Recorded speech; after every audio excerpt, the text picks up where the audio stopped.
You are now watching Crumb TV.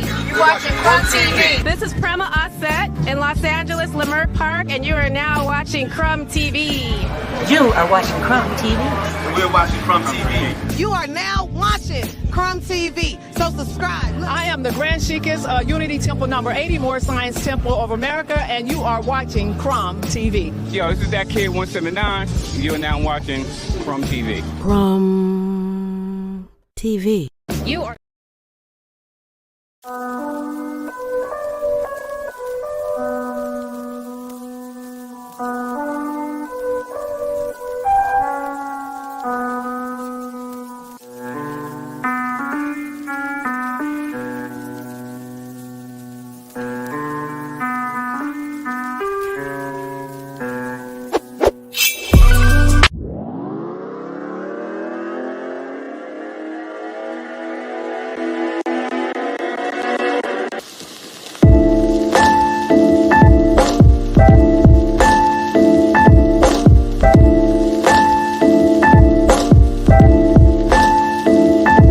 Check. The grills in my mouth double as a freeze one. The grills.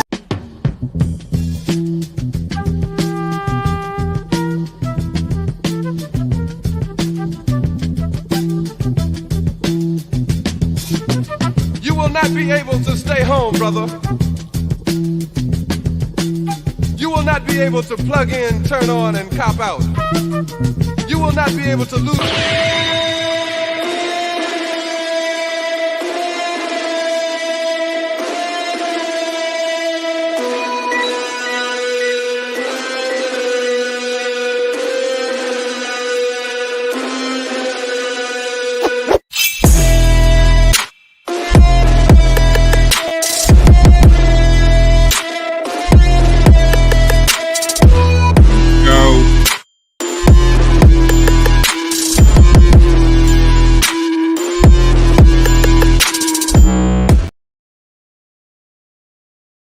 What's good? What's up, fam? We're in the building, man. We're in the building. We're in the building. It's your boy, M.O.I. Another exciting episode. But it's only one part of the co-chair. The dynamic duo. My guy. Big Crom in the building. What's good, my guy? Peace and love, Almighty. Peace and love. How are you? All is truly well. So, you sent me this. I'm like, oh, we got to get on this right here. It's going to be crazy. The Sea Illegal Cartel and the other cartel, the cartels are mad at Kendrick. And I didn't even think about that because of the Latino influence in California is huge out there. I didn't think about them. That's crazy. Then you sent me the information about the Juneteenth celebration in Mexico. How did you come across that information? I never heard of that. That blew my mind. Yeah, so I did a video. Well, actually, here, let me just take a minute to put some respect on your name. Shout out to the M.O.I podcast. Please, please, please, if you are a master student and you are under the sound of my voice right now, in the chat, can you please type in the letters M, the letter O, and the letter I? I'm going to lead this parade on my channel. I'm going to type in M.O.I. If you are a master's student, please, please, please, and thank you. We're going to start this party off right for at least, the people on my side. Type in M.O.I. because we got to put some respect on his name. Please and thank you. Okay, so yeah, with that said, Minister, I did the video, The Gullah Wars, 100 Years War. That's how we got free. And the video, it didn't go viral at first. The only reason that video went viral is because Kanye said slavery was a choice. Right. And after that, the video blew up. So now the video blows up. If you go look at that video, at the very end of the story of the Gullah Wars, the war does not end in Oklahoma. The war ends in Juarez, Mexico. Now, remember, when you're dealing with Mexico, Texas technically is Mexico. Family, go listen to the minister. He talks about manifest destiny quite often. He's already told you the story of Mexico several times, but maybe the minister might have to do it again. I don't know. So now the story goes that they were in Oklahoma and the Great Migration, and then the Europeans come and fight them over there, drive them down south. By the time, Right. and this is where the whole long rangers come from. Lone Rangers, not Lone Rangers, but I forgot what they're called. But it was some fighters down there, and they whipped the colonizers' butt, and that was the last stand for the Gullah Wars. So I said it was what it was, and I wasn't tripping on it too much. So then I start speaking with Mexicans. No such thing as a Mexican. Let me just pull that up real quick. Whoa! What you mean? No such thing as a Mexican. No such thing as Mexicans. Let me share a screen, because just like our history is very convoluted, so is theirs. So I was talking to Skynet, which is just my nickname for AI. Shout out to the Terminator. Shout out to Sophia Stewart. According to scientists, there is no such thing as a genetically Mexican person. DNA, living DNA. No such thing genetically as a Mexican. NBC News, no such thing as everybody. This is not just me. This is not your favorite racist. It's just a matter of reality. And we know the minister has really led this charge in terms of the Olmecs, who a lot of people say those stoneheads are us. A lot of people say those stoneheads are them. And a lot of us just get caught up on Aztecs and Olmecs. The minister, he's gone 100 times, 2,000 leagues under the sea. Is how deep he's gone on that. And I can't wait to hear more on this live. But I'll say this before I pass the mic. So now Kendrick has been in the news lately, and his whole thing has been unity. I think that's a fair statement. Lots and lots of unity. And, we're in the time of Juneteenth, where we're seeing unity amongst our people, and all of it is beautiful. So Tariq Nasheed taps in, because this whole unity thing with Kendrick Lamar has sparked a lot of controversy and debate. So, Tariq Nasheed is out there on the West Side as well. West Side is the best side, not the best side, but shout out to all my family on the West Side. Shout out to the East Coast too. We got some love on this side. So this is from Tariq. He says some Latino dudes are upset with Kendrick Lamar.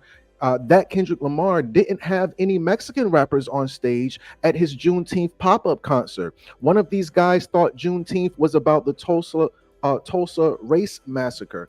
And I found it just to be very interesting that the so-called Mexican side of the story does not get told. Our people, listen, I'm not even y'all. Somebody press 000 if y'all know I don't like Dane. I don't like Dane, and Dane don't like me. Whoa! I didn't know that. Listen, brother, show me a picture of a fat Indian. I'm just being silly. I'm being silly. Shout out to Dane, because Dane actually copied me, and I was very humbled, honored, and it really, struck my heart chakra. So you and I did a video where we broke down these so-called cowboys, and they were really us. I think there was a movie came out called The Harder They Fall.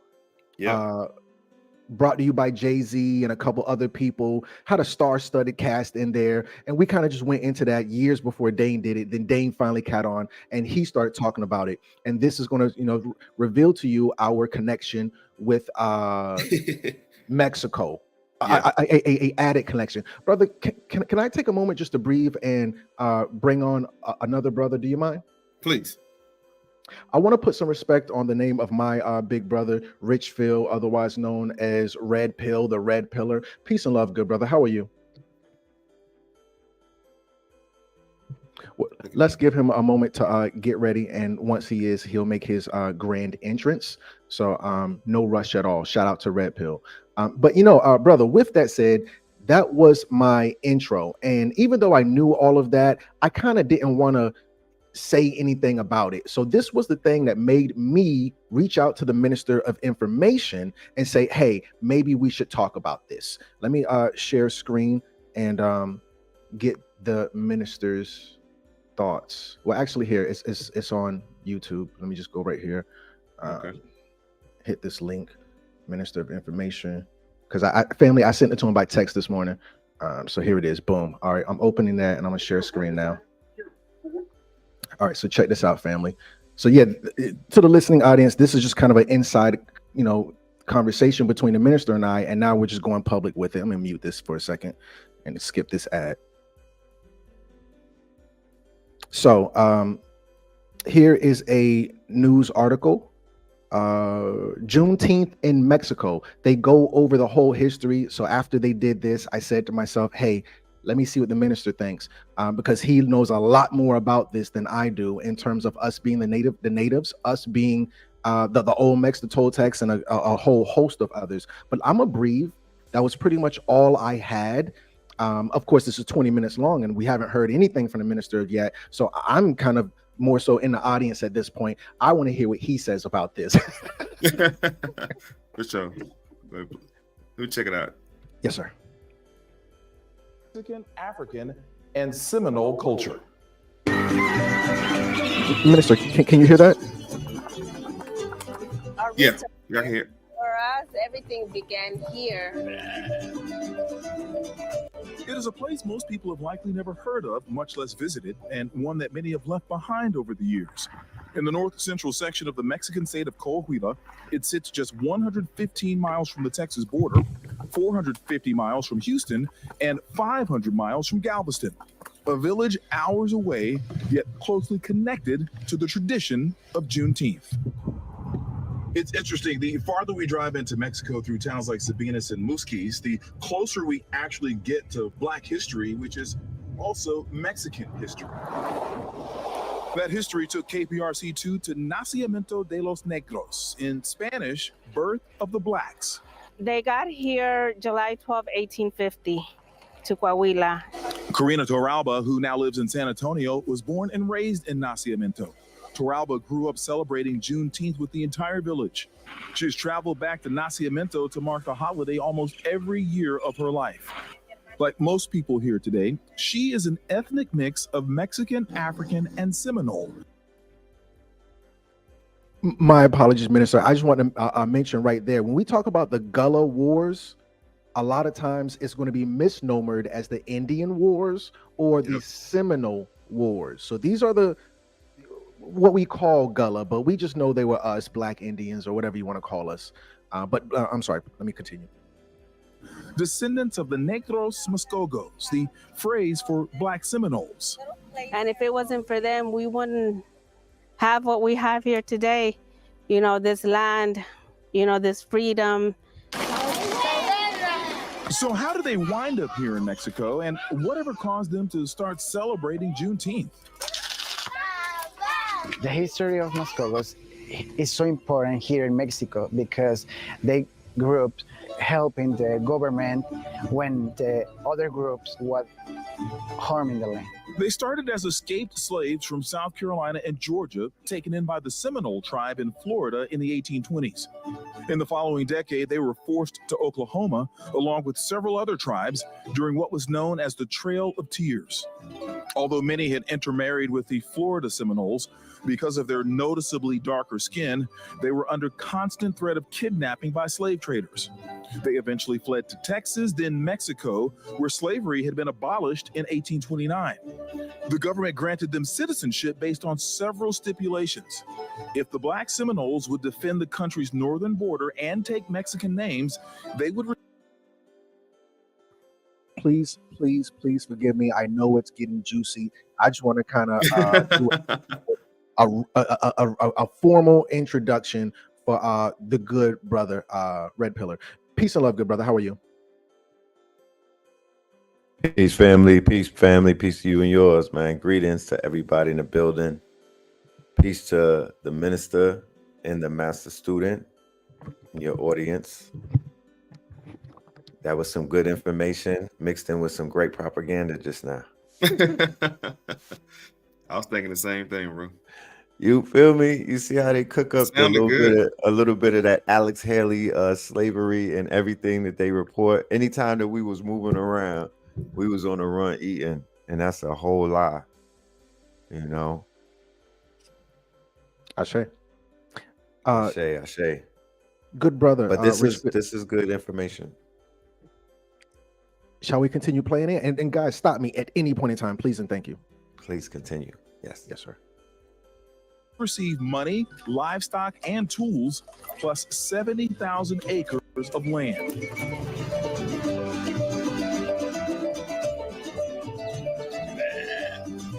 They defended for several years, and they received the land that became Nacimiento. The work that they did, to free themselves, to liberate themselves, to make, look for a safe place for their people as a tribe. Slaves were set free in Galveston in 1865, 2 years after the Emancipation Proclamation.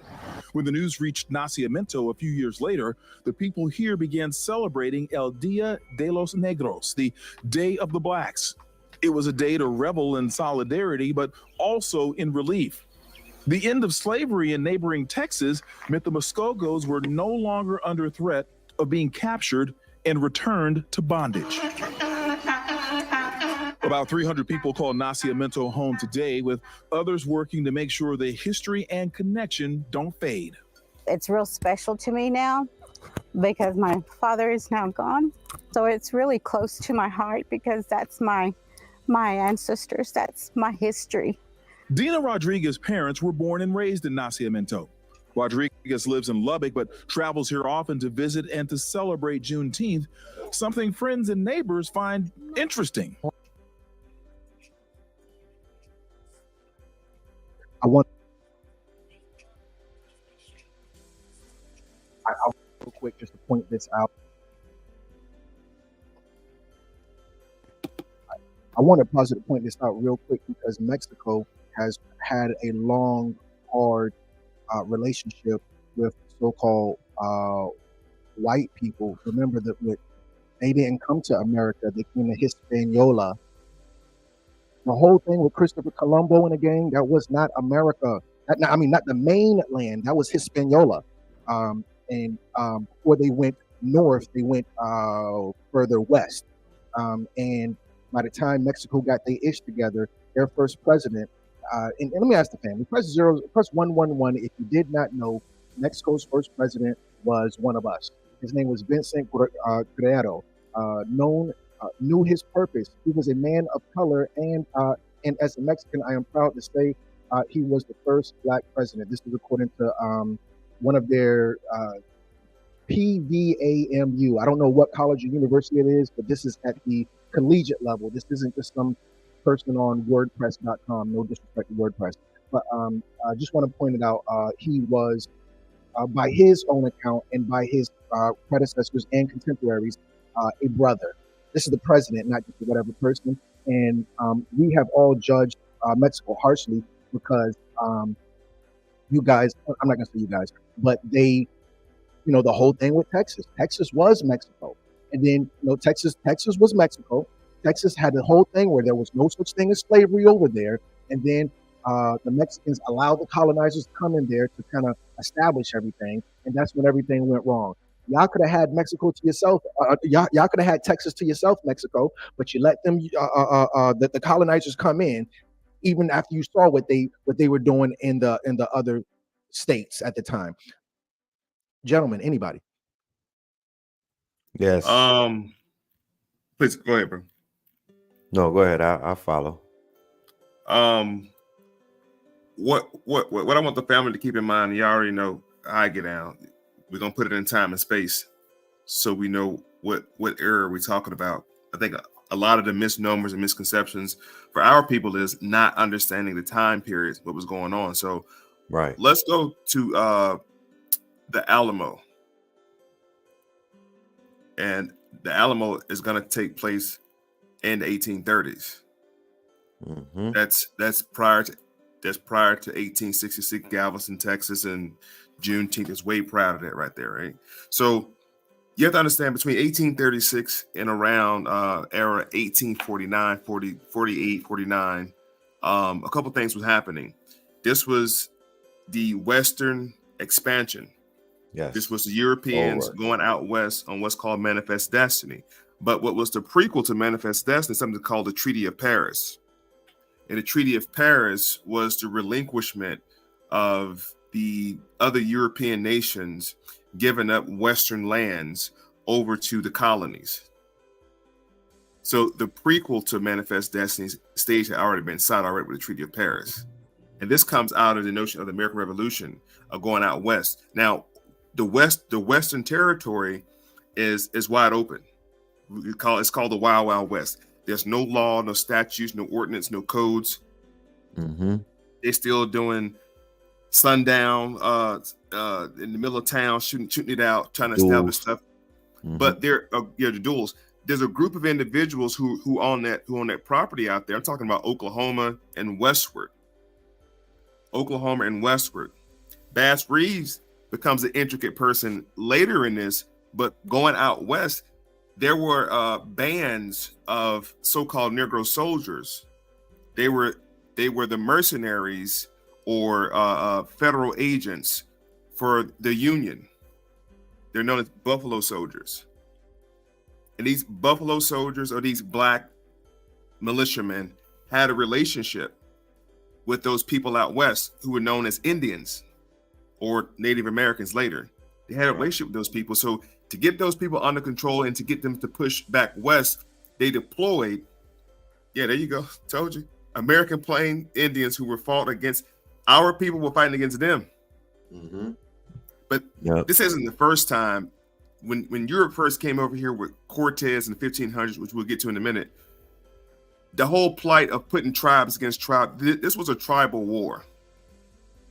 These were not Africans from Africa fighting Indians. These were local black tribes fighting against their cousins out west. The other tribes, right. Other tribes. So this was a tribal war.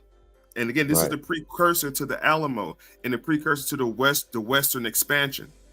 Them going out west was called the 1849 Gold Rush. Gold Rush, 49ers. Yeah. So I'll end with that, bro. You want to pick up? Yes. I'm just going to veggie back on what it is that you were saying, that the Texas or the Mexico that they are telling us about in this historical context. We have to put in we have to add on our historical context to the conversation. So let's go to Montezuma. The first time, let's talk about when they penetrated and they collapsed the empire through the conquest of Montezuma and that gold rush that took place. That was a gold rush that actually was very this gold rush was so egregious, and this was such a lick that it was able to put Europe on par with other civilized nations around the world, other wealthy nations around the world, just based off of this hit right here, right? From the conquistadors and from Ferdinand and Isabella and the Roman Empire, right? So the way that they did his brother and the way that they did his tribe was filthy. He was double crossed. They were robbed. They were pillaged. And like the good brother M.O. was saying, that they were utilizing tribal warfare. Okay, they were using turncoats against us. And also, we have to also add the historical context that these men who were part of the Spanish army looked similar in phenotype to Drake, French Montana, and DJ Khaled. Wow. Phenotypically, right? Phenotypically, archetypically, because some of them would speak with a Spanish tongue, some of them would speak in an Arab tongue, and some of them would speak in a Berber or a Moroccan tongue, right? That would be the French Montana phenotype. The Drake type would speak Sephardic Hebrew. He would also speak Arabic, but he would also be Christianized at that point. That would be the Morisco. But those were amalgamated Moors. Okay, those were converse. They were calling them conversos. So when you convert, so imagine if you worship, if you're under the tenets of Islam and you're a warrior for Allah, and then they'll convert you into Christendom, not Christianity, Christendom. which is Christianity at wartime. Okay, so you become a Roman soldier, you become a Christian warrior. So all of the killing that you do, all of your sword work, all of the skill sets that you possess as an assassin or as a quote unquote Moorish, swordsman, you would now transfer that, or a horseman, because we were horsemen as well. The base Reeves and whatnot, he wasn't an anomaly. We were the horsemen of the West. We controlled, though we were one in the same with the horse. We had 2 6-shooters or 2 swords on our sides, and we knew how to defend ourselves. Okay. That's how we were superior in warfare, and how we were able to defeat them in the Seminole, aka Gullah wars. And it was 3 of them. You know what I'm talking about? Yeah, it was 3 of them. So they try to, they say 3 times the charm. So at the 3rd time, the same way with the Punic Wars, at the 3rd, the trifecta, they were able to figure things out, or they were able to play chess with us and defeat us. But the first attack on the Moorish Empire, or the Mexican Empire, what they want to call it today, would be Pizarro versus it was Pizarro, and it was also Hernando Cortez. It was Cortez, it was Pizarro. These are all different conquistadors, but these are amalgamated Spaniards. These are not white men. Let's be clear. These are not the Spanish people that you may see today. These were people who were a admixture of it. They were Nordics, or they were Europeans and blue bloods and whatnot, but it was a lot of the Moors. It was a lot of amalgamated men. There was a lot of people who were considered to be what they call Spanish these days. But those people, and then you also have to add in when they made when they got the Indians of the land, and they shipped them to other places around the world. They take them to Europe, but they also take them to North America and put them on plantations over there. So there's this intercontinental slave trade taking place, where it's not necessarily going all the way from Africa. You're transferring warring factions and whatnot. You're taking tribes and you're moving them around, right? While you're taking their enemy, you're taking the ops or their enemy tribe, and you're allowing them to settle on the land that they just was removed off of. No doubt. No doubt. Now I want to back up just a little bit, because you said a lot, bro, and that was dope. I want to back up. You mentioned Christians, but then you said that it's called Christendom. Yes. Expound on that distinction. Just a little bit. Yeah. Okay. Because I always say that to people. I say there's a distinct difference between Christendom and Christianity. I want to hear your take on it, and I want to add some value to that, because that's major. Okay. In Al-Andalus, Spain, right? When the Iberian Peninsula was being controlled by Moors and Islam, and levels of the Hebrews, whatever, Kabbalah and things of that nature. We went to war against the Christian nations, or the Christian nations declared war against the Moorish empires, right? And the Christian nations, it wasn't France at that point, it wasn't Germany, it wasn't Italy. Those are what are known as nation states today. That was not the name of those lands. They were not called that back then. But what they did identify is the fact that they had kingdoms and whatnot, and these kingdoms came together under the banner of Christianity. And when it came together underneath this banner of Christianity, they formed an army, right? And this army, or the declaration of war, is called Christendom. Okay, so Christendom is Christianity, or Christian soldiers at war. It's the precursor to the Crusades. Okay, so you get the Crusades, you get the Reconquista. You could put in the Reconquista of Spain. You get the Reconquista, and then you get the quote unquote the Inquisition, And then you get the Moors being defeated sometime in 1491, January 1st, 1492 to be exact. And the formation of the Kingdom of Aragon and the Kingdom of Castile, right? That's King Ferdinand and Queen Isabella, whose marriage brought together these kingdoms who were at war with the Moors, and they were able to join armies. It's like Game of Thrones. You see the war. That's exactly what it's like. Yeah. It's exactly like that. You see the war that I'm referencing in the movie Assassin's Creed, the live movie. Yeah. When in the movie Assassin's Creed, he was going back to the Battle of Granada. He kept jumping back to that, where they defeated Muhammad. He got double crossed, Muhammad X. Yeah. And the Moors fell. That's the battle that Christopher Columbus was at. So when you think about the Jesuits, right? The Jesuit is an army of Jesus, right? The army of Christ. This is a weapon. This is a militarized arm of the church, and Christendom is their declaration of war that they've been carrying out. I don't think that they even stopped the Christendom. No, it has never been stopped. And what I want to add some value to that is, everything that you just mentioned, and I want to camel back on that, but I want to draw some timelines for the audience, right?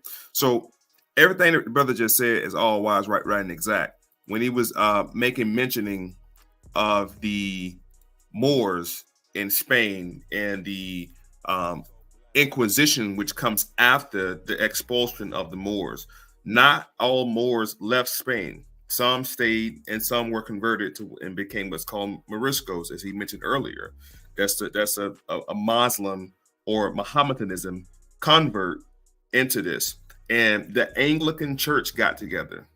The Anglican Church got together. This is the Church of the West, not the Orthodox Church. The Greek Orthodox Church split. This is post Martin Luther. And in 95 Reformed theses he nailed to the church door. So this is the great comeback for the Christian church. This is the great comeback for them right here. And I say them, all of them included. So something happened in 1489. This chubby Italian guy comes around trying to get funding to go discover other lands, mainly the West Indies. Europe at this point is blocked. They're blocked from trading on what's known as the Silk Trade. The Silk Trade routes. According to Wikipedia, the Silk Road was a network of Eurasian trade routes active from the 2nd century BCE until the mid-15th century. The Europeans were not allowed to travel along the Silk Trade routes, and the Silk Trade routes was mostly trade between Africa and Asia. A lot of silk. Fine linen, spices, everything were being traded on these trade routes, but the Europeans were not allowed to travel on these trade routes. So they figured they can go around Africa. Right. They figured they can go around Africa some kind of way. So the great idea of exploring via sea or maritime, this was their great interest. Now, the spread of their belief was just added. And I'll make my point in a second. So this fat Italian named Christopher Colombo was trying to get merchants to basically contract him out to go discover these routes. Luckily, he came across Queen Isabella, as the brother just mentioned, the House of Castile and the House of Aragon, which represented Queen Isabella and King Ferdinand, which is the great grandson of Don Quixote. Look him up. They married. Now, just Spain and Portugal turns their attention to all these old maps, because remember, the Moorish kingdom was there for a while. So anybody trying to do maritime operations, these were the guys. There's even rumored, I haven't seen the evidence, there's rumor that a Moor showed Columbus how to get over here. That's rumor. Yes, because it's not a rumor. That was a Morisco. Morisco. Once they flipped them, once they converted, you had to give up what you knew, or you would fall to the sword. They converted them. So They didn't even have to twist their arm. Now they owe it to their race. They owe it to their religion. They owe it to their pope to tell them what they want to know. So they gave up the maps. They gave up the routes. You feel me? They relaxed the embargo. It was an embargo, like you were saying, as with the kingdom standing tall.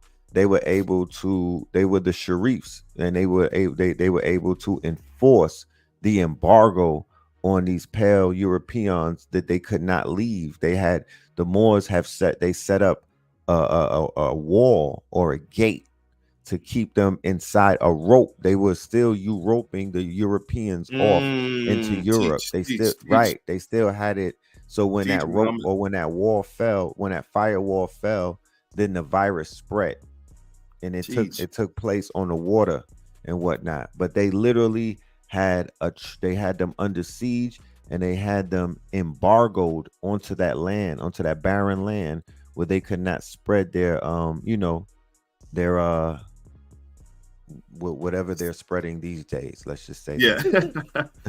I got you. Now something interesting happened, and we're going to bring it back over to the States, but something interesting happened. 1489, Columbus is granted permission to come over to what he would call deem Hispaniola, Haiti, that whole territory of islands. And Columbus comes back with a gold bangle for one of the Indian chiefs. I forgot his name. He was the chief of the Arawak, but he come out with a gold bangle, and he shows this gold to Queen Isabella, and Columbus was contracted out for 4 more voyages. And on that second voyage, he came back with 3 ships: the Ninta, the Pinta, and the Santa Maria. The Santa Maria was a ship full of priests, and the conversion under what was called the Doctrine of Discovery, or the Inter Caetera Cavina, issued by Pope Innocent. This says, go and conquer the infidels. But something real specific was in this papal bull. It laid out the coordinates and which territories now came under the control of the church, or the House of Aragon and Castile. Spain, the Spanish kingdom now lays claim to at least the territories out west under this mandate. That's being North America, Central America, and South America, and parts of Africa. And anybody that did not believe, anybody who would not convert, they would kill them. And this symbolism of conquest comes long before Inter Caetera Cavina. It comes long before the Moors. It comes long before the idea of any type of what do you call them? Crusades. This goes back to Constantine. And it goes back to they show me the movie. Yes. Constantine the Greek. I'm not gonna call him the Great, but Constantine the Greek claimed that he saw a symbol in the sky. And this symbol in the sky was a cross. And this symbol later became this symbol right here. Watch this. Royal Art Masons. Hold on. Royal Art, my bad. ALRO. This symbol right here. Knight Templars. I'm sorry. Not Royal Art. Knight Templars. This is the symbol that you would see in most Christian churches today. The cross with the crown. They say this is for King Jesus. That's not true. Around this sign, you would see something that says "In hoc signet vince," and I can show you. And that means in this sign we shall conquer. So this is the symbol. Yes. That they came with to the America to spread it. Right here, that same symbol, the cross. Symbol of conquest.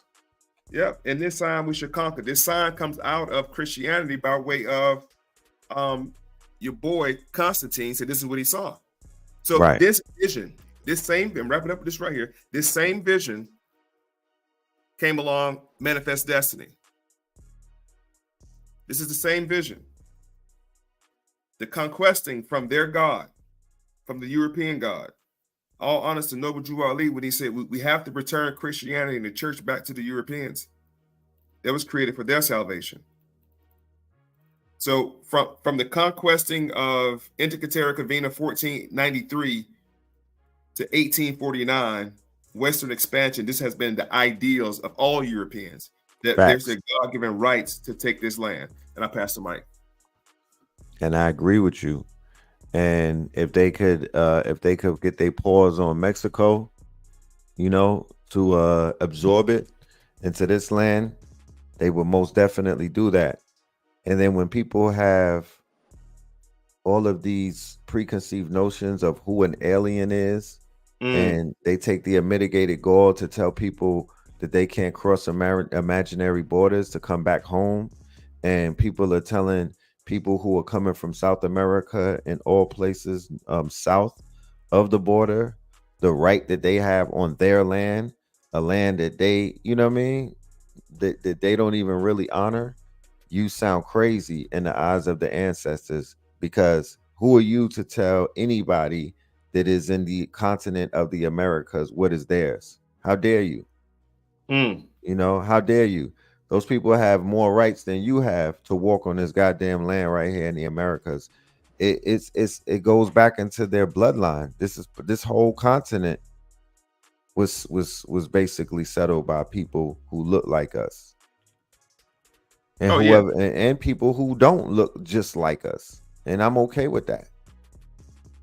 Well, I'm not going to say a debate, but there's new litigation now that's shining light on the fact of the so-called Native Americans or Indians out west are really Mongoloid.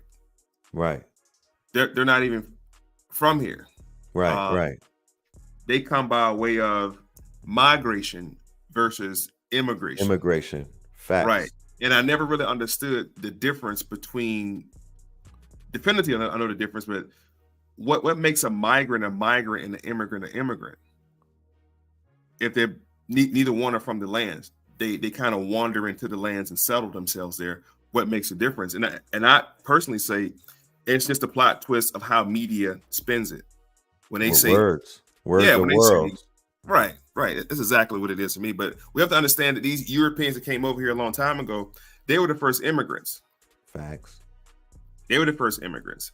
Facts. And because they knew they were immigrants, something meaning they're not native or indigenous to the land, something that they did, which was called the Naturalization Act of 1793.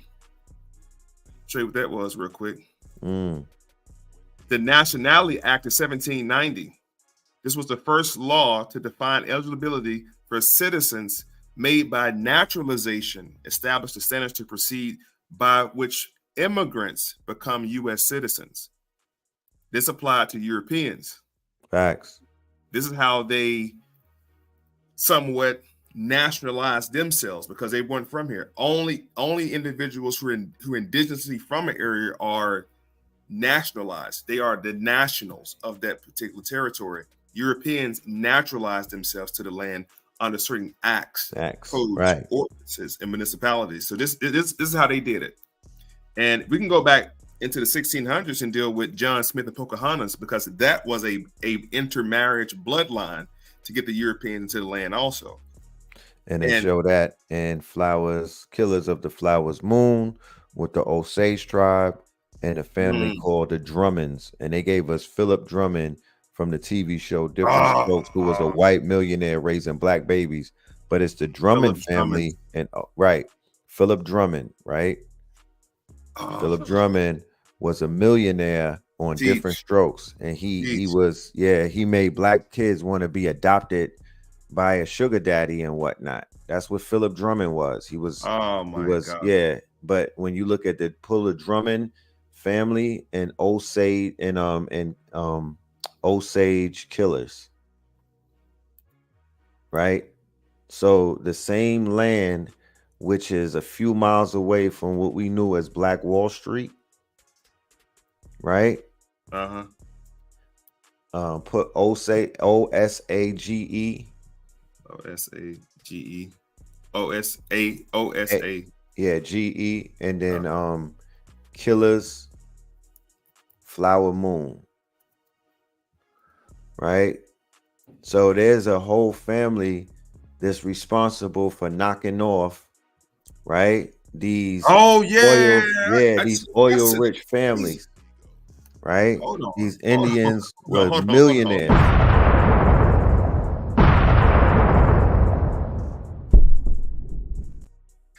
Yo, I just seen this yesterday. Go ahead, bro. Yeah. Please do. So they have the Drummond family, who, this woman, as we could trace many of these families from the 1800s who were naturalized, these aliens, these immigrants. You feel me? How dare people try to talk crazy about people who come to your land from across land, but y'all don't got no smoke for the people who came across the fucking water. Wow. These people walked across the land to get here, but these people came on ships. These are the people who came on ships from across the seas and was aliens to everything on this land.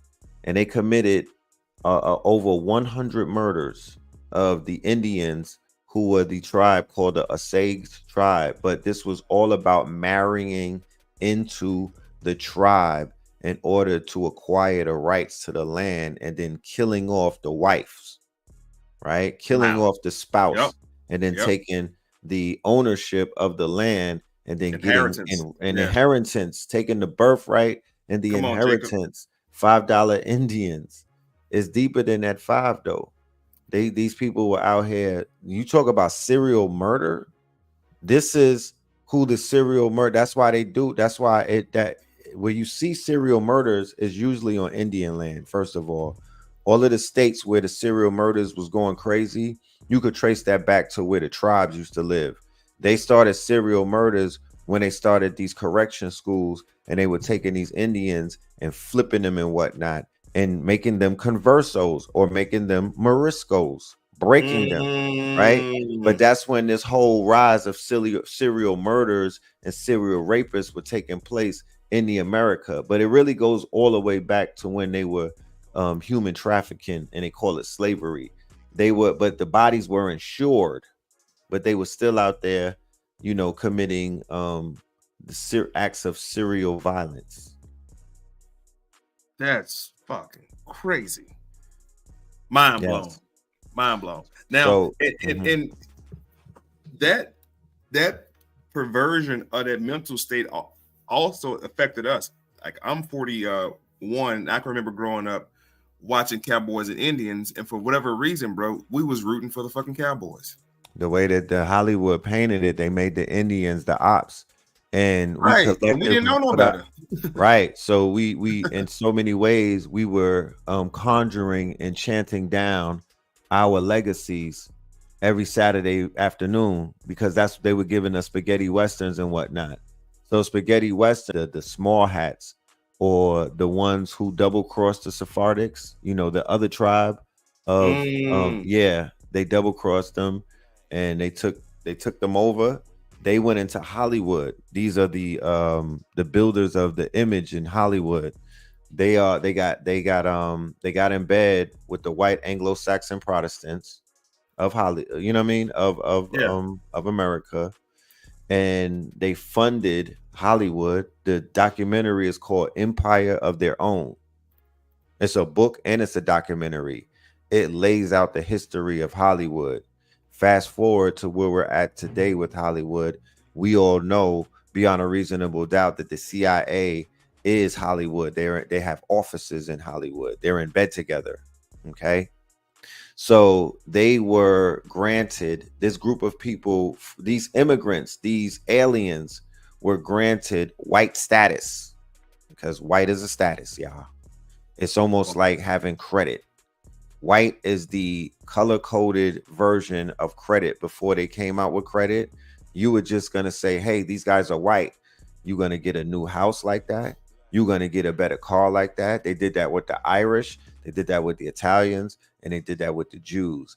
In the expanse of a few decades, right in the front of everybody's face.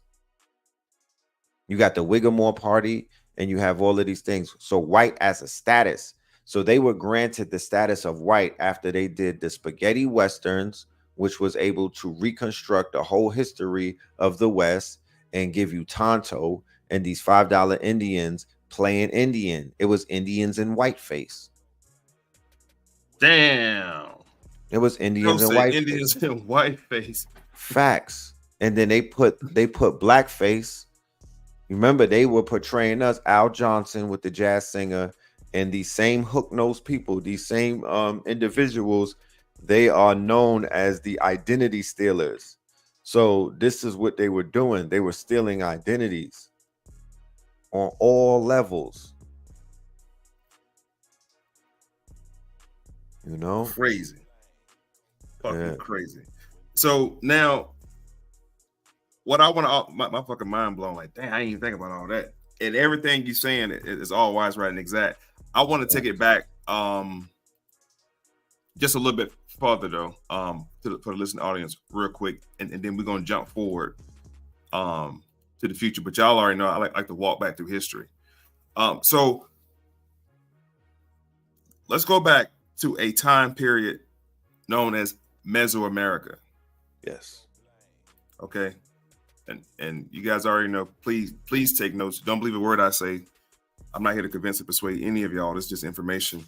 Do your own research. Then it becomes something you know, not what you heard. Mesoamerica chronology. Divided history into pre-Hispanic Mesoamerica into several periods. The Paleo-Indian, the first human inhabitants to about 3500 BC. I want you guys to write down these time frames, because I'm going to show you another civilization that predate this civilization right here in America. And they're going to be a little bit darker than these people right here. A little bit more ancient than these people right here. They're going to be actually builders, the builders. By the time these people here came along, right, it was already built. Came along. It was already, it's already built. They just occupied the spaces, and they know that. Okay, right. They very well know. Like, nah, we just got here yesterday. All right, now. So the first inhabitants they call Paleo Indians, 3500 BC, the Arharic period, which is 2600 BC. And in case you guys didn't know, in BC time frame, you count down, you don't count up. Okay, so 2600 BC is older than 3500 BC. You count down in BC. AD, you count forward. So the less the time, the more older it is, the more time that, you know. Then there's another time period called AM also, which is prehistoric time frame. So we're going to talk about prehistoric time frame also. The pre-classical formative 2500 BC to 250 CE, Sura, around that era, the classic era. European contact, colonial period, 1521 to 1821, all right? Not 1619. 1619 is when Europe came over here. Portuguese, Dutch, Spain was already over here. They had been trafficking humans since that time frame. 1619 is not the start period of America, North America. Right. And that's why I told you guys to always ask the question, because I don't particularly believe in the transatlantic slave trade as it's taught, not that it did not happen.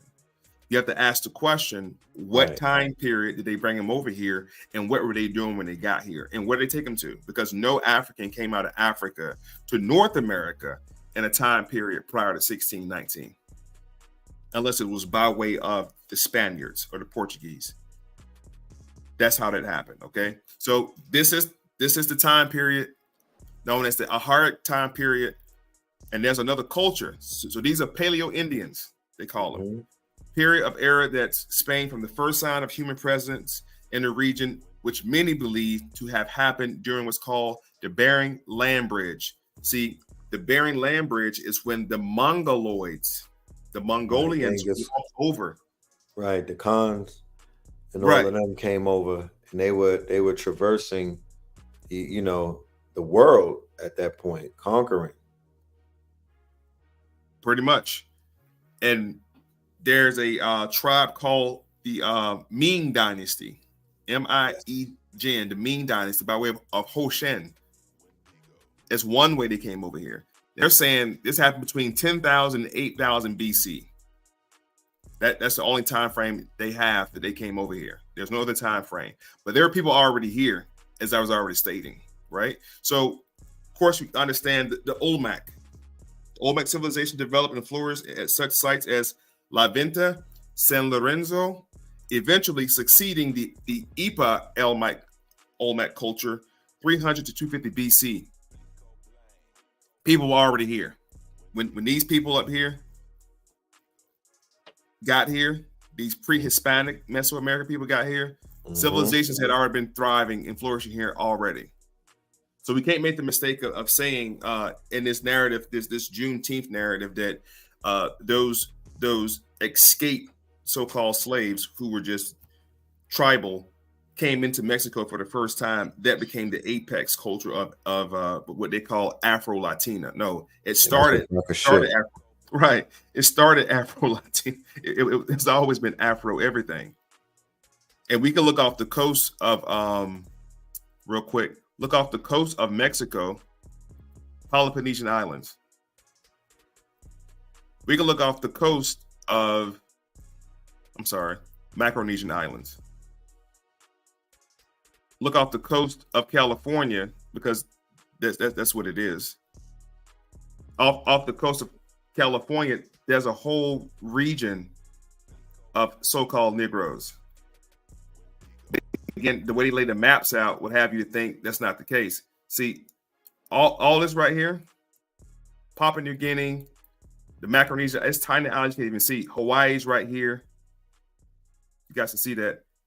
California's right here. Mexico's right here, right? Let's go up a little further. They walk this way. The brothers just told you came over here. They walked this way and came right over and came right down. Some of them stayed up here and became Eskimos and other tribes in what we call Canada today, right? But you're told history this way. You're told history from the what I call the front porch, which is the East Coast. Right. You're told history from the front porch of the house, and you never taught about the back porch of the house. Because you taught about the back porch of the house, you know about all the nations out here, including the old one. I'm gonna show this and pass the mic. There's an older civilization.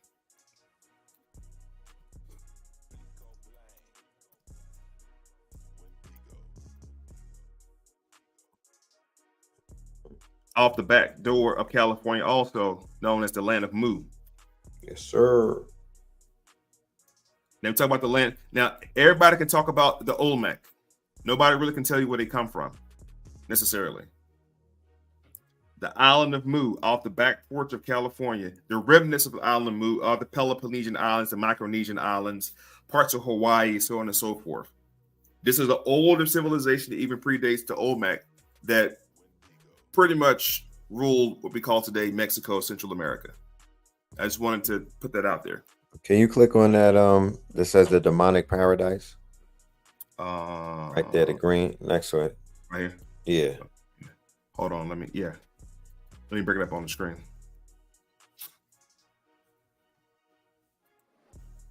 There's a whole history behind it. Remove. Share screen.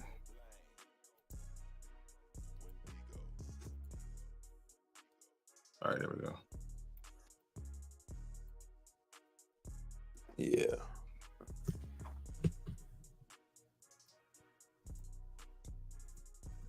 Load up some. Mu is an ancient lost continent that now lies at the bottom of the Pacific Ocean. In ancient times, the continent was populated by a civilization known as the Movians. What is that about? Right. Okay. Nah, they have like these wikis that are part of like video games and stuff like that. So we can't get This is a wiki from a game. It might be a role-playing game or it might be a video game. But gotcha. But one of the things that we see in fantasy is that they mix a lot of fact with fiction. You feel me? There's an Olmec show that was on like they people grew up watching. It was on Nickelodeon. Can you pull that up? What was the name of the show, Just put Olmec heads Nickelodeon on the Google and it'll pop it up. I think I know what you're talking about. Yeah.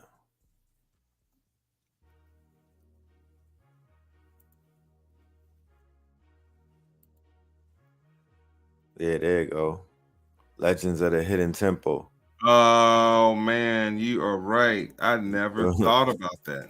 You feel me? So they're giving us the information on in the programming, right?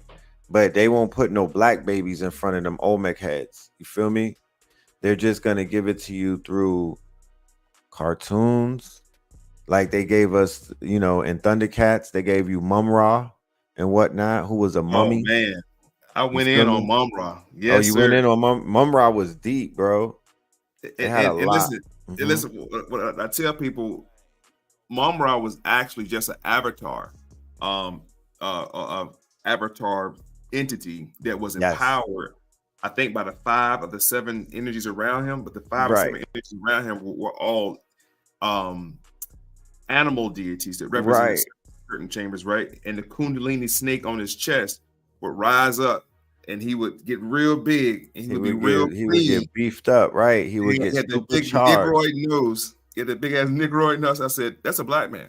That is a black man if I ever seen one. Watch this. Mum-Ra. Skeletor was good. Yeah. Now, Skeletor, I never looked at Skeletor like that. So you got to put me on game, Skeletor. Skeletor is with He-Man, and he lived in Castle Grayskull. Now, Mum-Ra, M-U-M. That's right. Ra. Yeah. So now, it was programming us. Now, look at that. Kundalini, which we most just learned about 8, 9, 10 years ago. A lot of us. Kundalini chakra was rising up, and that big Negroid nose, nostrils. You feel me? There's nothing European about this one. Right. Nigga. Yeah, all the way live, bro. Now the thing I remember about He-Man was he would pull out the sword of Grayskull. Yeah, the eye. Yeah, he had the Grayskull third sword. eye. Right, the third eye. And look at what he got on his chest. He got the red cross. Oh, I didn't even notice that shit. He got the Rothschild's cross. Right? And look at Skeletor. Another melanated figure, another Skeletor's blue with the purple. That's crazy. Castle Grayskull. He lives in Skeletor lives in Castle Grayskull. And no, I'm thinking about, bro. Wrong one. It was Thundercats. You think about Thundercats. Thundercats. When he would look, he would say, "Sight beyond Obadiah." Sight. Yeah, sight beyond sight. Yeah, sight beyond sight, and beyond his third chakra. Right, third chakra. He had the third eye opening up. Because even when his sword, when he would activate sight beyond sight, that's when he was able to see things. He was telepathic, and he was able to see the future and all kind of stuff. So it's all in the programming. You feel me? 0 to 7 is what they say, right? Yeah. That's when the programming takes place. It's most effective at 0 to 7. So they was getting us right there at 0 to 7. We was locked in. I was telling people this on the show that I did last week. When these cartoons were coming on, this predates the internet. This predates video games. This predates 100 channels on your TV. We only had one channel for cartoons. You didn't have no options. I'm 48. So we only had, when G.I. Joe was on, there wasn't no other option. Nobody was looking at nothing else. So they programmed a whole generation, maybe 3 generations when these cartoons was out. Because everybody was looking at this shit. You couldn't go to school the next day and not be able to talk about Thundercats or the He-Man. You wanted to be a part of that conversation. So everybody stopped playing. We got in the house. We turned the TV on. If we had to put aluminum foil on a hanger to make the shit look better, whatever it took, everybody was watching the cartoons. Yep. That's a fact. It changed later on because Nintendo came out, handheld games, but we did not have that in the 80s when we was watching these cartoons. This was the video game, and this was the goddamn movie for us. Yep. And here's what I always thought. The kids of the late 70s and in the 80s, I think the only way that we were able to stay even somewhat conscious, or our subconscious mind was being preloaded with cartoons like this back then. And we have conversations now about, for example, let me pull this up real quick. And I promise y'all when we get back to the subject, we talk about things like Neanderthals or caveman. But we never thought when we was watching the Flintstones, we never seen a melanated person in Flintstones. Right. Never. Put Never Captain seen one. Caveman in there. Put Captain Caveman. This is how far they took it. They was literally, they was literally just dangling all of this stuff in front of us. Captain Caveman, bro. And Captain Caveman was the representation of what was known as the troglodyte nigger. Right. Troglodyte. That's what Captain Caveman was. Captain Caveman was showing the evolutionary chart of them being primates coming into being man, but a type of Homo sapien known as Cro-Magnon. And watch this. I'm gonna do one more movie because you got me on the roll now with this shit. I thought nobody noticed that shit, but me, I'm like, damn, they put it in front of our face, man. And now that we're older, we're able to kind of draw those historical lines back and say, damn, they were showing us everything back then. We just didn't realize what was going on. What was another one? The movie, the cartoon with the Croods. Have you seen that one? Croods? Oh, where they were the baby dinosaurs?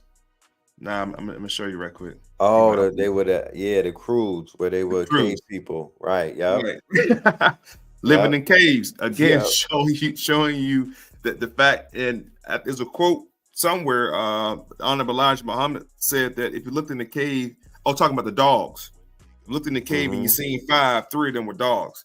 The fact that they domesticated wolves and domesticated animals that way. Yes. And these were the cave dwellers of the Caucasus Mountains. Yes. And the entity, the character Guy, comes along with that belt, or that monkey. And that monkey is inhabitant to South America and Africa, by the way, family. That the monkey belt he had on. But he was trying to civilize them, gave them shoes, showed how to cook their food. And he was telling them they have to get to the sun, which was Ra. Like the sun to save us. The sun, right. Get out the cave. Yeah. And get to the sun. So if you haven't had a chance, please go back and check that movie out, family. So moving along, getting to the subject at hand. Juneteenth in Mexico. This was that Mexican OT right there in the picture? Yeah. Yeah, he that's my guy right there.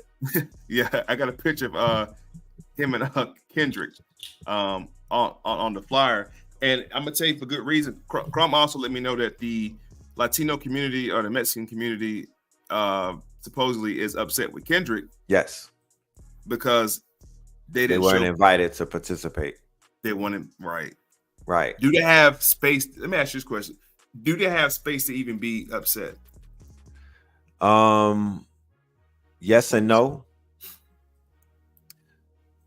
For those of us who are who don't know the history, behind Mexico, the true history of Mexico versus the history that we've been taught in school, we would be under the we would think that Mexicans don't have anything to do with our culture and they don't have any say when it comes to what they call slavery and whatnot. However, back to the, research is best rewarded, to those who actually do it, that, Mexico was a safe haven for a lot of our people. Like I said, the whole empire of Montezuma and whatnot, before it was toppled, Mexico was heavily melanated. Mexicans, even though that they're at war in the streets and in behind the wall with our people, when you go to LA, they are a part of the culture. Yeah. You feel me? They are ingrained. They are definitely a part of the culture. But my other way, I said that yes and no. My no would be I wouldn't want anybody to come into my house until I get it in order. Right. I won't allow anybody into the house until we get the house in order. So we don't have the room right now to bring. We have to get Kendrick's mission right now is to bring the red and the blue together and Right. get them strong and get them united. So nobody could come in between that, because the Mexican rappers are not going to let any of us come in between the Mexican cartel. Facts. You feel me? Facts. They're not allowing us to step on any of those politics. So we can't be bringing them into our situation right now until we get our politics together. You know what I mean? And get our house in order and get those two warring factions. There's warring factions within the red sets tripping on each other. So I would say let them people get their moment. When I went to LA, I saw more unification with the Mexican situation and their community than I saw with ours. Their community was bustling with money. They were making hand over fist dollars in their wholesale district, and everywhere that I went where I saw Mexicans, business was good, regardless of what they have going on with their politics. But the opposite was taking place when I was seeing our people. We were left out of business because gang banging is not good for business. I don't know any other way to say it. You can't make no bread. You will not prosper when you're at war, a civil war. Nobody wins when a family feuds. It's a dire situation economically and socially in Los Angeles, DTLA, and all over that place. So there's no room for that you get broke, you get poorer, you get broker, and you get more, quote unquote, become more of a have-not if you are having a war with no direction and it's not going anywhere. Damn. It's an endless war, but it's time to end that war and to focus on the next 6 months, because with this new administration, or if there's no, whatever is coming down the pipeline is gonna need the Mexicans, the brown and the blacks to come together, and it's gonna have to be some new form of unification based off of historical proof that we was already locked in. Yep. So I'm with the unity. I want to see a concert with the Mexicans and the Bloods and the Crips. I'm there for that. It can happen. It should happen, and it will happen.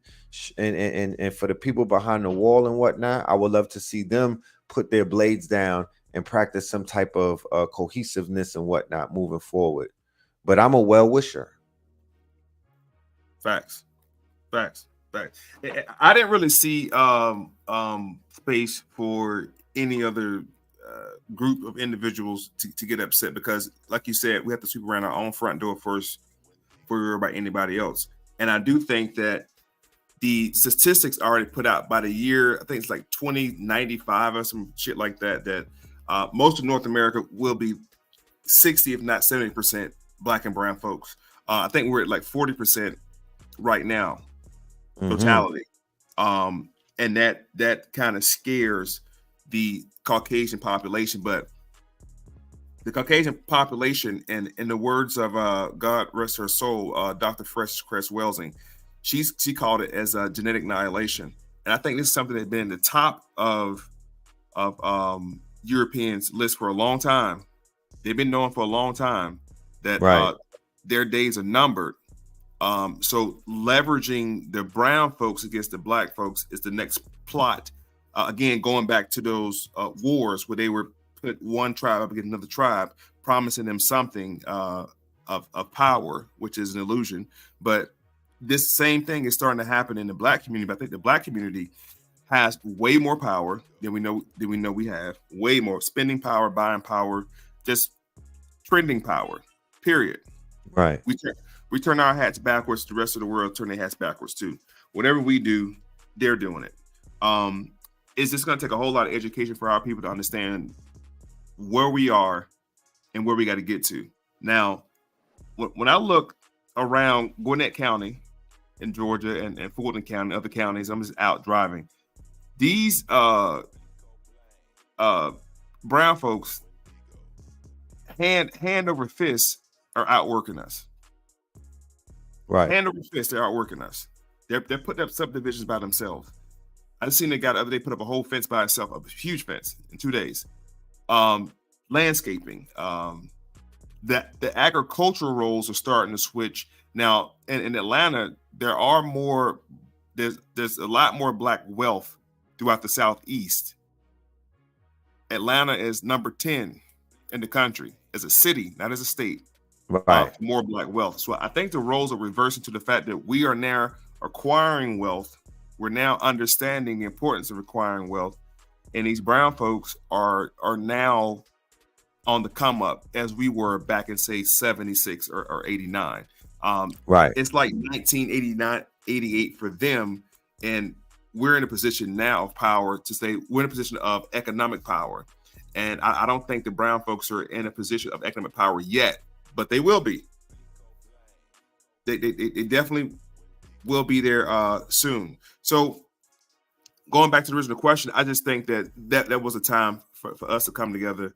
I don't think it should be no type of ill will. It should be a celebration. It should be like, damn, we're glad to see y'all are coming together. Can we get thrown in on the next one? Because I think when it comes to Black and brown relations, Black people are the first ones to feel like that we are akin to our brown people, Mexicans. I think Black people feel like there's a connection. We are quick to associate ourselves with another race by saying, oh, they're just like us. When actuality, they're nothing like us. In actuality. Right. And I don't mean it in a bad way. I mean in a positive way. I would respectfully disagree about the economic part with the Mexicans and people of the from across that, that region. I think that they have mastered, or they've realized that the power is in the unification. It's moving like ants. They exhibit more of a hive mind than we do.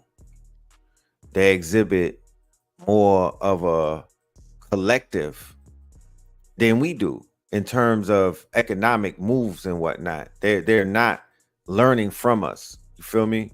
They're not lacking in that category. I lived amongst them in the Bronx. I lived amongst them in Miami.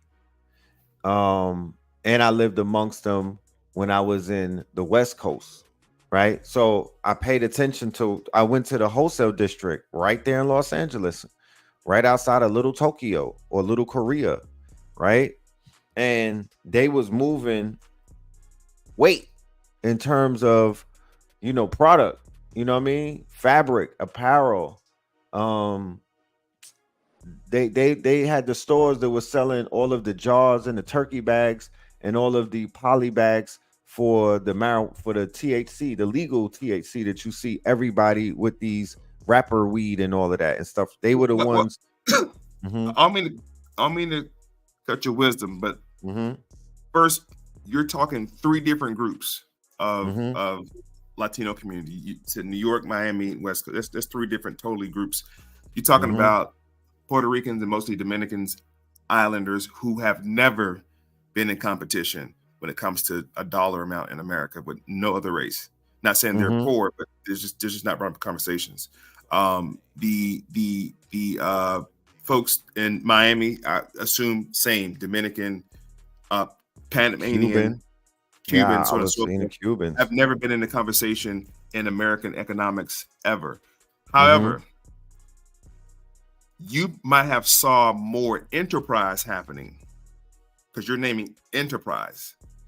Black folks are in a position now of ownership, incorporating. You haven't seen any Latin corporations in your travel. You didn't see any Latino corporations. You saw enterprises. You saw small businesses doing pretty well. Black folks, I saw, right. I saw labor. I'm speaking more so about the labor force, sweat equity.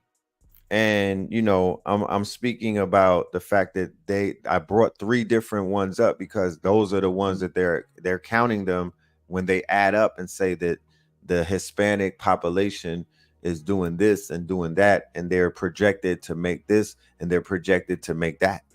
That's why I was bringing the different ones up. So I just, because I'm not fully familiar with what they're doing in Mexico, but what I do know this is that when melanated people go to Mexico, right, they don't come back and say, man, I hate Mexico, that shit is a dump, you know what I mean? Or you know, I'm not going back there again. You know, that's not the sentiment that many people, melanated people, are coming back when they go to both Mexico, when they go to South America. People is in Belize, they in Costa Rica, they in Panama, you feel me? And they're going to Colombia by the boatloads. And people ain't coming back saying, man, those places are shanty towns. Those are dumps. I don't know why I went there. I should have went to Paris. No, they're saying Paris is a dump. They're saying London is overrated. And they're like, yo, Belize is the ish. Costa Rica is the ish. I'm loving Mexico. I feel like I'm at home when I'm over there in Bermuda and Belize and things like that. That's what I've seen. So I know that these are some beautiful lands, and I know that opportunity awaits us anywhere that we go, just based off of the illustrious minds that we have, and just based off of the history and the mystery that we have on many of these lands. We owe it to ourselves to begin to reverse migrate and check out what's taking place in these lands. What they call nowadays the passport bros and whatnot. Who's to say that that's not some type of DNA waking up inside of their bodies and whatnot, and just bringing them back on the routes that they originally used to be on? You know what I mean? Because Moors were known to travel around the world to bed women and to trade and to make money, but they were building families. They were establishing empires through their loins, right? Because if your royalty was in your loins, it was in your DNA. You couldn't transfer loyalty through, you know, back in those days, you transfer your royalty through your seed and through your blood. So we would have we would make a child in Hawaii, and when that child would now sit on a throne, it would be installed and whatnot. It would be an extension of the kingdom or the empire, wherever you are, wherever you laid your head, wherever your seed, wherever you dropped your seed, and you either married a woman or you created a child who bore your last name and your coat of arms. That's where royalty was being moved around. That's how it was transferred. So we the prize. That's what that means. We are royalty through our loins. You feel me? So however it went down, and it's not, you can't look at that as the women. It's not like women was running around different lands getting knocked down and no, that's what the men were doing. That's what the men were doing. And it goes back to what Dr. Francis Cress Welsing was saying about the fact that it's our seed, it's our DNA. Yeah, it's the fact that it's our royal blood, our super sperm, that all of these countries ultimately, they hate us. They went to war against us. They will persecute us. And no man is ready to have a foreign man or another man from another race or another nationality and creed come through and take their daughters, right? Because women are the booty of war. So, but they will offer their daughter to you. They will offer their women to you. They will give their women to you as a gift. Henceforth, why, when we pulled up on ships, what did they say in the journals? What was taking place? Daughters were being offered. You could have my daughter. You could have my other wife. You could pick any woman from this tribe. This is our gift to you. Okay? And that's how it was going down. Damn. So I'm just saying, with this whole thing that I'm seeing with these different races, if we were to move where there was a boundary set, and nobody could get into our currency will rotate and it will circulate at least 10 times, and we are all working to make sure each one of us are successful, and we have a quote unquote vested interest in seeing each other win, we would be unstoppable. If we start moving like ants, we would be unstoppable. If we stop moving like individuals and move like a group, we would be unstoppable. We would be scary to those who are comfortable in our dysfunction. That's the only thing that's taking place. And you see that with this situation going on in hip hop right now, where there's a bunch of pale people who are like uncomfortable with the fact that hip hop is talking about unity. Hip hop is going more so back into lyricism. People are calling Kendrick Lamar the king and whatnot. You know, people who were comfortable with the fact that we were asleep because it made their lives easier. Adam 22, Vlad, and all of them. They was like, yo, this is a cakewalk. They out here knocking each other off. They're not unified. They don't have power. They can't make a fist. You cannot make a fist with 4 fingers. What? Okay? You cannot make a fist with 4 fingers. You need the thumb. So if we don't practice a form of unity, we will not realize, we will not live in the realization of our true power. You know? So do you see, this is just a question that I just thought about. Do you see hip hop transiting back to what it used to be, or do you think that shit is gone? Like I see rap and hip hop Inc. being exposed by people who are truly hip hop, because hip hop is a culture and rap is something that you do. And for too long, the people were confused between the two. So they're not looking for hip hop because they don't know what to look for. But the acronym for hip hop is higher infinite power, healing our people. Higher infinite power, healing our people. It's not something Red Pill made up. This is what the pioneers created. So hip hop has 5 pillars to it. And you saw that the other night with Kendrick Lamar. 5 pillars.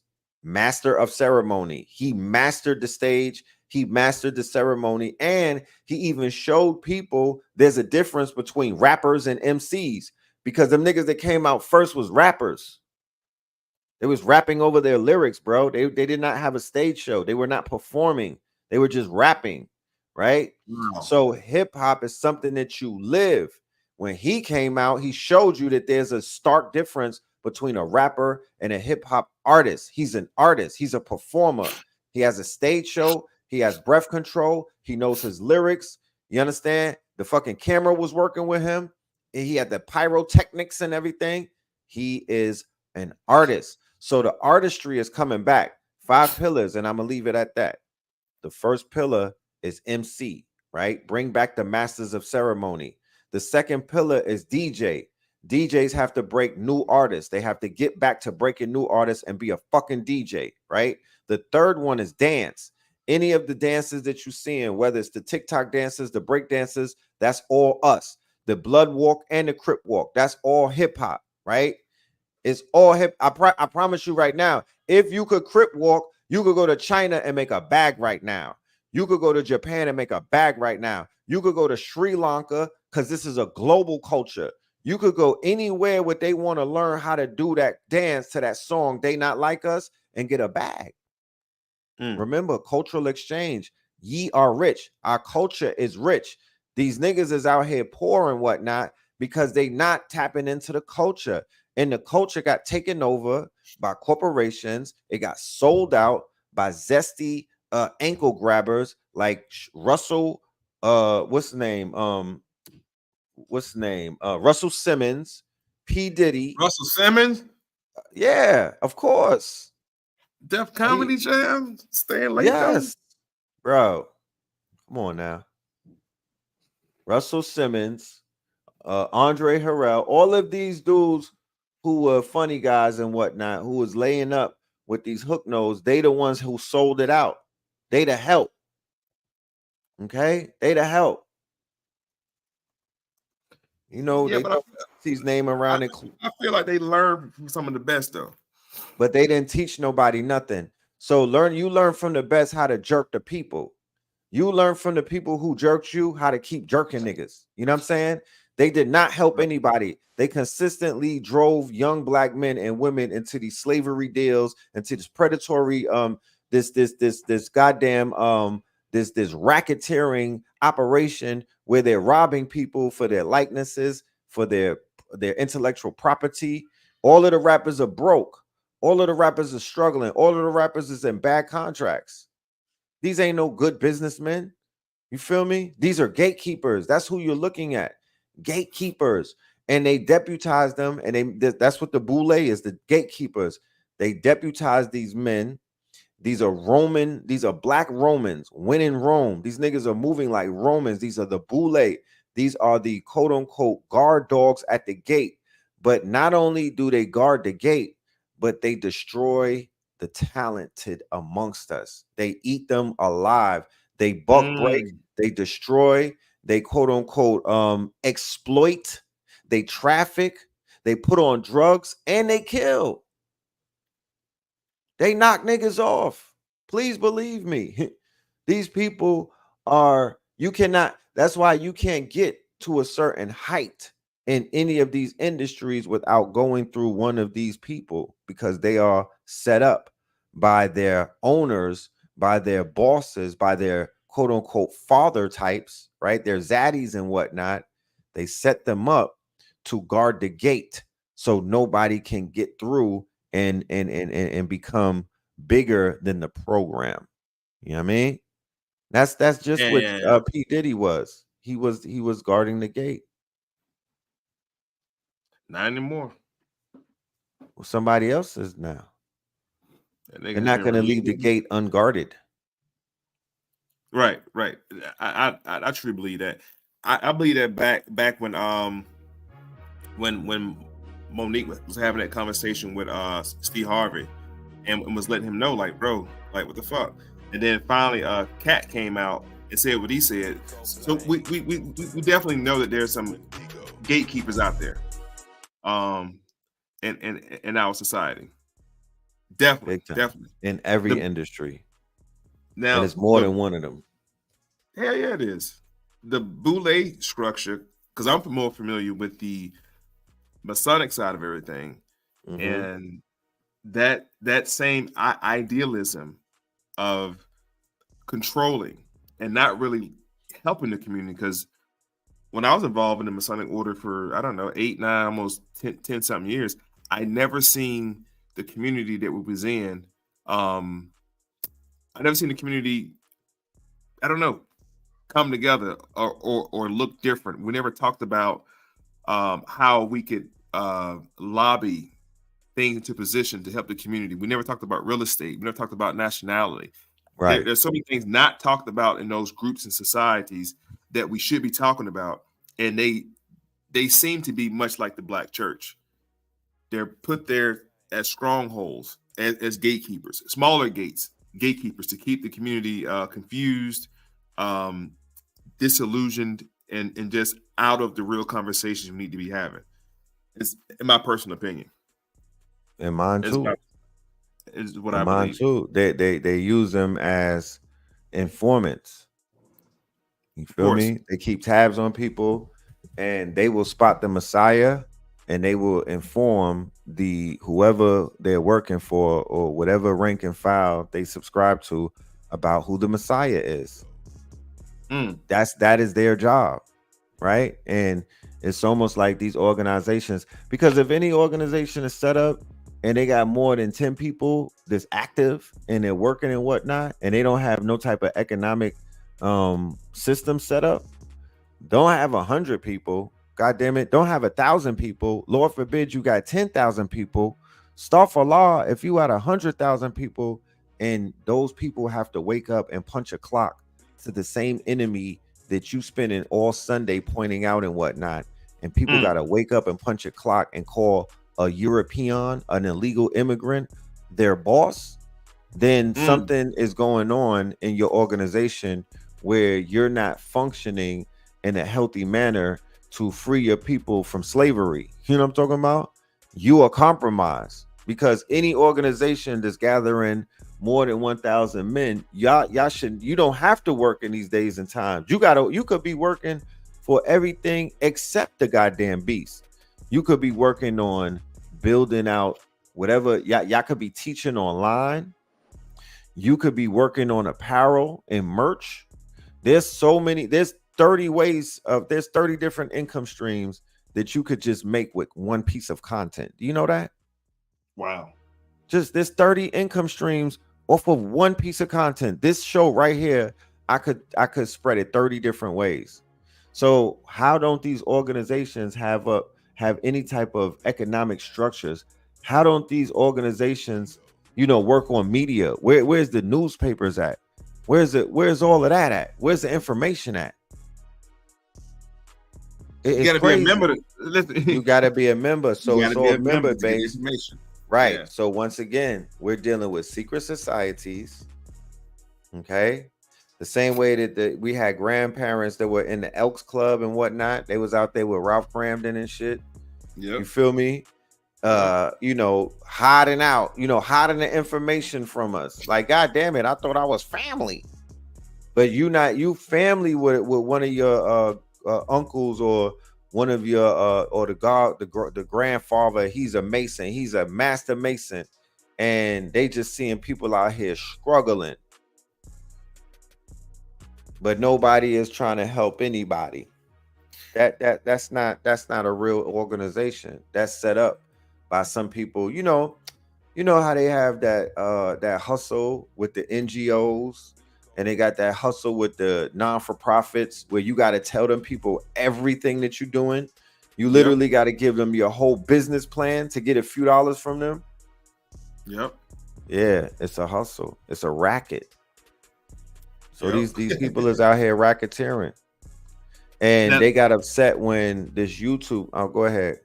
No, please go ahead. The YouTube, the explosion of the YouTube, where we were uncensored and unfiltered, and we was able to leak. We was able to leak out the secrets and whatnot. That shit got us a lot of quote unquote, opposition from people who took oaths to not leak the information. They took oaths to keep secrets.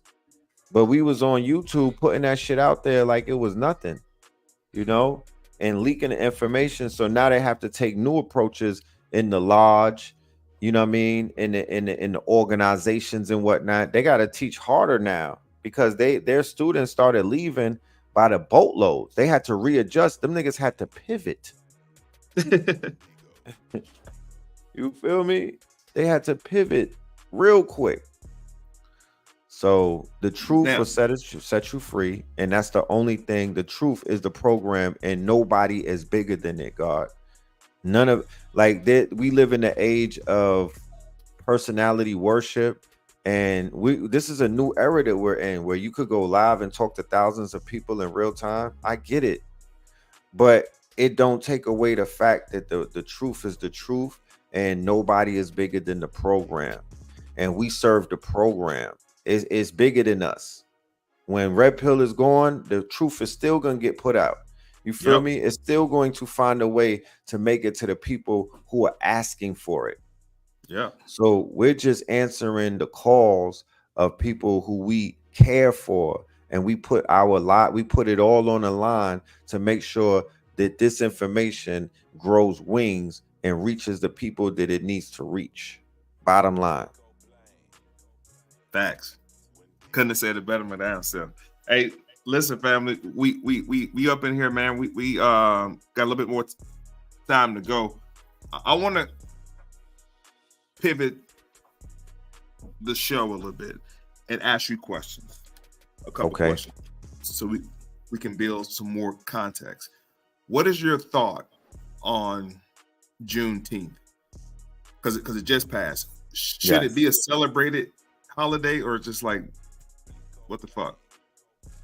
Well, any day off that our people get in lieu of the things that we may have been through, in lieu of what's been denied to us, in lieu of, the shit that we're not going to get, you know what I mean? Because people are under the impression that they're going to magically about to get some, some type of, break offs from the people, from the government, and that's possible. That's possible, but nothing is going to come to us until we have a correct approach. We have not put the pieces together that are truly missing. I don't think that we've corrected that. We're not living in our truth, right? Some of us are, but there's 100 truths just in that realms. You feel me? Because the way that the internet is set up these days, you'll watch this video, but before the day is out, you probably watch 6 other videos, and 4 of those are negating what we're saying. Right. Facts. You know? So you have to figure out what class you're gonna sit in and sit in those classes. Like even in college, you have 1 major, 2 majors, you don't got 10 majors. You got minors that help push the major. So once we fix the way that we're disseminating information and learning as a collective, like how we should be doing in real school, once we bring back some type of certifications and accreditations, so people really could be getting what they signed up for and getting this information not scattered, not in pieces, but in the same type of curriculum that you would get in school, I feel that we'll begin to move in a better, more healthier, and more concerted effort. We live in a day and age where these AI tools and these editing tools, everything has been democratized. So we could step it up now and start making Netflix level type documentaries, Netflix level, Amazon Prime level documentaries. So Juneteenth, it falls on a summer solstice around that time. I'm not mad at it. I do think that a documentary should come out to explain that the tribes that were being freed were Indians. Like that's some information that needs to be said. That tribe in Galveston, those were Indians. Those were not what they were telling you about slaves. Going in the true history of Mexico being Texas and Texas being Mexico. The history about the Buffalo Soldiers. All of that should be told. You know, niggas need a Juneteenth movie, bro. Now, I think the audience know how I feel about Juneteenth. Yes. I think it's the most silliest shit ever. Yes. I mean that respectfully. No, and I'm go ahead. Talk your shit. Because anybody that I have asked what gave presence to Juneteenth, oh, it was when the slaves in Galveston, Texas found out that they were free. I said, what the? That's not what happened. And everybody I asked has the same answer. Right. Which lets me know this is a parakeeted situation. People just parakeeting and repeating what the fuck they heard somebody say it. Right. And it's not always right and exact. And I asked them, I said, what general order gave rise to that letter that at the time General Granger, who legalized prostitution in Tennessee before he got down there to Galveston, Texas, and how many black troops did he have with him? He had 4,000 black troops with him. 4,000 black troops went with him to Galveston, Texas. Okay, right. Because this was under what's called martial law. Right. That's why you're going to see things like General Order Number 3.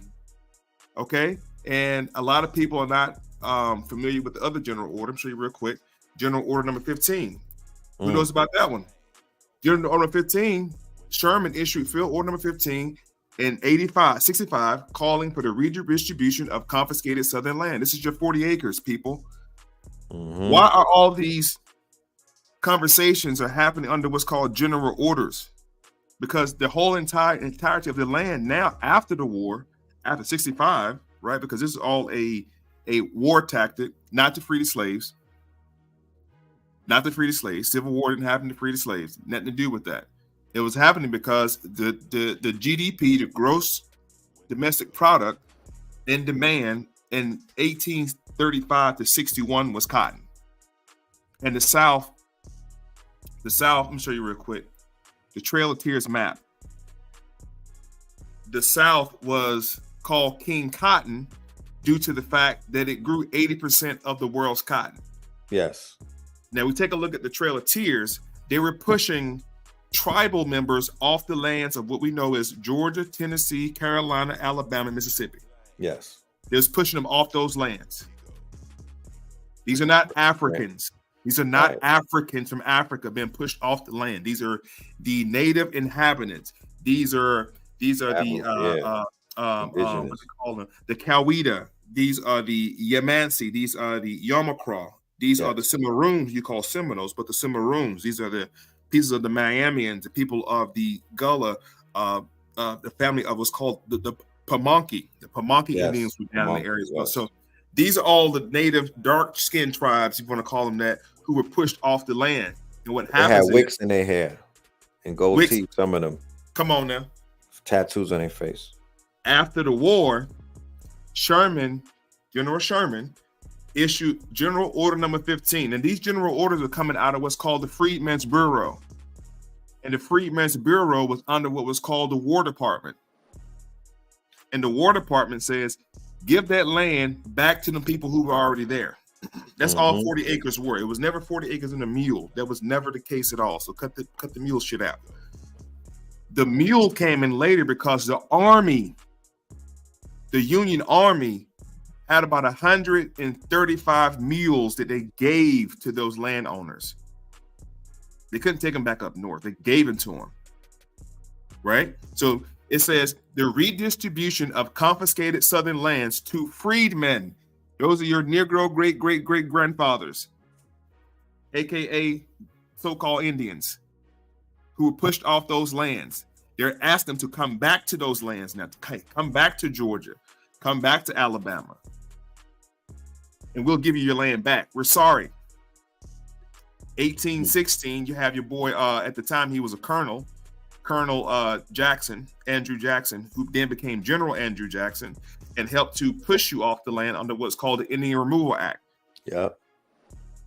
And when the land was abandoned, that becomes abandoned land. You no longer have what's called a vested interest in the land. White settlers who were initially slaves, runaway slaves, these white settlers, and they were white criminals in the land of Georgia. How do we know that? James Oglethorpe sets up Georgia. A man by the name of James Oglethorpe decided to get a charter. 1732, the Crown granted a charter to listen to what they're saying. Listen to the language. Charter trustee. Listen to the language. Every colony that you call a state, all 48 colonies, has a board of trustees because every 48 colonies is under what's called a charter. And these charters are no different than the Masonic charters. They were granted from England. The Masonic charters are granted from England.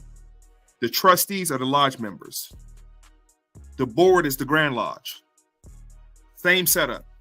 1732, the Crown granted a charter to trustees for establishing the colony of Georgia. It's worded that way because each colony is a company. Like the Virginia Company ended up becoming Virginia. It's still a company. Has a board of trustees. You call it the government of Virginia. Said government. Those governed people are the board of trustees. The governor, okay, the chamber members, all those are your trustees for that charter. Who granted the charter to James Oglethorpe in 1732? King George. In honor of King George, guess what happens? He names the territory Georgia after King George. James Oglethorpe himself was the first group of 114 colonists on the frigate Anna. These are your slave ships right here. Shouts out to Dan Calloway. These are your slave ships. They're called frigates and schooners. There were no slave ships. Sorry. Look them up. Only people that had big enough ships in that time period was called the Spanish Armada. And those were gun ships. Look up the frigate Anna. That's going to show you what the ship looks like. Landing on the site of today's Savannah in February 1st, 1733. Just for time's sake, I'll skip the show. But James Oglethorpe ended up meeting, he meets Chief Tamachichi. This is the chief he meets. He meets Chief Tamachichi, and sets up what we were told were treaties. Those are charters. Yes. Not fucking treaties. Charters. Hold on. I think his name is weird to spell. It might pull up anyway. There we go. Right here. Check out this photograph. Them black folks. Yeah. Them Negroes in Georgia. See a little black boy up there with that blue jacket, that blue coat on, representing the interests of England. They already got him. Other Indians ain't got no clothes on. Shirt off, shoes off, everything.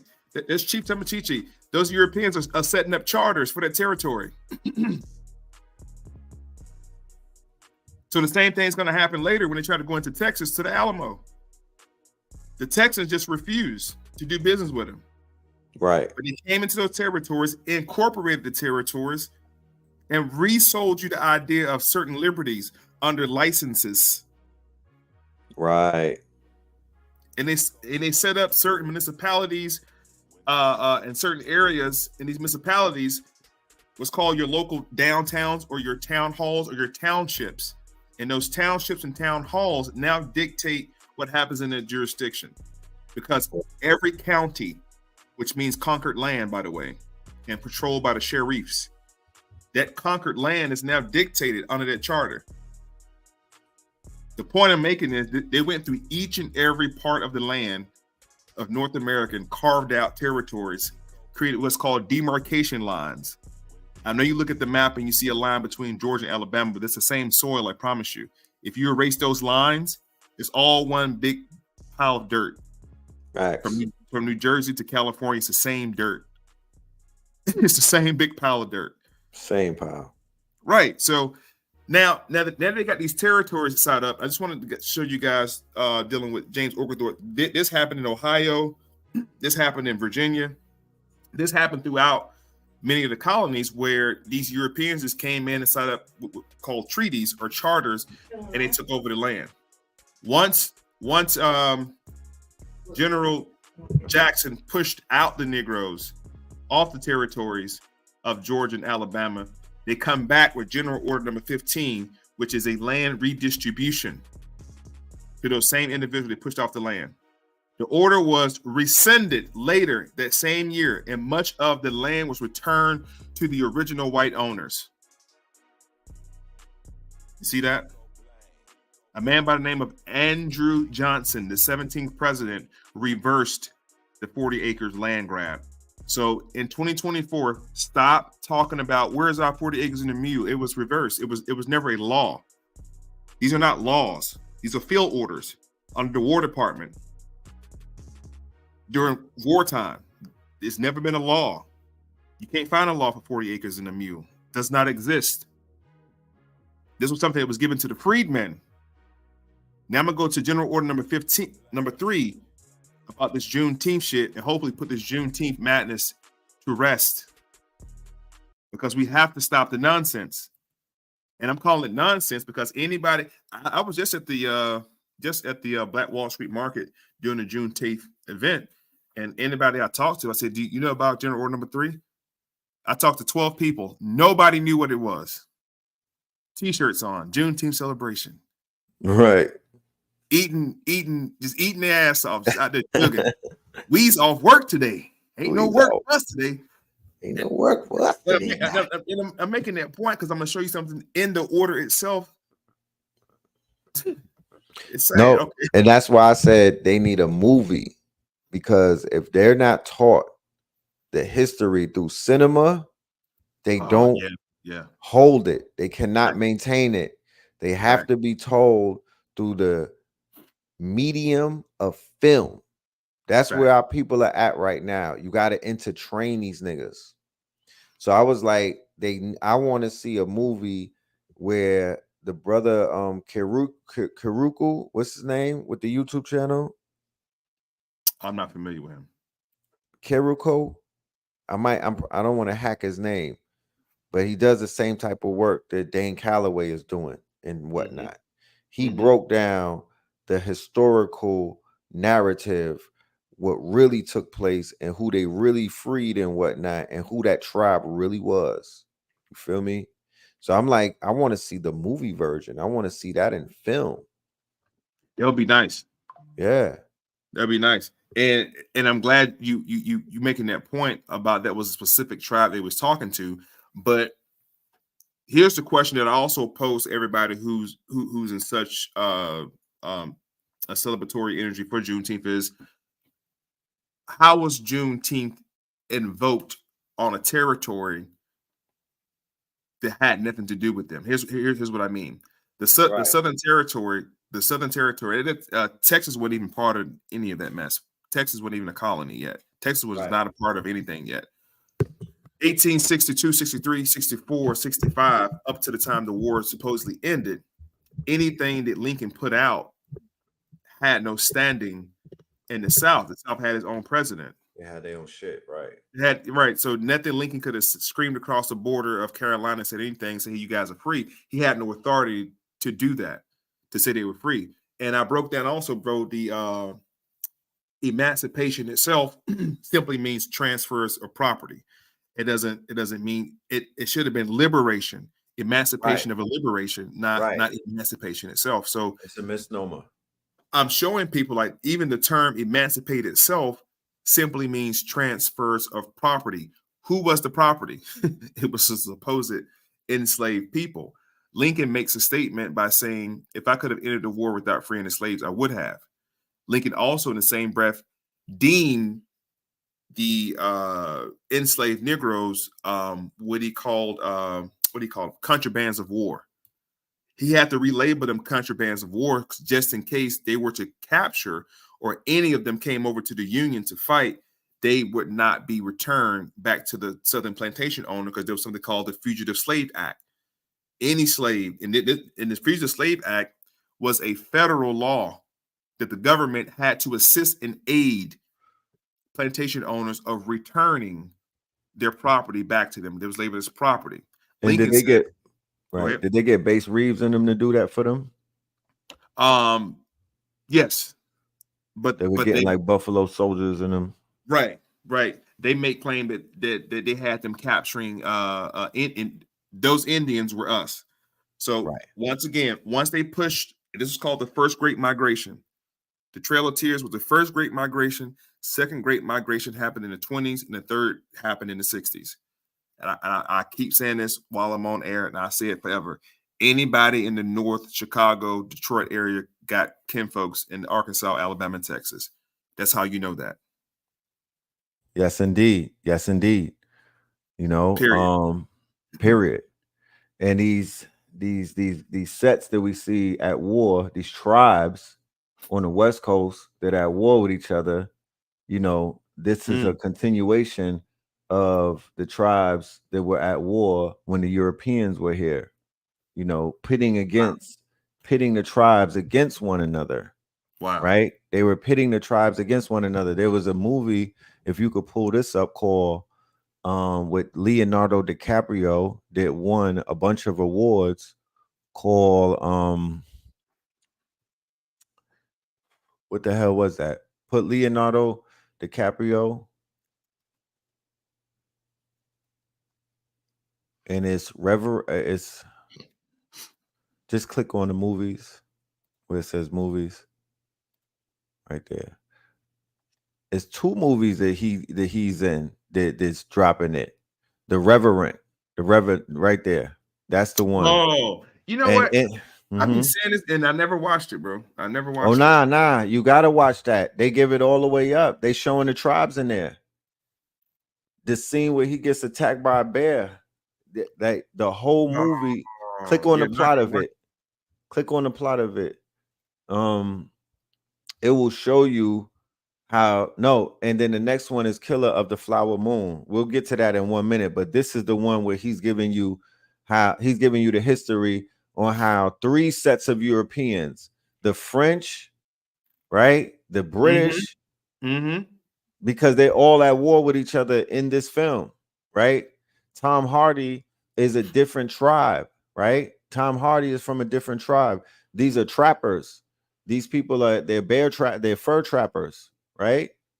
And they're utilizing the different tribes to go against one another, right? So the French, they have their tribe of Indians, the Spaniards have their tribes, and they sit back and they watch them fight each other. Yep. Okay. Yep. They sit back and they let them fight. Of course, and yeah, it's Hollywood. So, you know, there's no film in Hollywood that is telling 100% truth. That's not how film works. It says based on a true story. You know, they give you modern day stories of people. The BMF damn series is a goddamn Hollywood production. You feel me? Half of that shit ain't take place. This nigga didn't go through 100 shootouts. So the Reverence is a perfect example. The shootout in Atlanta really happened though. Huh? That shootout in Techwood happened in real life. Oh no, it did. It definitely did. It definitely did. You know? Yeah, don't put it but out the there. way that they show it in the show, though. Oh yeah, of course. They're embellishing what is called embellishment. You know, that's what Hollywood does. Yep. Embellishing. That's it. There you made a strong ass point with that. I just wanted to show the family on the other side what it looked like. It was two ops. They call them land surveyors, but there's actually ops called Lois and Clark during the time period in America where fur trade was real big. Mink, fox, any little animal that they could trap, catch, and skin, they would wear it. Keep in mind, back in Europe, Europe has no GDP. Right. Europe does not export anything that the world wants. They intake everything. They can't grow shit in Europe of value. Nothing that anybody wants. Everything comes from Africa and the Americas. Notice where they come to first. If Europe had it going on, Europeans would have never came out of Europe. If they had all the gold, the fulsite, the magnesium, they had all the fur and the fruits and vegetables, they had no need to go out. But they had nothing. And to this day, still have anything at all. So I just want to point out that the Native Americans were welcoming to a certain degree and amalgamating with certain Europeans. And like the brother pointed out, a lot of these Indian tribes would fight one another. Watch this. Indian tribes that fought with the French. And look at this brother here is definitely a brother right here. Black. And pull up an actual war real quick. Just to show some receipts, right? Many Native American tribes fought alongside French and the French and Indian War, 1754 to 63. Remember, we have not got to 1776 yet. That's the Revolutionary War. As also known as the 7-Year War in Europe. Now, there's another war we're going to talk about called the 100-Year Indian War. That goes back a little further, dealing with Metacom. Right. The Algonquian-speaking people, and they show all the tribes, the Wabanaki Confederation. These confederacies was already here prior to the Southern Confederacy family. Right. They biting. That's a playoff of the real Confederacy. Come on now. You know what I mean? That Confederate flag, again, that's called the Galactic Cross on that flag. Do your research on that Galactic Cross. Had nothing to do with no white folks. Can you pull up King Philip's War, please? Absolutely. That's how they got Connecticut and all of that. Yeah, this one right here. So this lasted about 3 years. Now, King Philip's Wars, the Gullah Wars, this is all part of what's called the 100-Year Indian War. For 100 years, skirmishes and wars took place. Of course, when you're fighting with sticks and guns, the guns are going to win. Superior, right? And with the way they were flipping these confederacies and these tribes to fight with them is because they had superior warfare, right? They came with the superior warfare, similar to what you see taking place in Africa, where they're convincing these rebel groups to fight with them. They're convincing these quote unquote they're convincing these people to have civil wars, and they will arm both sides, or they will arm the side in which they want to quote unquote play in their interests. It's the same exact thing. So that's what you saw taking place with the tribes. They would give them alcohol and they would give them those guns and whatnot that shoot fire. and the Native American call them. I think they call them fire sticks. Fire sticks. King Philip War is very instrumental in the falling of this quote unquote of these empires. Yeah, for sure. And King Philip was a chief Metacom. Is his name right here? Chief. Yes, Metacom.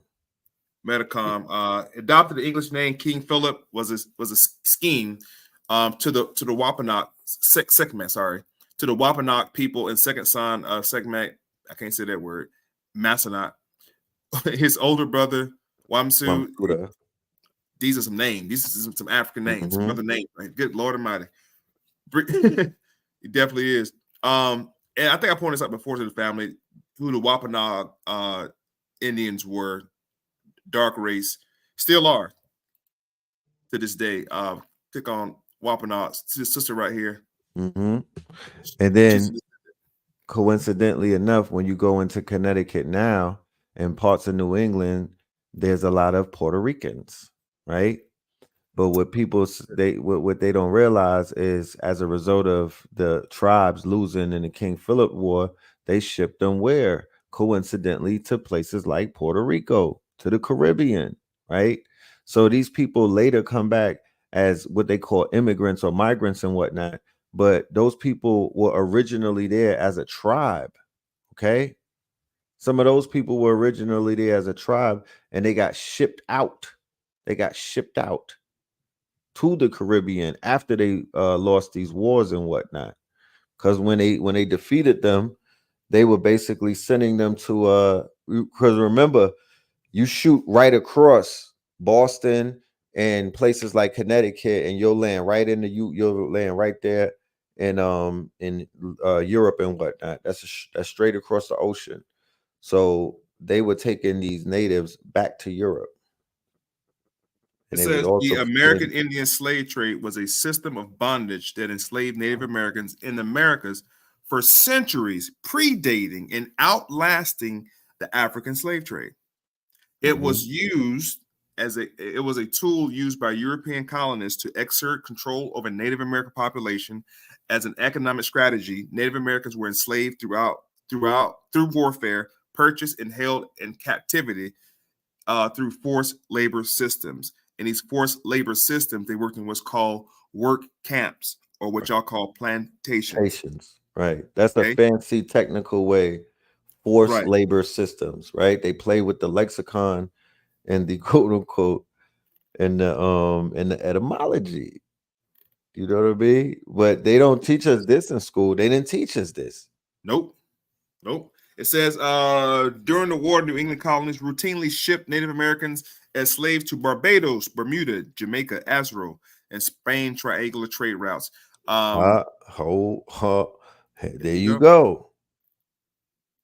Right. As early as 52, Spanish Crown outlawed Indian slavery under circumstances. However, because Native American labor had to be essential for all economic activities going on during this first generation of colonialism, it was unthinkable for European colonists to do without native slaves.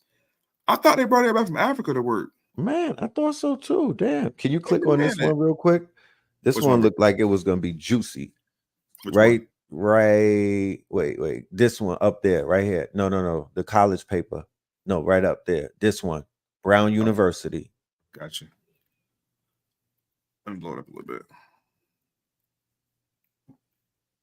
It says colonial enslavement of Native Americans, including those who surrendered to. Study by Brown University historian finds that Native Americans who surrendered during King Philip's War were sold into slavery with long-lasting effects. Good God Almighty. Good God Almighty. They didn't teach us this. I thought we all came from Africa, and I didn't know we fought over here too to get we got exported. And we got fucking they deported niggas. Imagine getting deported to Bermuda after losing a fight. God damn. That is crazy. And you from Boston originally. You don't even know where you are. You feel me? You got that Boston slang. You know what I'm talking about? You was chilling, rooting for the goddamn Celtics, and now you in Jamaica, Montego Bay. Playing soccer. Right. So like Crumb just said, these are called prisoners of war, right? Native American slavery is a piece of the history of slavery that has been glossed over. No, not glossed over, eradicated and scrubbed. Right.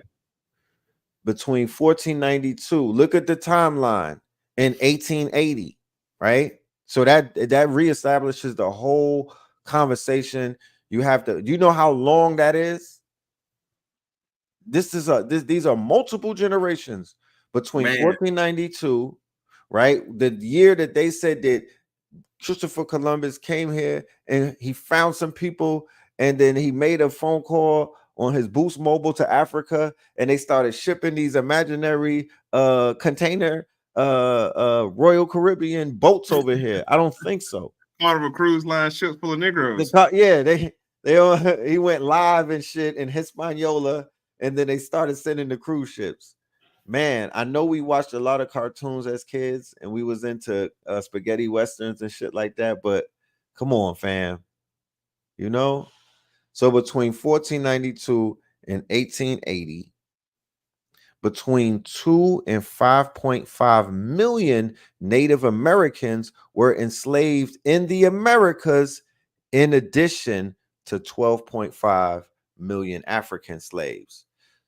While natives have been forced into slavery and servitude as early as 1636, it was not until King Philip's War that natives were enslaved in large numbers. And I'm telling you, when it's large, when I say large numbers, they cleared out the whole eastern coast, the seaboard and the Adirondack Mountains. They cleaned them up.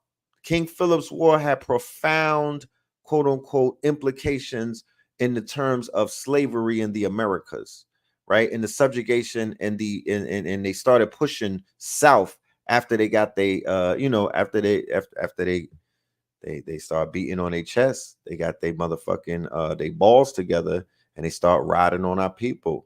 But they set up the whole Caribbean slave plantation trade and things of that nature from the Americas first. Told y'all. All right, let me read this go back quick. Up a little. Go ahead. Ready to go. Real quick, yeah. So go back up. So when you see these Puerto Ricans and you like, damn, the Puerto Ricans look like Indians, right? Or the Puerto Ricans look like the Taino. They look like if you put feathers on them, if you dress them up as Tonto, and they were not speaking Spanish tongue, but they were speaking a native tongue, those are your Puerto Ricans. They're in Puerto Rico, and they're like, yo, we been from here. No, y'all not from there. There are more Africanoid people who were originally on that land.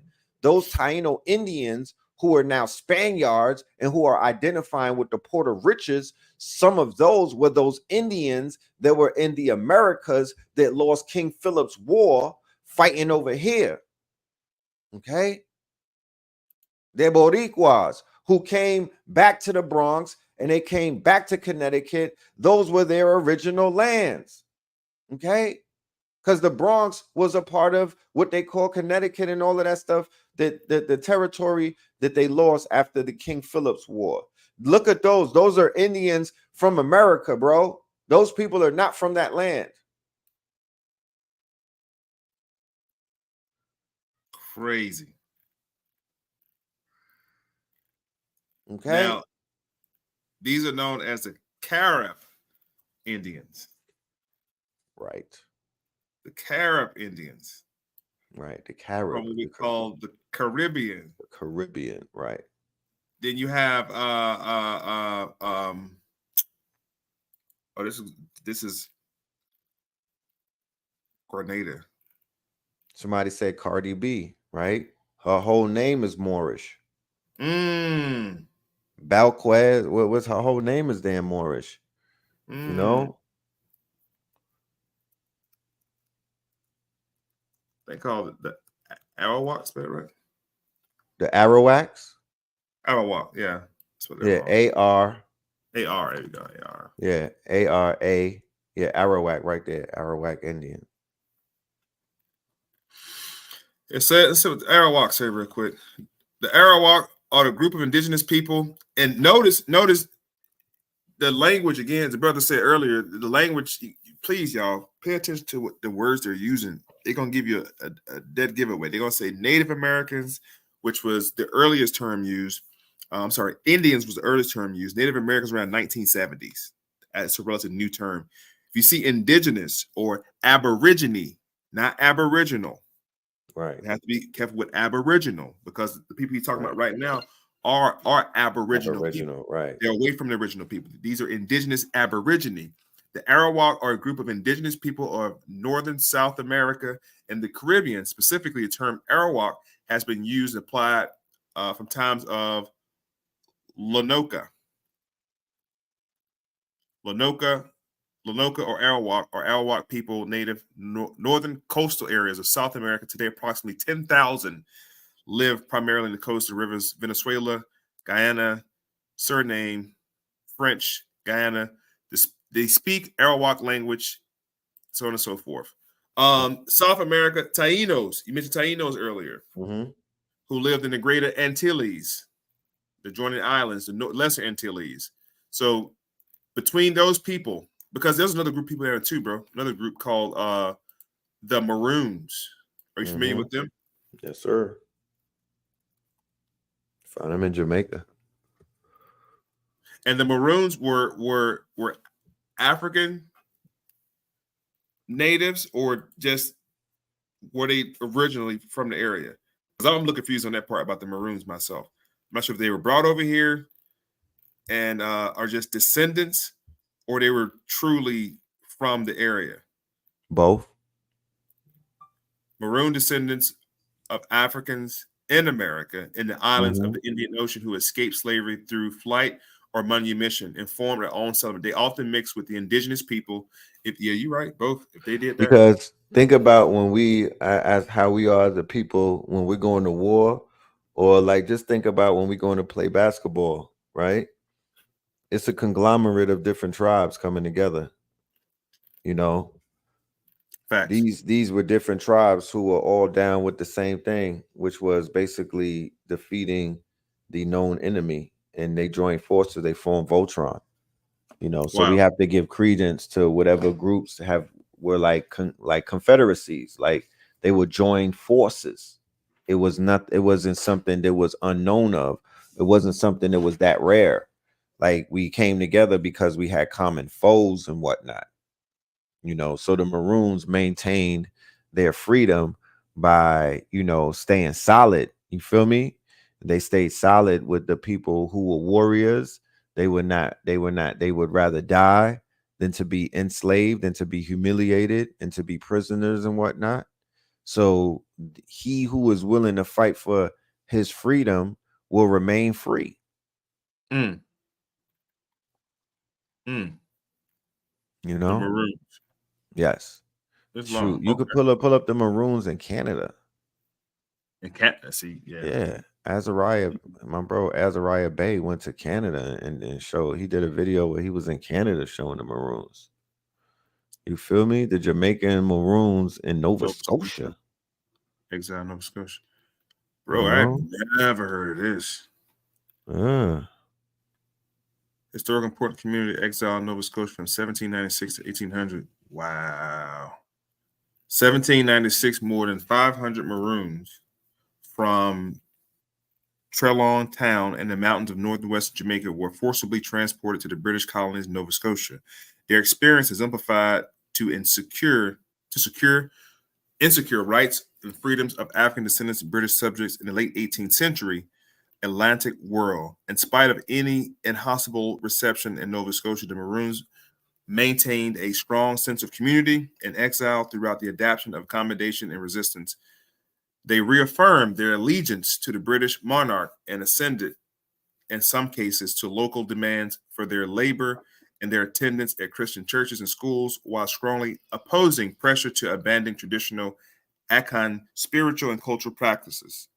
Although most Maroons left Nova Scotia for the Sierra Leone's 1800s, it is widely believed that some individuals stayed behind. Their continued presence is suggested by the surname, accent, items, customs, and oral history and the traditions of African Nova Scotians, from whom Maroons' dignity, strength, resilience, and resistance to our continued source of pride. You absolutely right, bro. 100% Can right. you pull up slave revolts in St. Croix?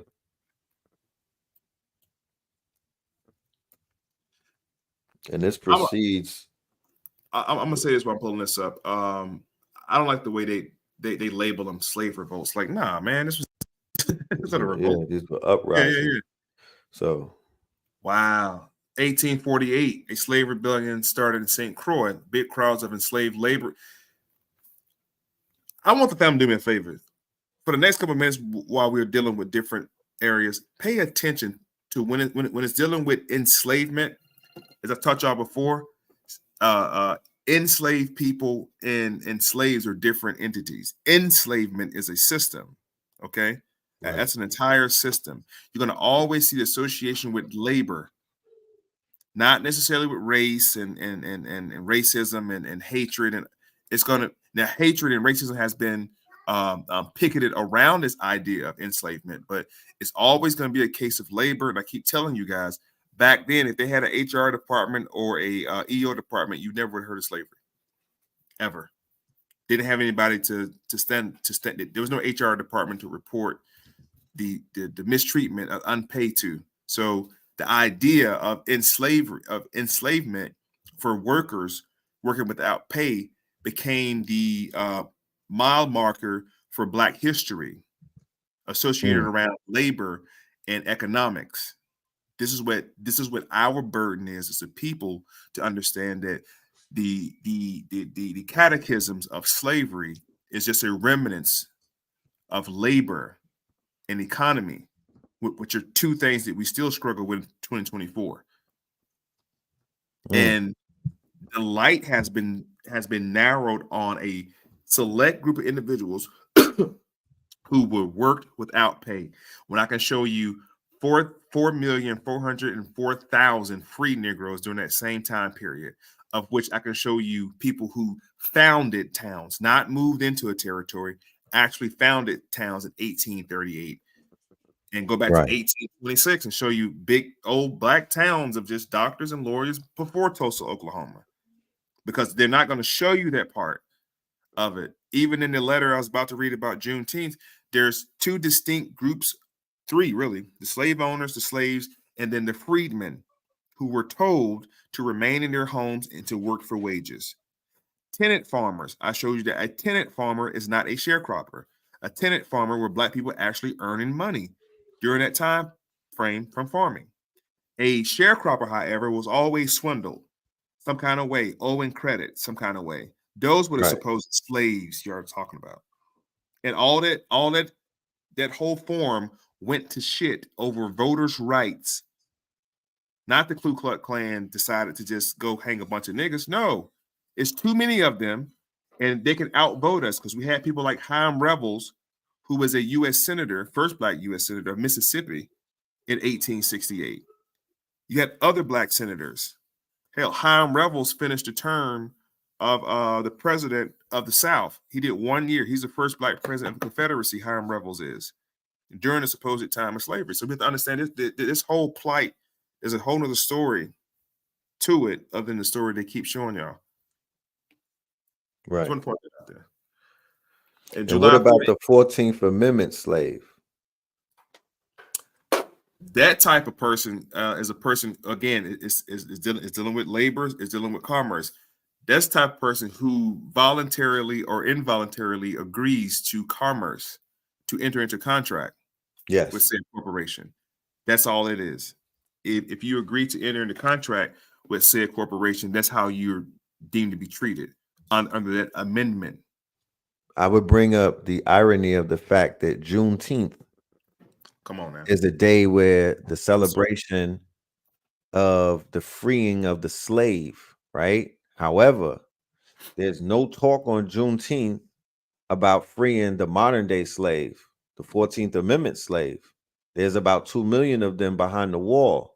Okay. So places like Texas, places like Louisiana, places like California, where Kendrick Lamar performed the concert with the Bloods and the Crips on stage, that's a slave colony, because they have more people enslaved in those states, right? As modern day slaves doing what? Slave labor, right?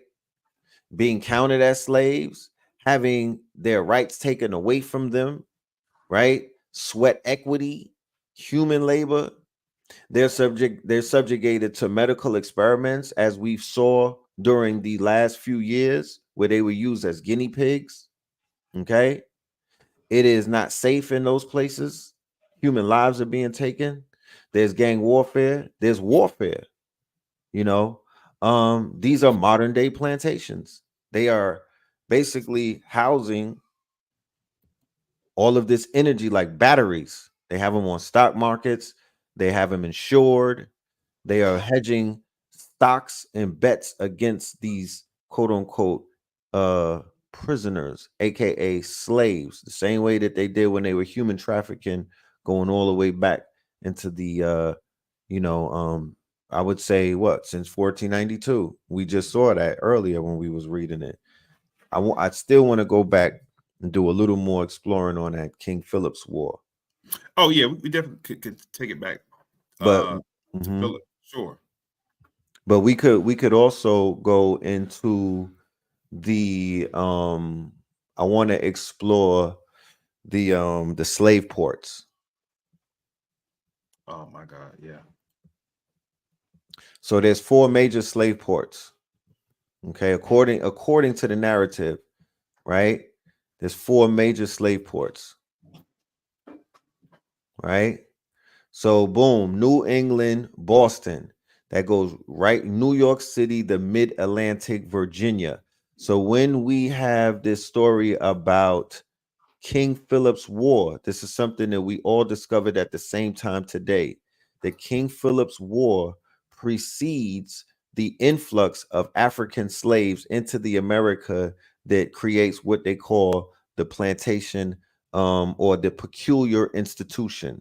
Right? King Philip's War was a war to take the eastern region from multiple tribes of Indians who came together as a confederacy to defend their land. And King Philip was defeated, and the prisoners of that war were enslaved and shipped away to where? The Caribbean. Yep. Okay. The Caribbean. You know? Hold on. Now, hold on. What was the largest slave port in North America? Nearly half of them, 150,000 people, had been brought through the country's largest slave port in Charleston, South Carolina. Yes. Now, what you're speaking on is something that I often spoke on as well. Hold on. When did the last slave ship arrive in North America? 1860. The schooner. See that? You guys got to know what a schooner looks like. The schooner is a very, very small situation. It's a rowboat. There were no slave ships. Okay. 1806. Something happens where the importation of Africans into the Americas is outlawed in 1806 or 1808. Sorry, 1808. It was outlawed in 1808. So, along with the brothers saying right here, these ports were definitely ports where they shipped out Native Americans. And these same ports and these same locations do align with the ports of King Philip, where the areas of King Philip War. Other than places like Savannah and New Orleans. And I'm going to speak to the New Orleans and Savannah area export as well. So you have something called the Second Middle Passage, which nobody talks about. Yes. But me, I talk about it. Yeah. Second Middle Passage is the forced sale and migration of enslaved people within the United States after international slavery ended in 1808. A coffle. You guys see those slave movies? Matter of fact, the movie Django, when it first comes on, Jamie Foxx is in the line with the brothers, and they all chain. It's called a chain gang in the 1970s. It's called a coffle or a chain gang. Right. The movie Life also depicts that. The movie Life gives you in the 1930s and 40s shows you the first remnants, a remedy of what they later became known as the prison industrial complex. Right. They did stuff like they could trade inmates from one county to the other to help do stuff. Mississippi did it all the time. Alabama did it all the time to clear the highways, Highway 10 and stuff of that nature. So to build America out, to build out America, to clear land, to build railroads, to build bridges. This was slave labor, okay? And then it transferred into forced slave labor, and then it transferred into inmate, prison complex industry, sweat equity, slave labor, prison labor. And that's what you see at in Louisiana, right? That's what you see in the 70 prisons in New York State. That's what you see in California, okay? Mississippi. These sins of the father visits the son. These slaves were cursed.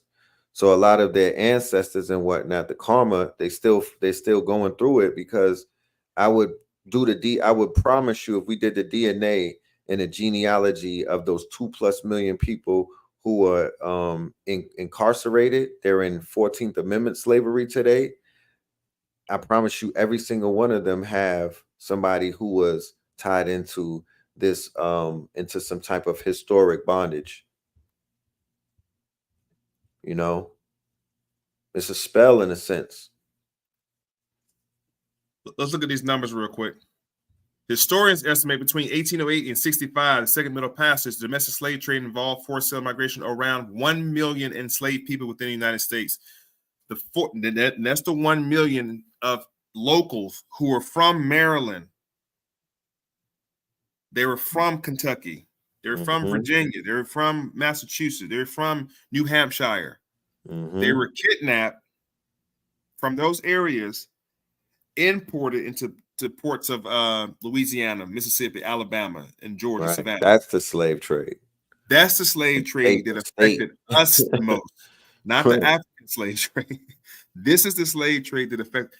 Matter of fact, what happens is they show us pictures from the 1500s to 1600s slave trade of the French and Portuguese. And as Black people in the country's community, to talk about transatlantic slave trade, you never hear the Spanish or the French brought up in conversation. They say Europe.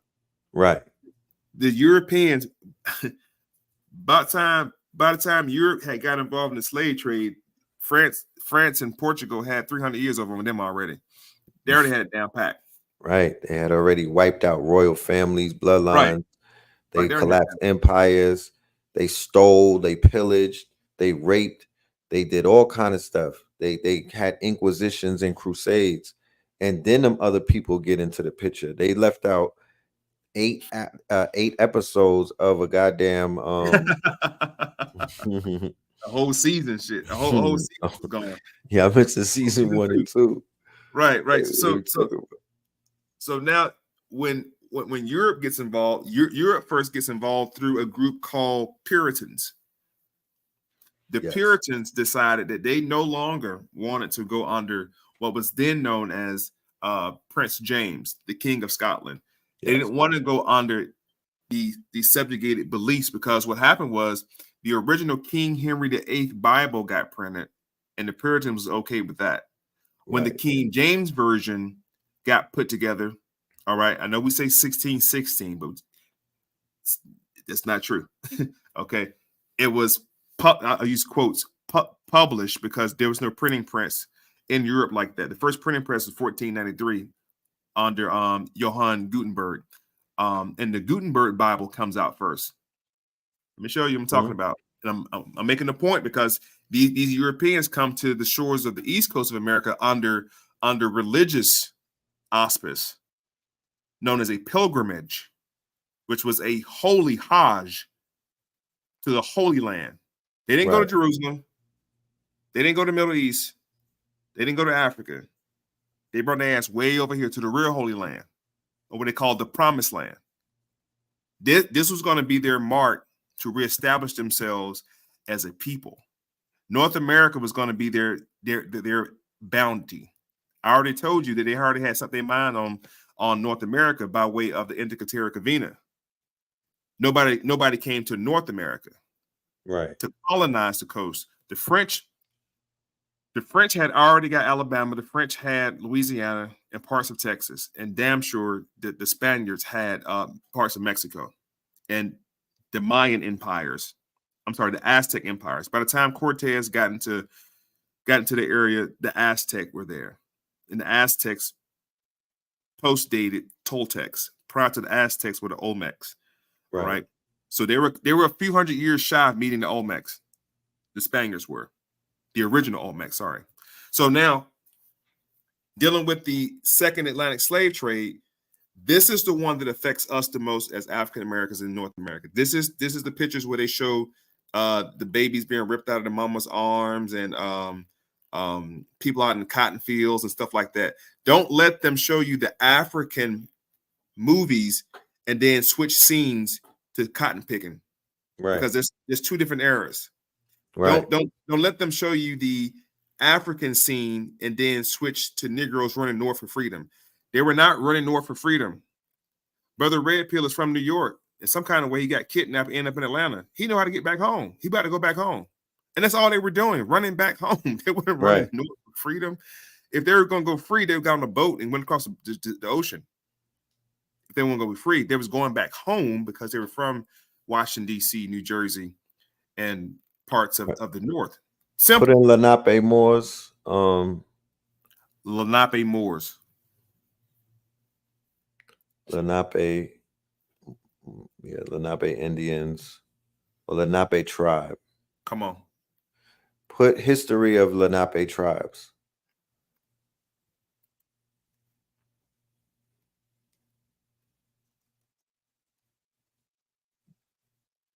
Hold on, I'm gonna go back to the Delaware Moors. Islam. That's crazy.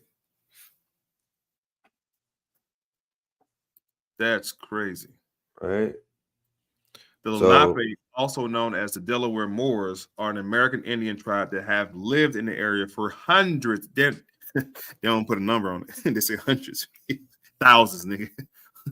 Since the beginning of time. The term Moor is used to refer to the Lenape community in Childswell, Delaware, and other Lenape communities as early as 18th century. Historians J. Thomas Scarf says the Lenape recognized themselves and their neighborhoods recognized them as a distant ethnic group. In the early 1990s, Lenape elders formed the Lenape Indian tribe of Delaware to celebrate their history. So this is in Delaware. Yep, Delaware. Delaware is where that's the first state. And that's also where, businesses go to incorporate. And that's where whole Biden is from too, Delaware. Damn. See, I never heard of Lenape tribe before. The three tribes that make up the Lenape tribe. So it's kind of like you were saying earlier that it was basically multiple clans who came together, all the same people, but just different clans. They form a tribe, right? Form a tribe, and then tribes form confederates or confederations and whatnot. Like how certain blood sets form the Bloods, but they're sets. Yeah, so these clans are like sets. You got families and whatnot. The Johnsons, the Williams. Everybody from the hood knows there's a group, there's a family, and they all got the last name, and they all move like a tribe, like a clan. They fight together. You feel me? They ride out together. And when they have their family reunion, it gets bigger. It turns into a tribe. Or their tribe is people who have their phenotype. You know what I mean? Like certain people from Africa can identify one another as tribe, being a part of the tribe based off their phenotypical features.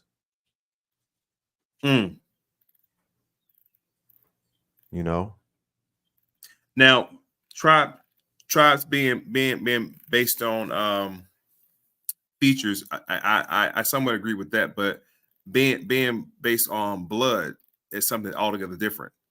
And I think that's the trick that they got us to believe, that there's a such thing as recognizing what tribe you came from based on your blood type. Now, there is such a thing when there's a patriarchal society of tribalism, because essentially everybody comes from one seed. If me or you decide to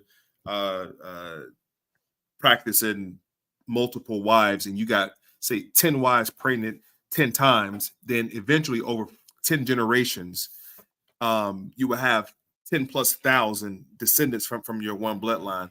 That way it makes sense. But who has your original blood sample on the record, for the record, to compare to other bloods? That would be my only question. That's why there were certain type of things set in place where everybody wasn't mixing the blood. So when they did the second, all of these migrations, and they moving us to, because keep in mind, when you go back to the second migration, and when you go back to 1805, when they outlawed the importation of African slaves and whatnot, they made it punishable by death. This is what gave rise to the sex farms. This is what gave rise to the commodification of the fetus. You know what I mean? And yes, put the slave sex farms, slave sex farm post 1805, right? And this is where you have places like Baltimore, where incest is one of the main, that's the home, according to the charts, of incest in America, because on these slave farms in Virginia, you know what I mean, in the Mississippians, in the Mississippi, in Louisiana, you feel me? They were breeding women to sell their children. You know what I mean? They created a whole level of sex trafficking and human trafficking and child trafficking during that time and whatnot. Because the kids, the kids, the word kid itself, wow. The children themselves were considered to be property, and under the same condition as their mother. What's the word for that? What's the word for that?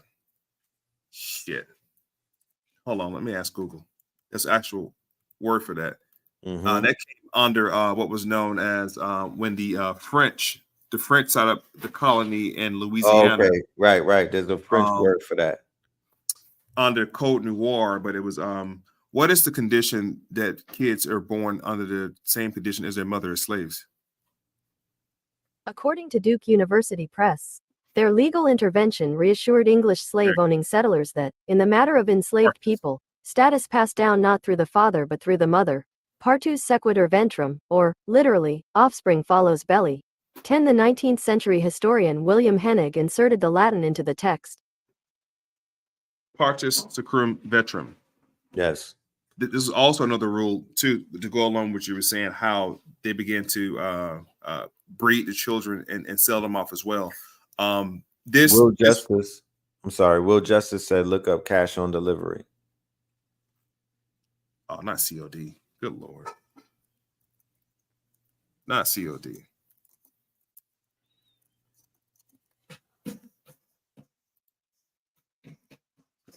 Darkest behind us right here. Okay, well, it just says it don't get into anything too hard. There's sometimes payable on delivery, cash on demand, payment on demand, delivery. Yeah, that's just COD. I don't see anything behind it. Yeah, you might expand on that. Yeah, you got to expand on that one, brother. COD, cash on delivery. But I know that gave way to the sex farms, gave way to child labor. Child labor. And that child labor was often masqueraded. I'm gonna show you real quick as what they call Black orphans after slavery. There were an abundance of children after slavery too. Yes. After war, right? And these Black orphan, or what they call asylums. There you go, New York Colored Orphan Asylum. were set up by Quakers. Remember earlier, I didn't continue my conversation because I got sidetracked by thought, but remember earlier I told you that a group of individuals named the Puritans came over here on a pilgrimage. We call them pilgrims, but it's about 4 different groups. The Quakers are one of them, the Browners, the Puritans, and there's one more other group that came over initially to settle the colonies. Shortly after, a Baron company, Baron, these are European Lombards, they got together and organized what was called the Colonial Project. Yes.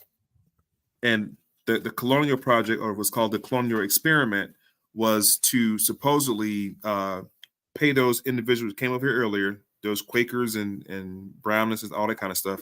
They paid them to settle parts of North America and see what it was like. And once they sent word back, it's okay, it's decent, it's livable, right? Besides the hostile people over here, the hostile dark people over here, who the Quakers quickly befriended. And because the Quakers befriended these darker people, out of that connection of the Quakers and these indigenous Black folks in North America, you get things like abolitionists. Quakers were your first abolitionists. They thought that you couldn't enslave these people under wet law of God. So the Quakers fought alongside the Native Americans for a long time. But anyway, the New York Colored Orphan Asylum, founded by Quaker community, had been burned to the ground during the New York draft riots of 1861. The New York draft riots 1861, if you want to see that scene, there's a movie, and Brother Peele already told you that they orchestrate things through Hollywood, right? There's a movie called The Gangs of New York. The Gangs of New York, that fight scene is actually the New York draft riots of 1861, when Lincoln decided to draft those white immigrants into the war, but would not draft Black folks to the war. And those white migrants, the Italians and the Irish, thought that was pretty jacked up and took their anger out on Black folks. And they burnt down the Black asylum. The people died. Of course, people died inside of the asylum. There was kids in there. They burnt down the asylum with kids in there. 1861. The Howard Colored Orphan Asylum in New York, it was set up and established by General Howard, the same guy who brought you Howard University. Yeah. Same guy. And his wife set up Spelman. Yes. And that was done under agricultural acts to get these Black farmers to teach other Black folks agricultural skills and trades. When I was in high school, they had auto body, auto mechanic. You could leave, right. You could leave high school in the 80s and 90s and without going to college. Go right into a trade, right? Go right into a powerful trade. Exactly. So right these HBCUs were set up just for that, to teach Black folks trades, to work with their hands, not with their minds, because they still had Oxford and Stanford and Yale and so on and so forth at the time. The academia community still had their thing going on, white folks, but they said, well, give them their own institutions, but it's going to be farm labor. And one of the first ones, I'm show you real quick. Tuskegee. No, I'm gonna make this connection real quick.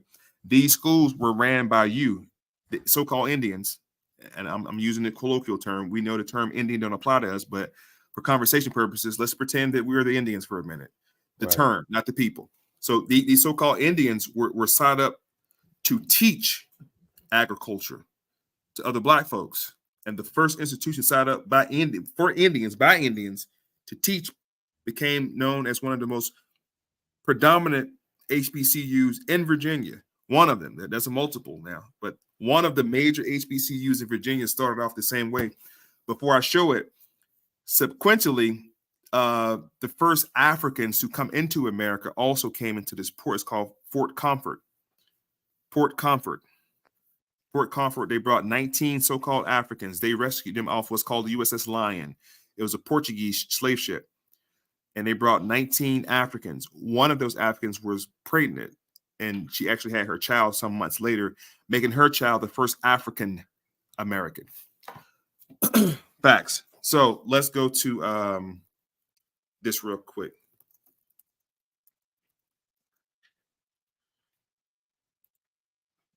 I already got it in my Google search. It's crazy.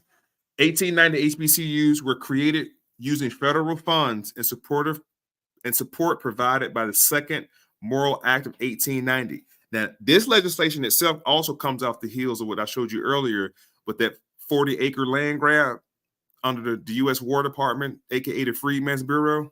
Yes. This is also a part of that too. This legislation aimed to encourage blacks to attend college and major in science, mechanical, and industrial programs, particularly in the field of agriculture, not to go be lawyers and doctors and work with your brain, but work with your hands. Okay. And one of the first ones was what we call today Hampton University. Hampton University. According to Wikipedia, Hampton University is a private, historically black, research university in Hampton, Virginia. And the Hampton Normal Agriculture Institute opened in 1868, 3 years after the war. From 1872 to 1920, the school received U.S. land grant funds. U.S. land grant funds are the 40 acres. That's the 40 acres that got reversed by Andrew Johnson. That 40 acres in the mule was a U.S. land grant. So the fact that we didn't receive that land grant, they circumnavigated that and opened up these institutions under that same land grant fund. The institution began with awarding bachelor's degrees in 1922 and accreditation to college in 33. The school was raised to university status in 84. What was it called originally? Watch this. What was the original name of Hampton University? Hampton Normal and Agricultural Institute. According to Hampton University, on July 1, 1930, Hampton Normal and Agricultural Institute became Hampton Institute, and the title of Principal Dr. George Phoenix at the time was changed to President.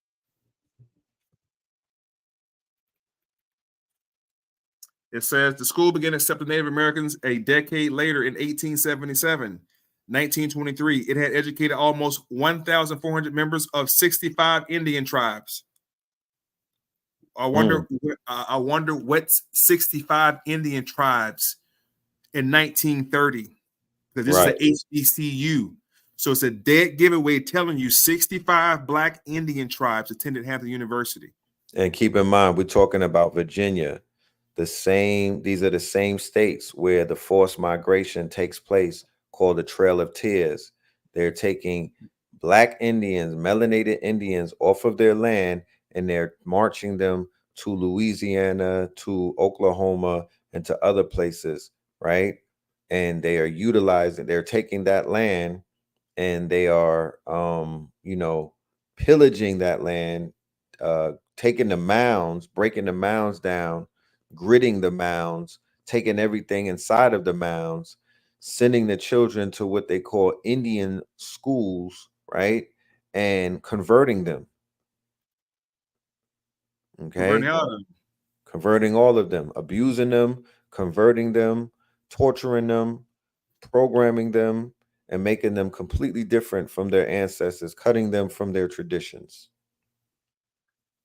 It says, this is Louis Firetail, Sioux Crow Creek, wearing tribal clothes in American history class, Hampton Institute, Hampton, Virginia, 1890. Could you imagine having a history class with your forefathers in front of you, showing you where you come from? Right. And look how they dress, like Quakers. Yeah, yep. They got them dressed like Jesuits, Little House on the Prairie, completely emasculated and decultured. Yep. Let me just pass it real quick. The abolitionist Frederick Douglass, in response to the question he often heard from whites, "What shall we do with these Negroes?" said, "Do nothing with us. Leave us alone," he said. "Haven't you done enough already?" That was from the ancestor Frederick Douglass. Yes. And that was a big question. That was a huge question. What should we do with these Negroes? Between 1880 to 1935, they didn't know what to do with it. It was an abundantly certain. It was a lot. There's a lot of Negroes everywhere. They know what to do with them. So I'm gonna bring up something real quick to show you, see if you know about this. Hold on, it's not this right here, but look at the logo for Hampton University. It's bales of cotton and a plow, and books. Wow. Yeah, that's the Hampton. Now it ain't just Hampton University. You got Fort Valley University, Tuskegee, and several other HBCUs that are all agricultural schools. Nothing Right. to do with earning, any kind. Well, you do get your credentials. Let me not say that. But the origin of it was just a trade school, y'all. It was never meant to be a university of sort to where scholarship comes out of it. That's why anybody went to Princeton or Yale would probably frown at the fact that you come out of HBCU thinking that you know what you're doing. It was just different levels. They understand the history of Hampton University, and those schools were for agriculture, for your forefathers to learn how to spread the information of harvesting. In fact, one intricate individual, George Washington Carver, was huge at Tuskegee. Like Very for the huge. programs, I mean, he didn't go there, but for the programs, Tuskegee, George Washington Carver, who was probably the brainchild behind what we know now as the USDA, right? Department of Agriculture. We were the first ones to understand agriculture, which goes to my point. Africans coming to America wouldn't know how to plant cotton. They don't grow cotton in Africa. They don't know what to do with that. But these people who've been around cotton their whole life understand how to grow cotton, how to pick it, Tobacco, how to do it. Right. Corn. All of it. Right. There they go right here. Look at these babies. That's crazy. And that's the same thing that they did in Canada with these Indian boarding schools where they were discovering mass graves over the past few years. Okay. So wait a minute. You said mass graves in where? Canada? Mass graves in Canada, Indians put mass graves found in Canada, Indian schools. God damn. And then we're gonna really show something. The connection to the throne. What Indians, right? Can't spell India.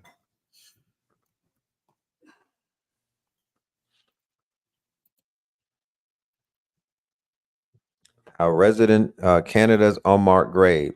How residential schools carried out cultural genocide against Indigenous children. In May 2021, when archaeologists discovered what they believed to be 200 unmarked graves at an old school in Canada, it brought new attention to one of the most shameful chapters in that nation's history. Wow. Now, pull Queen Elizabeth and the disappearance of Queen Elizabeth and disappearance of Indian Children's School. Hold on. Queen Elizabeth. Wait a minute. That's interesting. Queen Elizabeth and the disappearance of Indian schools.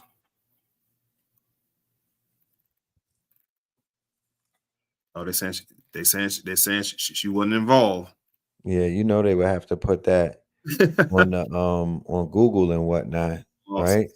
CBC. That's USA Today talking about fact check. So that's their way of sanitizing things that everybody knows in the age of the internet, where they have to basically debunk or they have to try to say, no, that ain't true. But there's whole reports on that, right? There's an investigative report of the children being led away by the queen and never coming back. And then they're finding mass graves. They found 200 mass graves at one school. That was one school. It was a lot of schools out there. Watch this right here, though.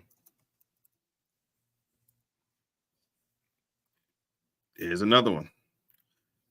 Mm-hmm. Wars, and we can go to wars all day. Out of the Dakota War. Out of the Dakota War.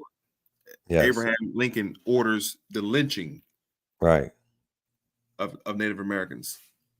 Yes. Is it right here? Yeah. Yep. A couple hundred of them too. Those was warriors, similar to what they did to out of Germany, Saint Maurice. You know, Dakota War, Knights Templar, the Sioux Uprising. Mm-hmm.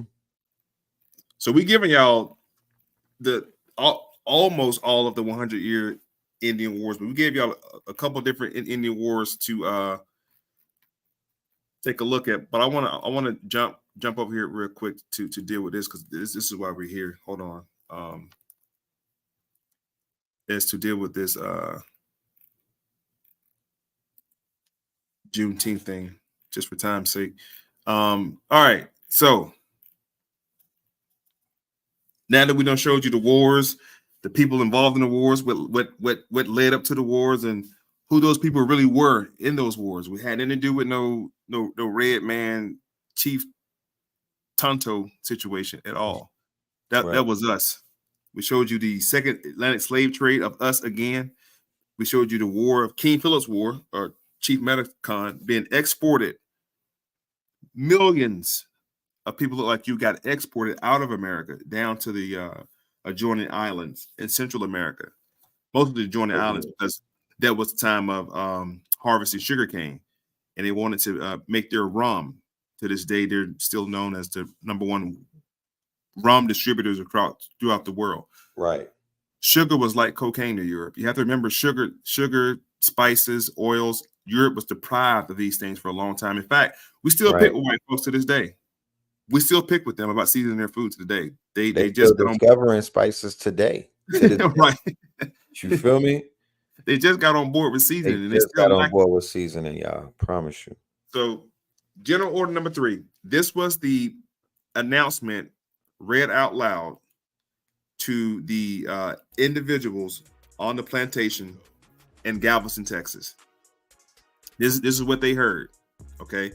And I've done this quite a few times before, but I don't mind doing it again. We're going to read it slow. The people of Texas are informed that in accordance with proclamation from the executive of the United States, and there's a comma, so that means we have to stop reading for a second and reflect on what we just said. The people of Texas are informed that in accordance with the proclamation from the executive of the United States, they're talking about Abraham Lincoln. They say in accordance to his proclamation, and notice they address him as the executive of the United States because Lincoln did not make the proclamation from the seat of president. He made that call as the commander-in-chief. The president has the right to do that. He can operate in capacity as the president or operate in capacity as the commander-in-chief. What's the difference? Good question. As the commander-in-chief, all military branches come under his authority. They already come under his authority anyway, serving the military. Our ultimate CEO, commanding officer, was the president. Whatever he say do, every branch is going to do that. In fact, the Marine Corps can be deployed without Congress. They work directly for the president. All right. So this was a war power act. Get it through your skull. This was a war, nothing to do with him being a great person and just liking black people and friend. No, he was a more, stop all that. Okay. No, this was a war power act to bring the South of the Southern states back into alignment with the Union. You have to remember, stop dividing these Europeans like they're different. These are the same Europeans from Europe. So even during the Revolutionary War, those are Europeans fighting Europeans. 1776 was Europeans fighting other Europeans from Europe. The Civil War were Europeans fighting other Europeans from Europe. This is not your war, not your call. Now, we was asked to join to help, but black people weren't allowed into the military to 1945, 48, 46, 42, 40s. The Tuskegee Airmen had to go through hell to even prove that they were good enough to even fight beside them white boys. So don't think this was our war, the Civil War. This was white folks fighting white folks from Europe. Now, Lincoln makes an announcement and says they're free, but Lincoln never freed the slaves in the Union. I'm going to show you that. At the same time, he's making that proclamation. He never freed nobody above the Mason-Dixon line. It was everybody below Virginia. Virginia was the capital of the South. In Richmond, Virginia, the White House is still there today. And they use it. They use it as their corridor to hold their meetings. The governor, everybody meets there in the White House in Richmond, Virginia. So Lincoln said everybody below the Mason-Dixon line, or was known as the Black Belt, everybody below the Black Belt, you're free. It was just an announcement. And to further subjugate the South to stop exporting cotton, he did blockades under what was called the Ironclad Wars. We don't have time to get into it, but just write it down. It's called the Ironclad Wars. There was the Monitor and the Merrimack in the ports of Savannah and South Carolina, trying to stop that cotton from getting out. The South was blowing right past the North, but the North was in cahoots with Europe, because Europe had entered what was called the textile industry. Europe had entered what's called the industrial age. So Europe had their industrial revolutionary age, but Europe was processing all the raw cotton from the islands and the raw sugar from the islands in their companies. So those same stakeholders I showed you earlier, who set up those charters with those different states, those stakeholders are now pressuring the governors of those territories to bring into what's called an industrial age, or manufacturers or factories. Watch me, stay with me. Those same factories later became the catalyst in the 1930s, 1960s for Negroes to leave the South yet again to go work in factories, GMC and so on and so forth up north. The North has always been ahead of the South when it comes to technology and factories. That's why they think we're slow. They think everybody from y'all slow down. That no, y'all just ahead of the curve because Europe got to y'all. The North was the heartbeat of Europe. The South wouldn't come alongside. Let me continue real quick. It says this involves an absolute equality of personal rights and rights of property. They're not talking to the black folks. They're talking to the slaver. They're talking to the what do they call them? A planter. It's called a planter. This is for the white planter. This involves, meaning this is the executive order. The executive order involves an absolute equity of personal rights and rights to property, because those white boys had already got promised the right to what? Life, liberty, and the pursuit of property. The pursuit of happiness was added later. Life, liberty, and the pursuit of property. They were already guaranteed their property rights. So that's why they treated black folks as such, because there was their property. In the movie 12 Years a Slave, he makes that clear. He said, they're my property. I do as I please with them. White people are dead serious about don't play with them and their property. They will take your head off about that. That's the only thing they were guaranteed was life, liberty, and pursuit of property. So it says, this involves absolute equality of personal rights and rights of property between the former master and slave. So write this, those are two people. A lot of y'all heard me do this before. Those are two people. The former master is the one person, and the slaves. There's two people we're addressing so far. And the connection heretofore existing between them become employer and hired labor. Did y'all catch that? We're no longer going to say slave master and slave. We're going to say employer and hired labor from now on. So the fact you got Juneteenth off, your slave master gave you the day off, according to the letter that was written for Juneteenth. That's why I'm telling y'all celebrating. Have y'all read the letter yet? That's crazy. Now, here's the third person, the third group of people right here. Period. It says the freedmen. This is the third group. Now, the freedmen are not the slaves. The freedmen, not the slave master. This is a third group that are being addressed in this letter. The freedmen are advised to remain quietly in their place of residence, in their present homes, and work for wages. I asked myself the question, what were the slaves working for? If the freedmen were getting paid, a wage is a payment. So these Negroes were not slaves. They got paid. So now ask yourself, how many freedmen were there versus how many slaves there were in that time period? And the numbers are staggering. The numbers show you that everybody was not under slavery. I know in our mind, we think everybody of color doing 18 anything were in chains and shackles. That's not true. It was a small group of us who were under what was called enslavement. There were a small group of us who were uneducated. There was a small group of us who were, misfits. And 300 years from now, they can tell the same story about 2024 in Atlanta, Georgia, in Chicago, in LA, in New Jersey. Throughout the entirety of the United States, they can tell the same story of a group of Negroes who were lazy, they didn't work, they stole, they sold drugs, they were criminals, they had no education. Then they can show a film, if they chose to, of another group of us who actually worked for a living, who got homes and got kids and got cars and got money. They're not going to. In this narrative of slavery, people, I'm going to keep saying this, y'all get in your mind. In the 1800s, they're not going to show you the Tyler Perrys and Oprah Winfrey's of that time. They were around. I can show you Hiram Revels. I can show you 10 black slave owners during that time, too, who had hundreds of slaves.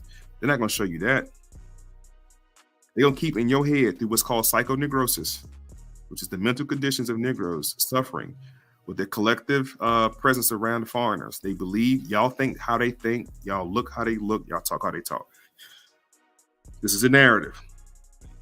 So I showed you the master, I showed you the slave, I showed you the freedman. The freedmen got paid, obviously. The condition, they no longer say slave master and slave, they say employer and hired labor now. So now those same slaves who just got told they were free in Galveston, they still stayed there and worked. They didn't go nowhere. Those same slaves that stayed right there in Galveston, Texas, who were never free, ask people who celebrate Juneteenth, are they familiar with the Fugitive Slave Act, vagrancy laws? Because you was just a slave today, Red. I come tell you, you're free to go. Get off my property. Now you ain't got a pot to piss in or a window to throw out of. You just take off walking. Now I just got you off my plantation right downtown Atlanta. Get off my plantation. You start walking toward Decatur. A white boy come along this truck and see you walking and stop. Where your papers at? What papers they talking about? They're talking about your freedom papers. What were freedom papers? They were monumented paperwork. Manumission. You were either monumented or you were never slave in the first place. Right. Those are the only two categories. So how did these small group of people become enslaved? Poor education. If you were caught with no ID or no money in your pocket, you would be locked up. This is corporate punishment or judicial circumstances. You can become what was known as slave under what's called civil mortuus. Because the minute you got arrested back then, they was giving out felonies like hotcakes. The regulation of felonies just came about on the Supreme Court galls.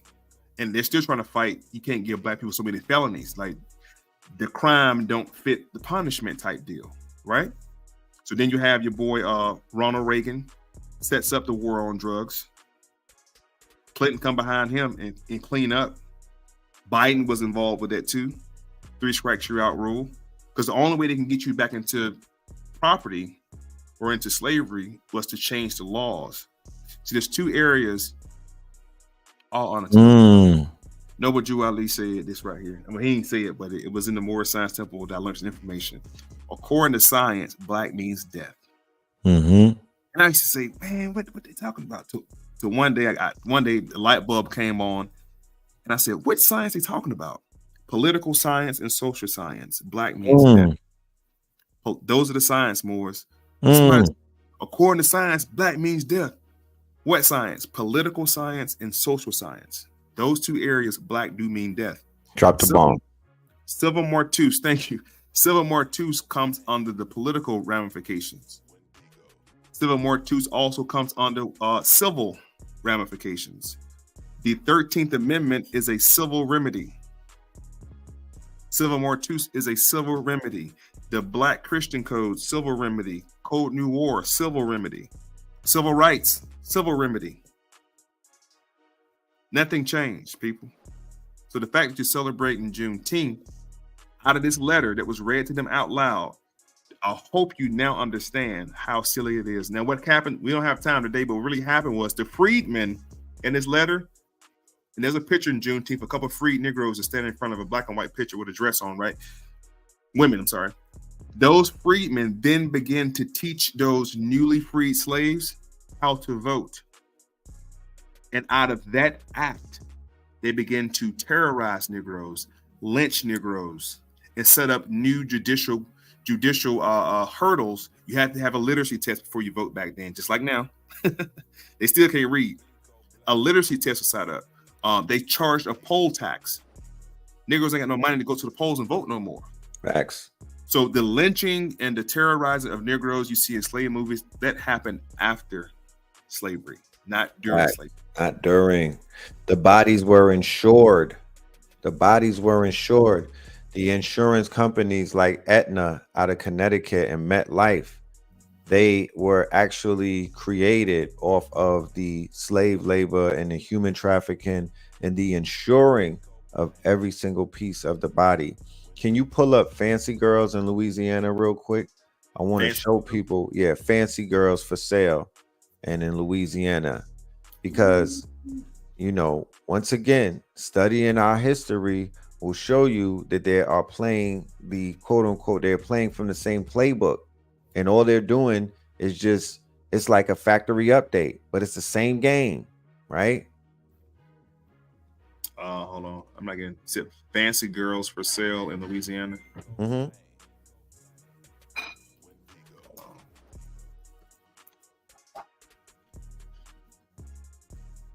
Because we were going into the four slave ports. I see it. Natchez, Mississippi. Hold on. Yeah. Crazy. So the fancy girl was the most expensive of the slaves. Okay. She was considered to be the top dollar. You know what I'm talking about? Young and usually light-skinned, these black women were purchased explicitly for sexual exploitation at rates 4 to 5 times the price of women field laborers. Okay.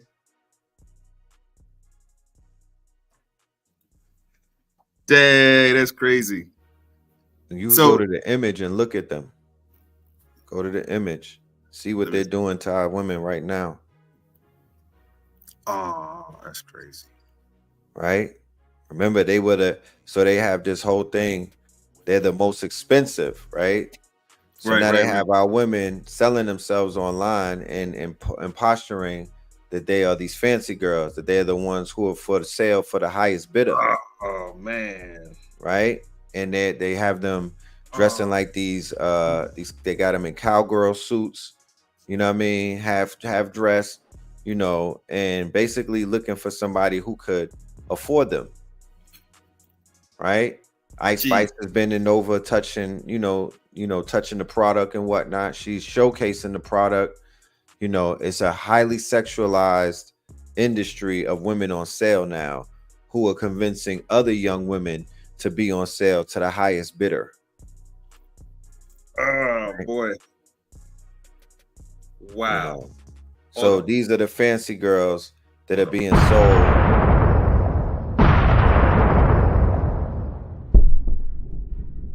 The bet on our women, y'all.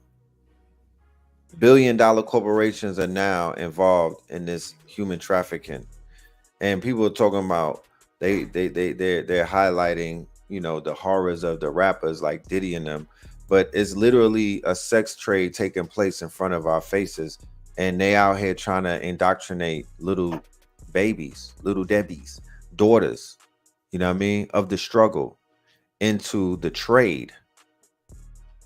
Dang, boy, you listen, man. You probably that was the biggest bomb drop right there. Fancy girls. Now, what it made me also think about was how the divisiveness between the mulattoes and the regular Negroes, which mulatto pull up Huguenots. Say it again. Pull up Huguenots. Huguenots in Louisiana and the Creole. Huguenots and Creole in Louisiana.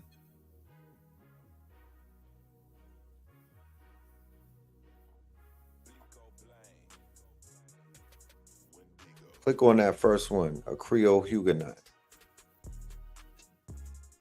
Where? That was the first one. It said the ramblings of a with the flag right here. Of a Creole pastor. Hold on, let me go back to the that's gonna be an image, so it's gonna take me out of it. But let me get back. So go right there where it said all. Where it says all. Yeah. So let's just read that. Protestant immigration to Louisiana. Okay. So when they knocked off the French, right? When they had these rebellions and they were doing what? They were killing the French aristocracy, right? They had all of these quote unquote rebellions taking place. Who are these French aristocracy, right? We may think that these were Europeans. We may think that these they were chopping off the heads of Moors. They were getting rid of the aristocracy. That 100-year war in Europe was about them disposing us from our seats of power and whatnot, and taking us up out of the royal, out of these royal families. All of that fratricide, started doing all of that infanticide and fratricide, where brothers were killing brothers. Yeah. So the ones who left and came to the Louisiana, New Orleans, and whatnot, these will be Huguenots.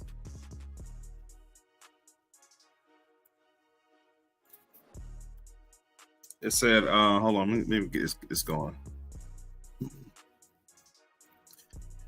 And it's seen the twilight, according to historian John blah, blah, blah, 18th century, and 5 years following the revocation of the Edict Nitis by Louis, what's that, the 14th? In 1685, the Huguenot population in France declined from 1 million to less than 75. That's a lot of people. That's a lot of people, bro. 75,000. Most whom converted to Catholicism under duress. Under so duress. It was the conversos. It was the Moriscos. It was forced conversions. At the end of a sword. Well, you know what? That was the same thing with the supposed crusades with the Christians and the Muslims. The Muslims would say Islam or die, and that they didn't confess to Islam, chop their heads off, and then take off their red hat and dip it in the blood. Yes. Wow. The Huguenots, immigrants traveled primarily to England, Germany, and Holland. Most of the Huguenots who arrived in British North America had immigrated first to England. Butler estimated that between 1,500 to 2,000 Huguenots came to America by 1700s. The American Huguenots, like the Huguenots, immigrates to Europe. So there's two different groups right here. That's why I say read. Y'all see commas, you have to stop because it's trying to tell you something.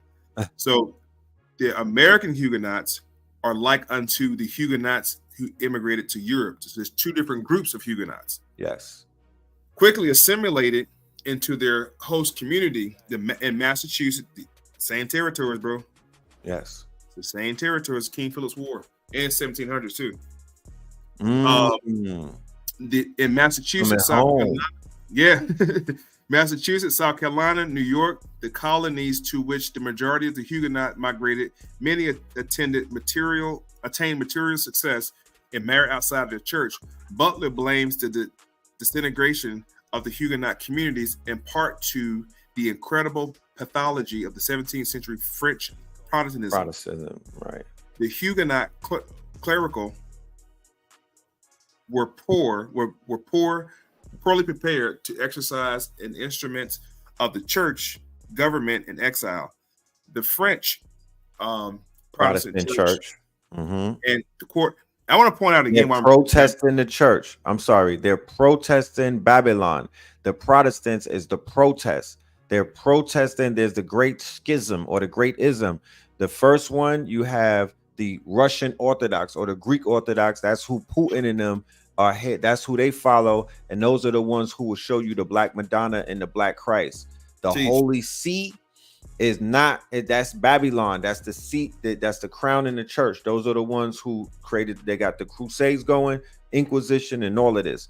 The Protestants, Calvinism, and all of that. The original Martin Luther and all of them.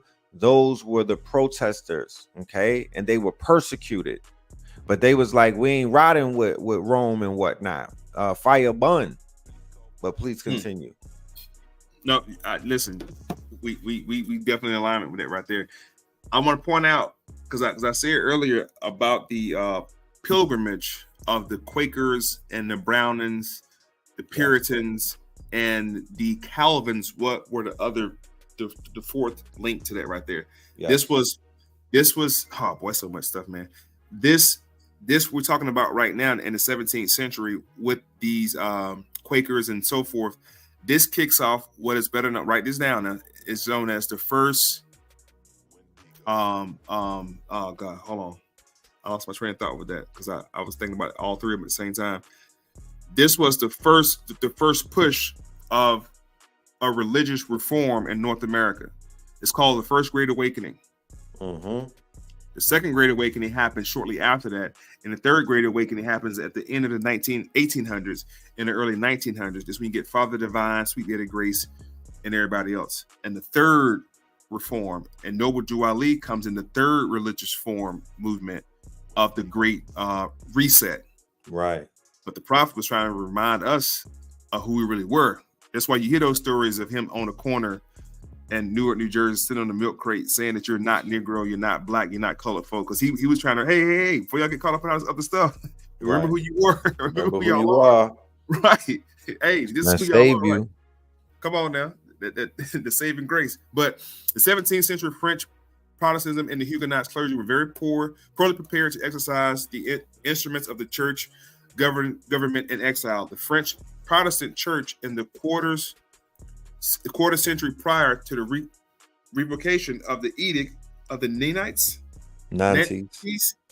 had existed in a weakened state due to the abundance of national synod. The abandonment of national synods, which had left the group without the experience in making decisions beyond the local and provincial level. Butler also notes that group cohesion in America was especially difficult because the size of the group that migrated was very small. Now that will take me right to the TV show American Gods. What American Gods shows you in so many ways is that these migrant groups that came to America, they brought their congregation and they brought their gods with them. But based off of the size of the quote unquote believers and whatnot, that determined the power of the gods that they were bringing to the Americas. Because if you bring a god from Africa with you, or if you bring a god from another land with you, that god is only as powerful as the believers or the size of the believers. You feel me? That's why people will go and take their god to a land and basically convert the land. So the more people believe in the god, the more bodies, the more spirits, the more minds and whatnot. All of that means something. For sure. Right. So that's why you have tribes that have come over here, and throughout the generations, their gods have been erased from them, along with their tongue, along with their traditions, their oral traditions, all of these things once you get assimilated. So what the USA has done before putting people in these schools to re-educate them or to anglicize them is that they made you forcefully assimilate into European or what they call Western culture. Western culture is like a washing machine filled with bleach, and anything that you put inside of it, it will bleach it completely and take the color out of it. The color that is taken out of it is the culture. So any culture that you integrate into Western society, it does what? It dilutes it, it bleaches it, it pours milk into the coffee and it weakens it. That's why when culture becomes popular, what do they say? Oh, that shit is watered down, it's bubble gum. When melanated people integrated into westernized culture post 1960s, we became weaker. We became lost. We became really the lost tribe. We became less potent. We were more potent in the 50s, in the 40s, in the 30s, in the 20s, in the 1800s when we had acres in Pawn Acre. We were landowners. We didn't have houses. We had estates. How the hell did people in the 1800s or in the mid 1800s or the early 1800s, when you're assuming that everybody's a damn slave, right? And we just debunked that to show you that there was a whole bunch of people walking this bitch with no fear. They had their head held high. They were not enslaved. They were not in bondage. They were not owned. They had gold. They had land. They had resources. You feel me? They were able to protect themselves. They didn't have to answer. They didn't have no owner. They didn't have none of that, bro. So there was a lot of our people like that. A whole lot of our people. And they was not no damn sellouts. That's facts. Yeah. That is facts. And when you were saying that, I'm like, yeah, y'all already know. I'm sure a couple of different people who were around that same era. That's why I said earlier when Crom was on here, we have to put people in time and space. Tell them when was this information. So if I can show you somebody like Isaiah Thornton Montgomery in 1890, which is only about 30 something years from supposed chattel slavery, who became a Republican. That's a whole other lie we got to do too, bro. Is dealing with the Whigmore Party, the Republicans of the early 1800s, and show people that this whole political construct was ours too. So I tell people, y'all give Europeans too much credit. They come from what's called a monarchy. They don't know what a republic looks like. They're still learning what a republic is. They're used to a monarchy. They're used to a delegation of authority from a king or queen. Here, there were king and a queen, right? That's in their DNA, bro. This is what it was with them. This is Isaiah Thornton Montgomery. He's the founder of Mound Bayou. I'm gonna keep saying this every single time. He's a founder of Mound Bayou in Mississippi, which we was told Mississippi is one of the most racist locations on the map in the 1800s. Unfortunately not, because I can show you another brother who comes out of that same area by the name of Hiram Revels, who was the first black senator from Mississippi. He participated in the 1890 Mississippi Constitutional Convention as a delegate for Beaufort County and voted for the adoption of the state constitution that effectively disenfranchised black voters for decades, using poll tax and literacy tests. This is what they was trying to do out of the Juneteenth Jubilee. The first Juneteenth Jubilee was to encourage newly freed supposed Negroes to vote and to get them registered to vote, because black politicians who were part of the Boule Society, along with your boy, what's his name, W.E.B. Du Bois and all them, needed them black votes because black people actually had political seats and political power. How that got lost over time is just they were already out from the beginning. Like you said earlier, we're dealing with people like Diddy. They were the gatekeepers. It was a change of guards. The change of guards happened with people like Jesse Jackson and what's the other name, Al Sharpton. They were the guards. Mm-hmm. Now we don't have anybody supposedly representing the black interest. They never represented the black interest in the first place. They got bought out a long time ago. They're raising up new coons. They're raising up new boules. It's happening right in front of our faces. They are deputizing and they are pushing certain people to the front. It's going to come through entertainment. It's going to come through these social media movements and these they're doing it. Yeah. I'm watching them. Yeah, it's all coming.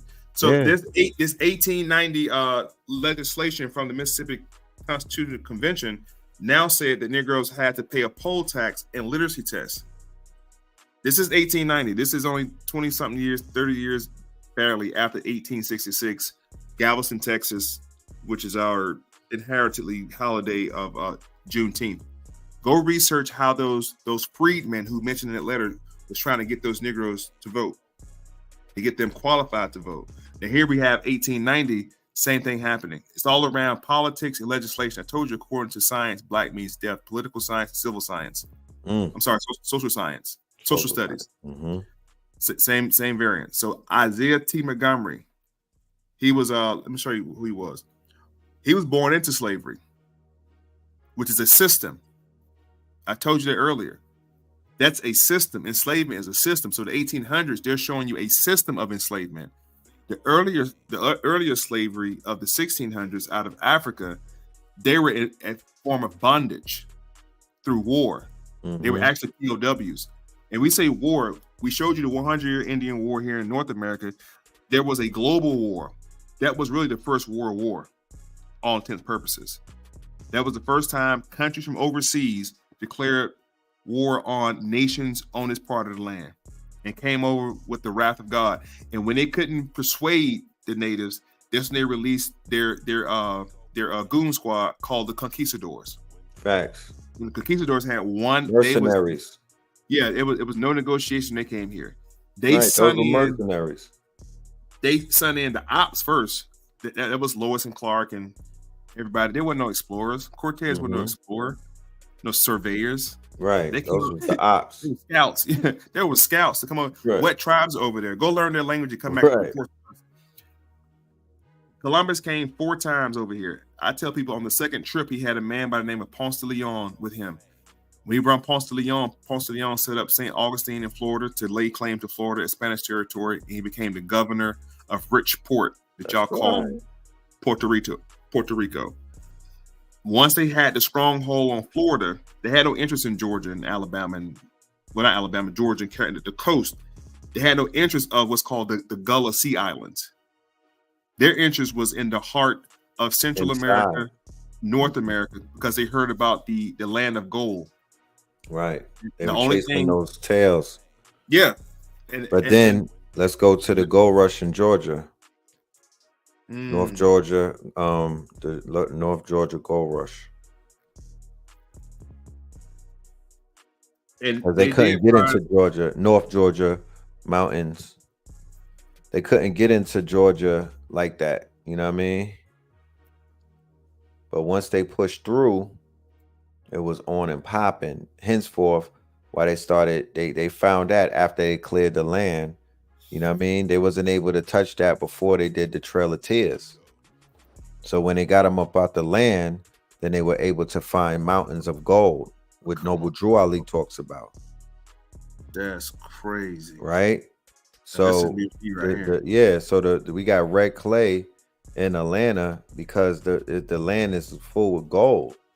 This is before they found gold in California. They struck gold in the North Georgia mountains, call it the Georgia Gold Belt. You feel me? That's crazy. Okay, so by the 1840s, gold became difficult to find. Many Georgia miners moved west when gold was found in Sierra Nevada in 1848. Started the California gold rush. Since 16th century, American Indians in Georgia told European explorers that small amounts of gold which they possessed came from the mountains of the interior. Some poorly documented accounts exist of Spanish or French mining gold in North Georgia between 1560 and 1690, but they are based on supposition. Yeah, supposition. Supposition. Okay, like they supposing it's hearsay. Yeah. Hearsay on the rumors passed by Indians, and the something they would keep that quiet too. And summing up the known sources, W.S. Yeats observed many of these accounts and traditions seem to be quite plausible. Nevertheless, it is hardly probable that the Spaniards would have abandoned mines, which were afterwards found to be quite profitable as those in North Georgia. Now look at the South. No, go back. North Carolina gold rush that they don't tell us about. Hold on.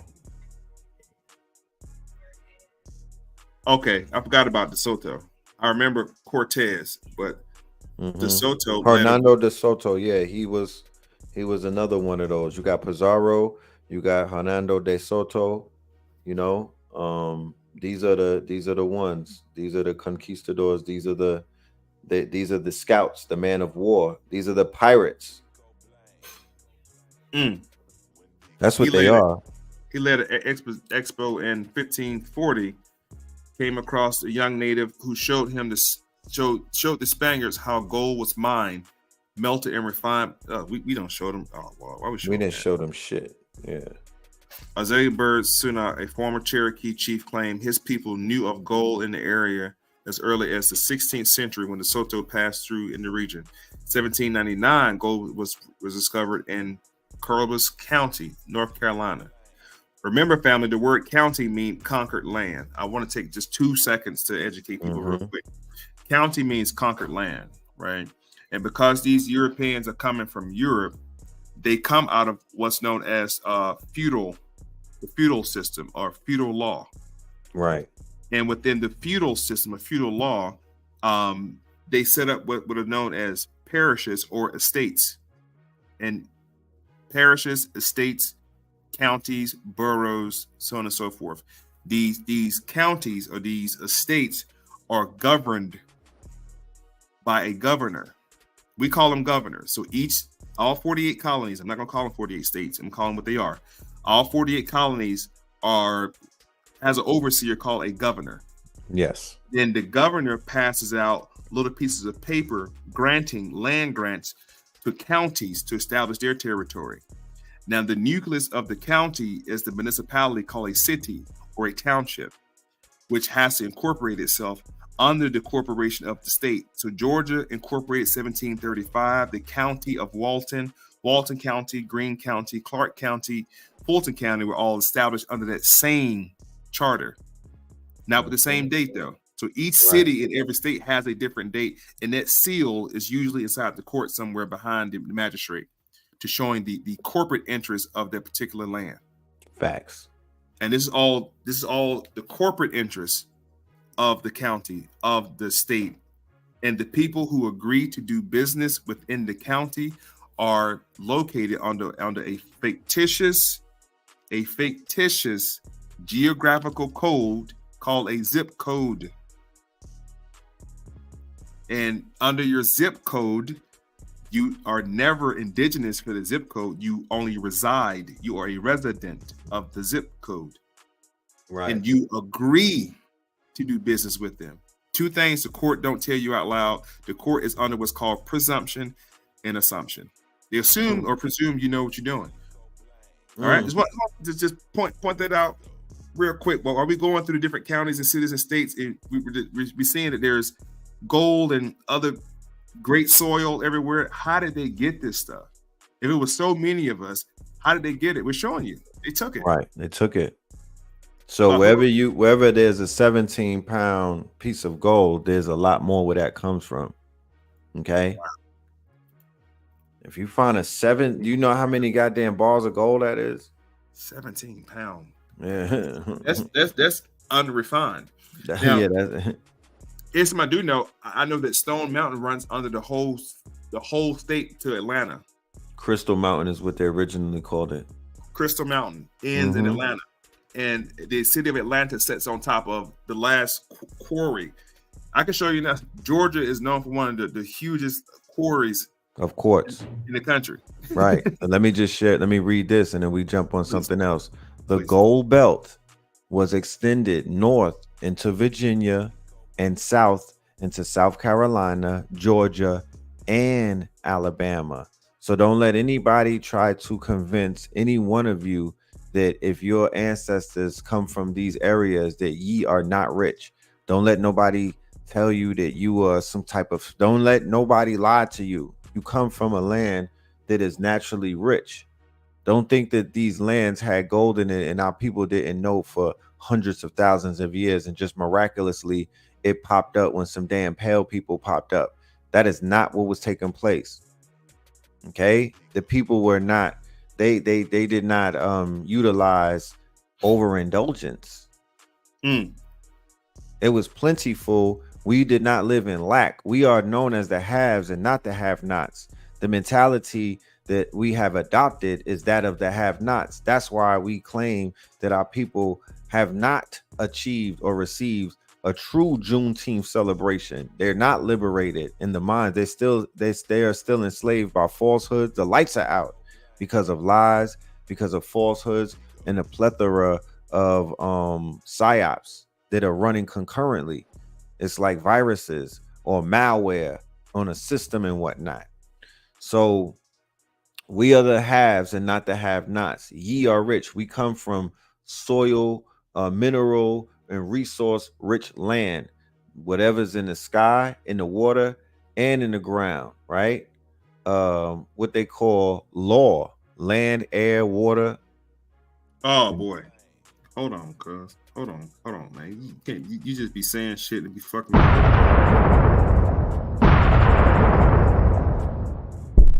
So DJ Jason law is what? Land, air, and water. I've right? never Todd heard Tyreek taught us that. Yeah, that makes so much sense. DJ Jason said that they changed the gold belt to the Bible belt. Exactly. Okay, exactly. So the gold belt miraculously changes into the Bible belt. You get the Bible, they get the gold. You get the Bible, they get the gold.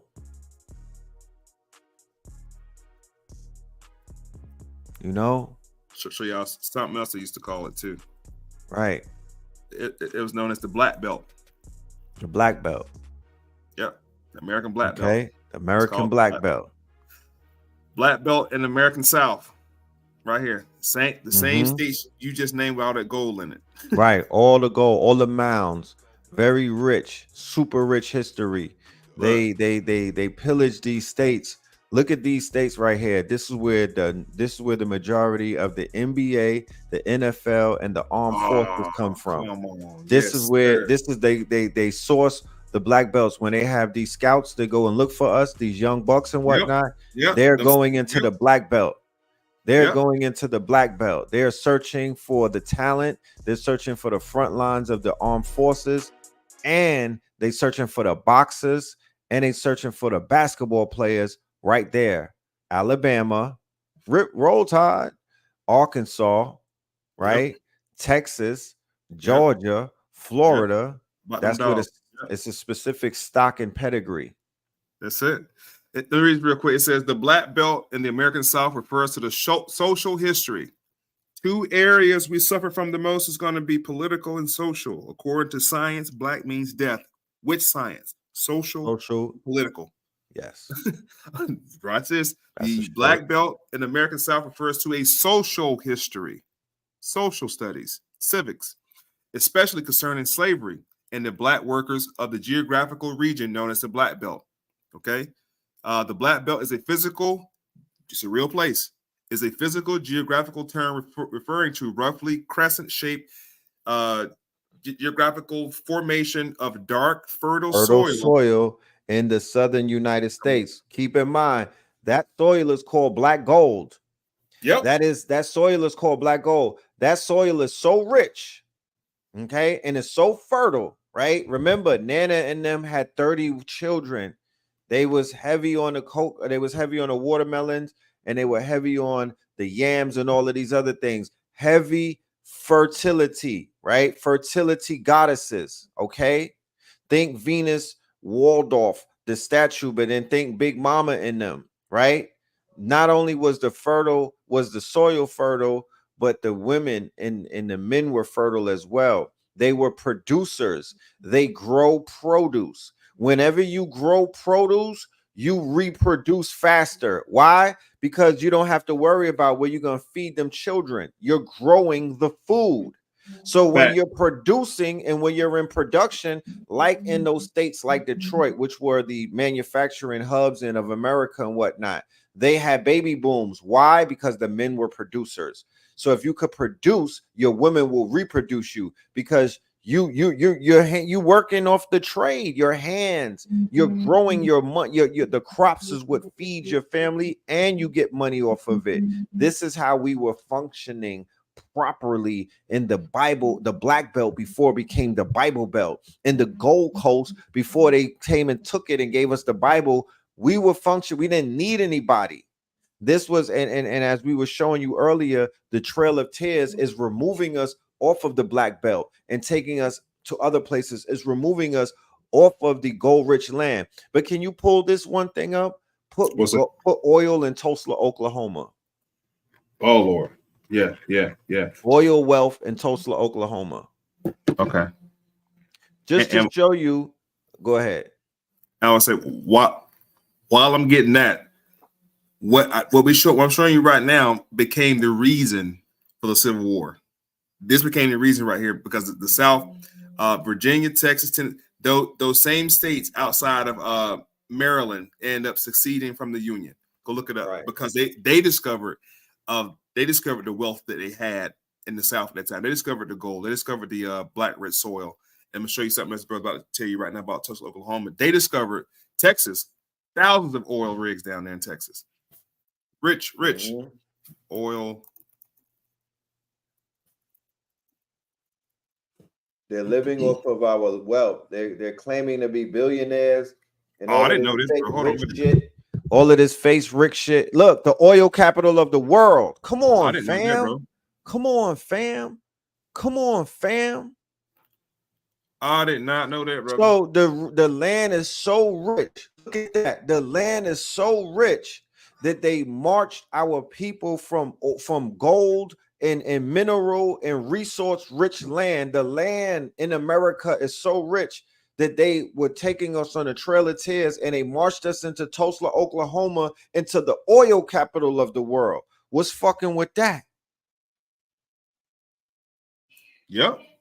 And Houston, Texas is the energy capital of the world. And now it's the oil capital and whatnot. What's fucking with that? That's our land where, like I said, ye are rich and they got people running around living in abject poverty and whatnot.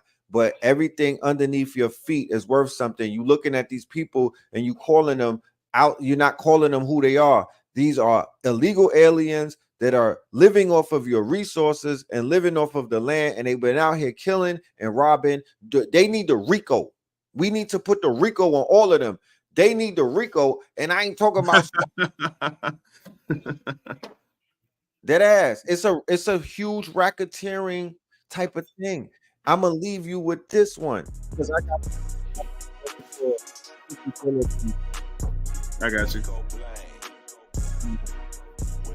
Y'all in the building.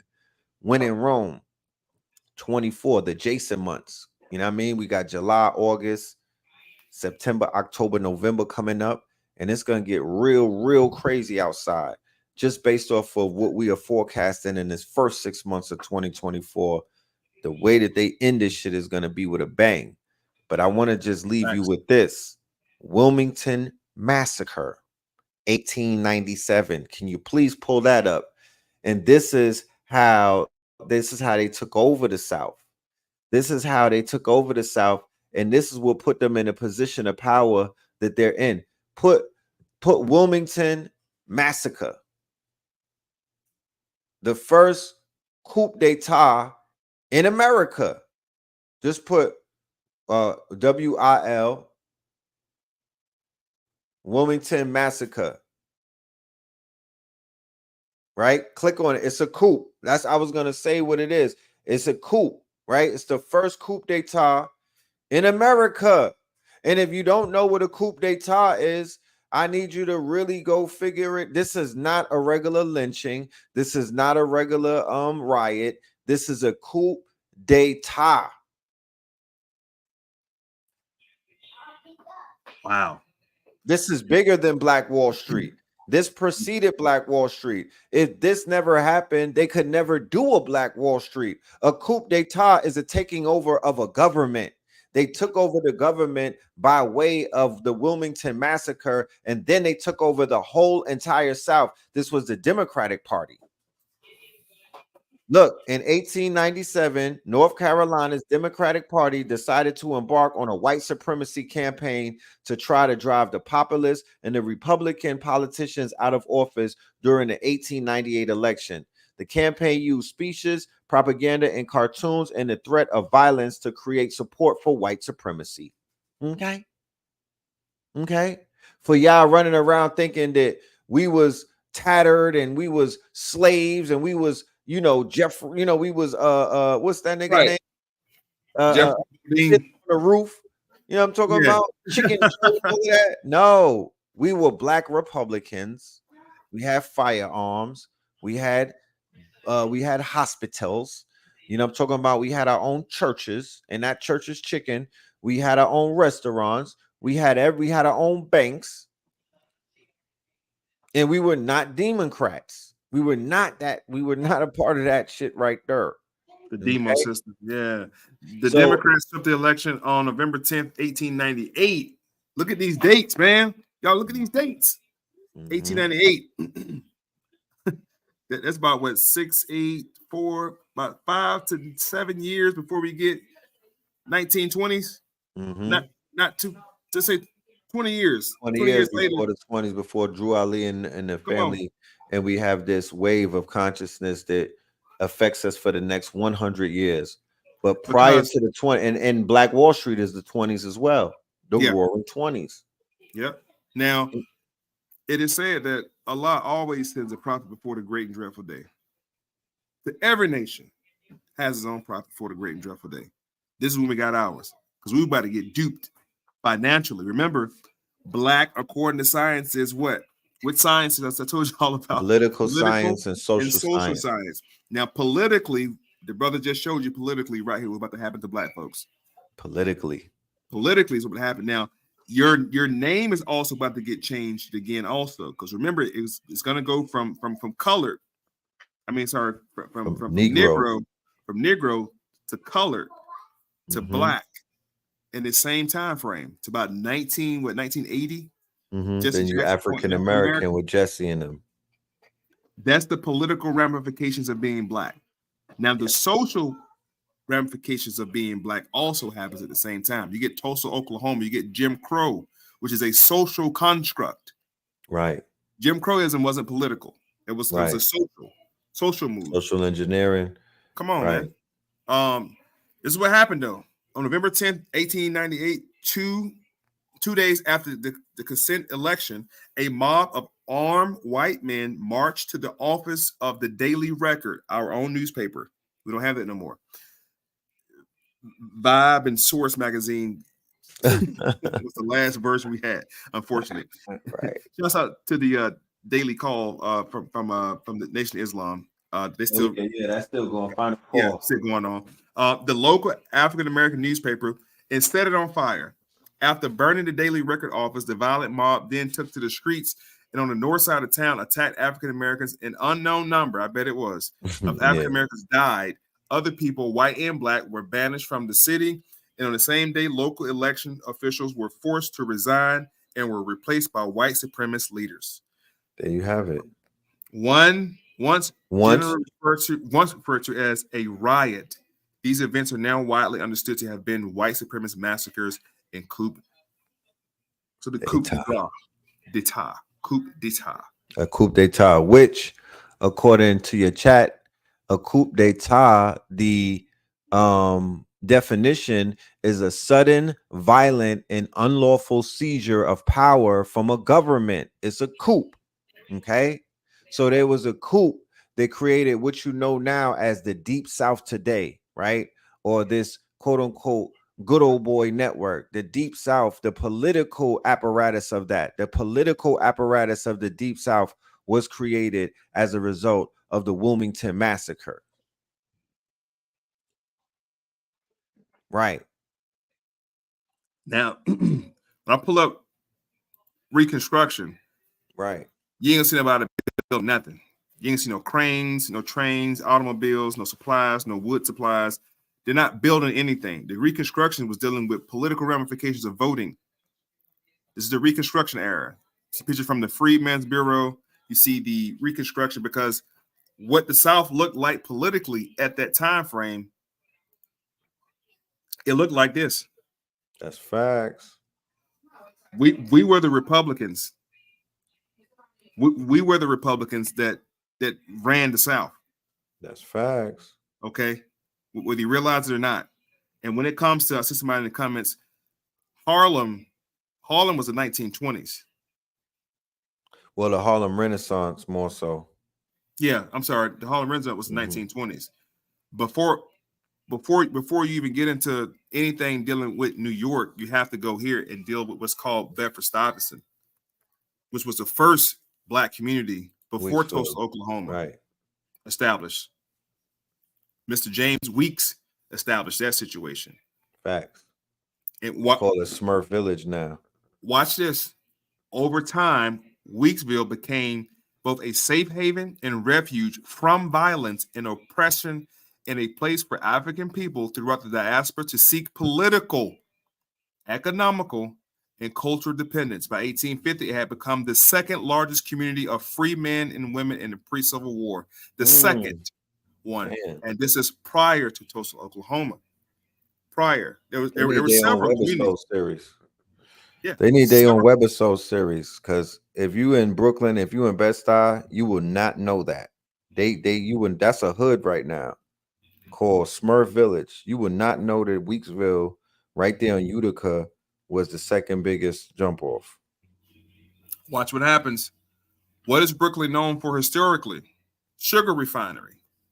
Because the sugar that came from the islands had to be refined. Was the city's largest single industry, but Brooklyn was also known for the site of ironwork. The ironclad battleship Monitor of the Civil War fame was constructed at the Continental Iron Works at Greenpoint, petroleum refineries, slaughterhouse, and so forth. So I told you earlier about the ironclad wars from Lincoln. The ship, the Monitor, was made right there in Brooklyn. Wow. The ironclad ship right there in Brooklyn. Yeah, because they got the Brooklyn Navy Yard. Come on, man. And right there where they're talking about it's ports and shit like that over there in Greenpoint. Black stevedores. Right there. These are the port workers. You thought they were white? No. Right. They built the ships. They did right here. Right. Stevedores. These were your first, what they call merchant mariners. Right, merchant mariners, right. Because Dr. Sabi was a sea merchant. And you know what else? A lot of these merchant mariners or these colored stevedores were bound to the ship. Right. They were definitely, Oh, that's how they got all them black people on the ship. They were workers. Yeah, I told you this whole slavery thing is about labor. Right. Well, so put white slaves and Muslim ships.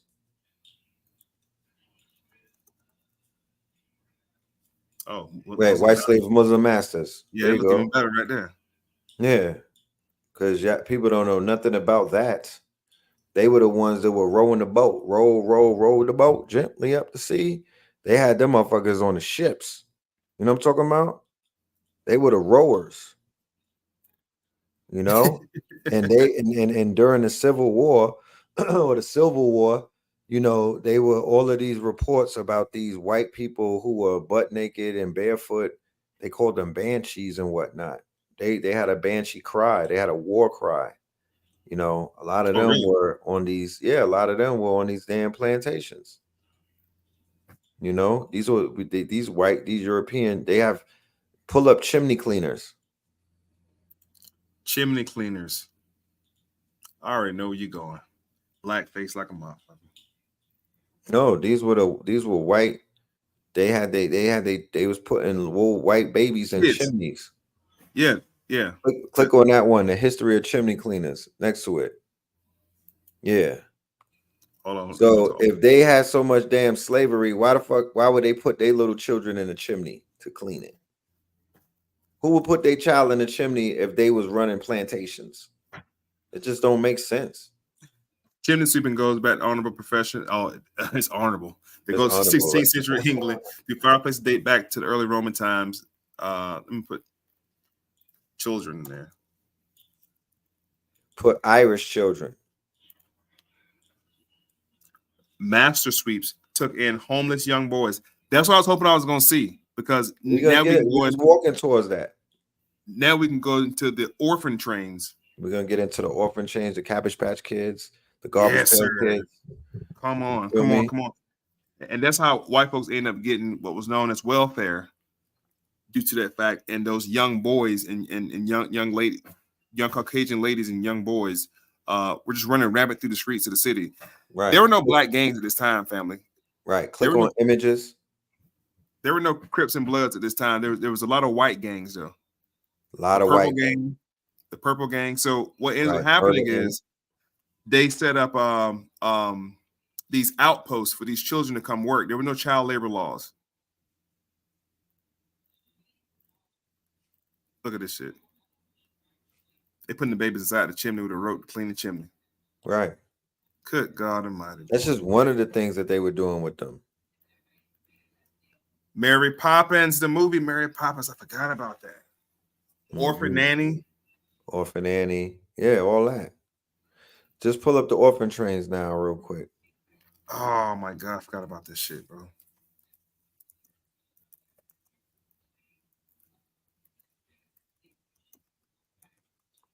And it goes back to what I was saying about serial killers and things of that nature. This is this era right here where all of this was born.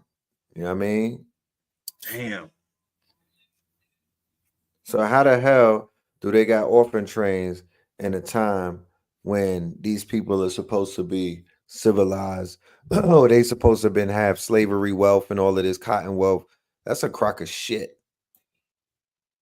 These people been tattered. They've been without until they started robbing and stealing and finding gold and doing shit like that.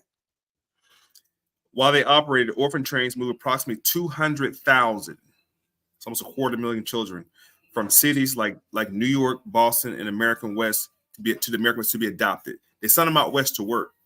Many of these children were placed with parents who loved and cared for them. However, others always felt out of place, and some were even mistreated. Now, out of this mistreatment of children, I want you guys to pay attention to the black diaspora too. I don't want to move the needle towards the white diaspora, even though we're just showing you guys the vast difference between what was going on in that time frame. But the treatment of black children in the late 1800s, early 1900s, particularly 1800s during slavery, there was known as the law that was passed to kind of allow the white women, the slave master wives, to mistreat those children, was known as the Casual Killing Act. And the Casual Killing Act was put in place to say if you were correcting the behavior of an enslaved person, you cause harm or malice, it would not be a felony. It won't be held against you because you was trying to fix their behavior. Right. Look at them. They don't work. They're sorry. They're lazy. They need fixing. They busting slack. Got the hats turned backwards. Fix them. Oh, you shot one? It's okay. It's okay. We'll just go to civil court and give them some money and then move on. Trust me. No. Their families are poor, so we're going to give them $1 million lawsuit, and they forget about them in 7 years. I promise you. And that's what's been happening. People like Ben Crump. I don't like him. Right. Yeah, but he's helping to fight. No, he's an ambulance chaser, and he's getting these Negroes to settle civil suits. I told y'all the two areas gonna be political and social. Right. So Ben Crump comes in and go for a civil suit, and they never pursue legalities under human rights or just law. They never. None of these cases since Obama administration, we see brother, and so many got killed under Obama. Oh man, crazy. Unlawfully unarmed black men and women who were killed. You guys didn't see any remedies. Maybe one case where the cop got 5-6 years and he got out on good behavior in 2 situations, but nobody ever saw 20 years in prison, life sentences, like your cousin them 40, 50, drug charges got him 15 double life. years. Right. For crack. I'm getting how many years? And these people are, we got them on camera killing them. Like he said, nigga, why he squirrels the trigger? Here come Ben Crump. Let's get a civil suit going. Let's get some flyers made, a couple of t-shirts printed up. Okay. Let's march downtown in order. All right. And then let's get this $1 million lawsuit. Yeah, right, let's get a permit first. And then let's go march you guys down and what they call photo ops. And from the photo ops, they could now extract grants, and they could now lean on corporate entities to get their money on the back end. It's all a hustle. It's all a racket. That's it. And you always see Ben Crump standing with the parents of the mother. Right. And what they're always doing, accepting the terms of an apology. Right. So they could get to the bag.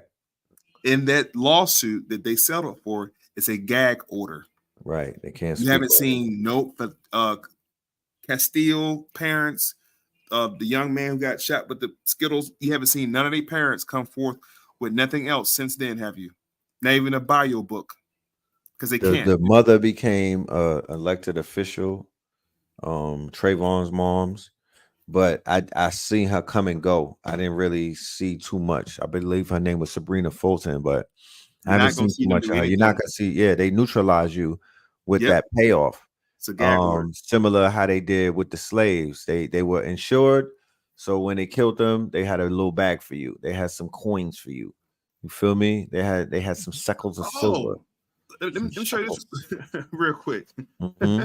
I'm not sure. Are you familiar with the reparations Lincoln gave to plantation owners? Are you familiar with that?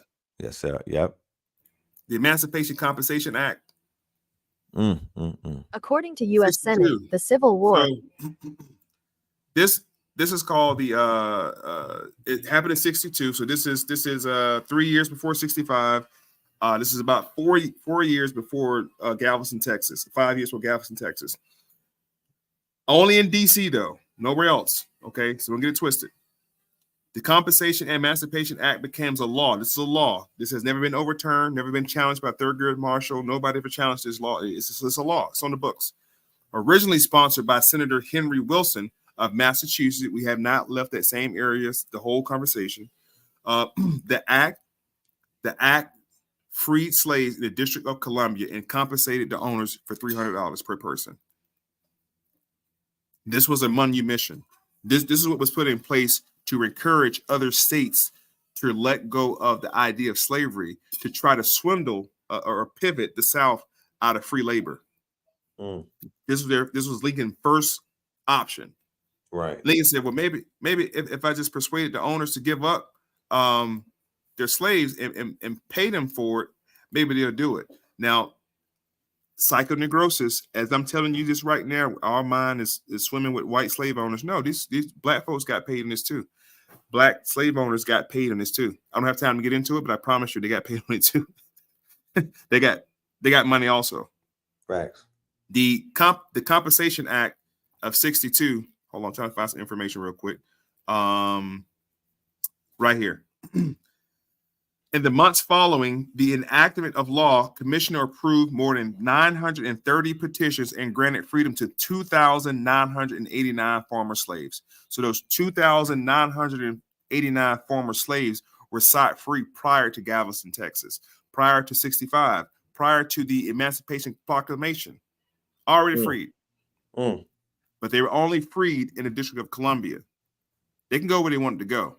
Right. But places like Kentucky, Jersey, New York, Pennsylvania never had slaves. William Penn didn't play that. Those areas still had slavery going on. DC said, we don't have slavery no more. We're going to give each slave. Now, that $300 per person back then is almost like $6,000, $7,000 per person now. It's a few dollars. Right. So I wanted to just point that out real quick. Listen, brother, I got to get to wrap it up, man. We got to hop on here again. We're going to do a part 2. We're going to we're gonna mark a part 2. Can I share this flyer? Is there any way to do that? Can you pull it up?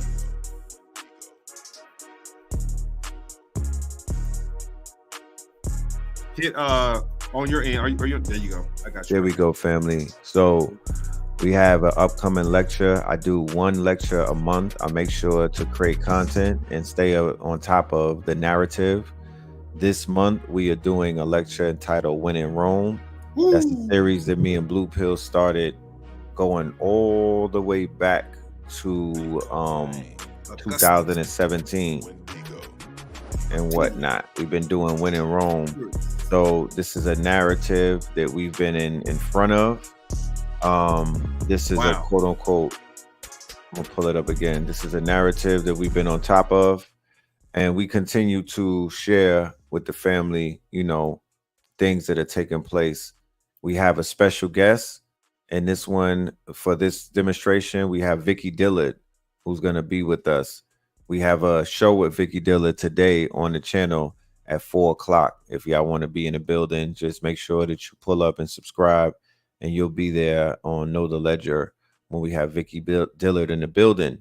And this is on Sunday, me, Blue Pill, and Vicky Dillard. It starts at 8 p.m. Eastern. It'll probably go into midnight. You know how we give it up. It'll be recorded, and it'll definitely be when is available. This is on this Sunday coming up. Sunday, June the 30th. Right. And I like this. Yeah, I'll drop the link in the chat. You could read about the event. We talk about key topics. We're going through a lot right here. So we give you a breakdown on how extensive this demonstration is going to be for those that like to read and whatnot. And when you see us today on the YouTube, and when you see us in the lecture, you'll get what you came for. Man. Lit. Yeah. Lit. Yeah. Hey man, I'll tell y'all something. If y'all enjoyed any parts of this day, because I know I definitely enjoyed it. I'm a master student myself, and the brother they put me on some shit I had no idea about. I'm taking notes and everything, so I'm gonna go back and do some more digging. Definitely had my mind blown today. Shouts out to Crom in the building. My guy Red Pill, Mystic Philly, hit that cash app. Cause listen, here's what I say, man. I don't hop on social media nowhere and solicit for money or whatever the case is. But at the same time, I know we got 500 plus people watching this joint. I know it's going to do probably 3,000 or 4,000 views easy the next couple of days. So you guys are going to hear this and see this later. A lot of you guys went to college and you paid thousands of dollars for college. And I'm pretty sure the shit we talked about in these past 3 hours, you didn't get it in college. So if you paid them, pay us. That part. Okay. Brother took time out of his day, and so did I. Time is money, money is time. I don't mind doing this. Crom, no. My first time on a platform with the good brother, but Crom, no. I could talk for 2 days straight and run y'all in circles because it's so much information. Right. It's so much information, and we have to retell it and tie it together for you guys to get it. Now, I know my master students understand it. I know my disciples understand what's going on. But this information today we gave y'all about 1,000 years of history. We went to Europe, came back to America, went back to Europe, came back to America, went back to Spain, came back to America. Like we did the whole Atlantic slave trade with y'all the whole time, showing y'all, giving y'all names, dates, people, and locations. So again, drop some in the collection plate on your way out the door. We appreciate y'all. Good brother Red Pill. Tap in 4:00 with them today. Did you share the link in the joint? I did. I'm gonna share one more again. You know what I mean? For the family lamb. I can tap in with us. Yeah, tap in with the family. We're gonna be doing. We're gonna make a classic this Sunday. That's all I know. We're gonna. It's gonna be major. Yeah, we're gonna continue to burn down Babylon. I look forward to a part 2. Like the God was saying, this wasn't even planned. This was organic, but it's always, or when it's organic, it's always it works for me because it's natural. It's that's the ancestors working.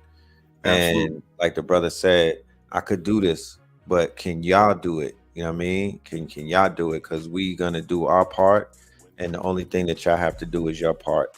And that is just give us the appreciation as the teachers. We don't need self-aggrandizing. We don't need our egos to get fluffed up. Right. We just need to be compensated for our time. You know what I mean? Because time is money. And you know, we are businessmen. You know what I'm talking about? And the game is to be sold, but we are not selling it. We are giving you the game. We gave him a whole bunch of information. Like If what we talked about today was in a book and published and required for a class for you, you would pay $200-300 for this book to sit in class, and then pay for the class, and then pay the university for being there on their campus.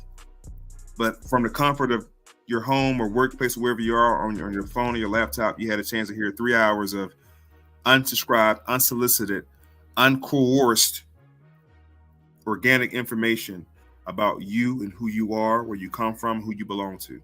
Whether you choose to believe it or not, that's on you. And before I go, like I always tell y'all, a lot of new people on here that I'm not too familiar with, but I'm not here to convince or persuade anybody. It's just information. Dr. Booker T. Coleman said that a long time ago. It's just information. Do your own research. Then it becomes something you know, not something you heard. Stop repeating what you heard. If you say it around me, I'm going to challenge it. And I'm going to challenge it out of love. But I'm definitely going to challenge it. So we thank Allah for the good brother Red Pill for even being on the platform today. Shouts to Crumb TV one more time for tapping in with us. Again, people, there's the Cash App right there in front of you guys. If you like what you've seen, like, subscribe, comment, blow it up. Let everybody know what time it is. For my Mexicans out there, you know what I mean? Gatos Locos and my Mexican, my Chicanos and things of that nature. You feel me?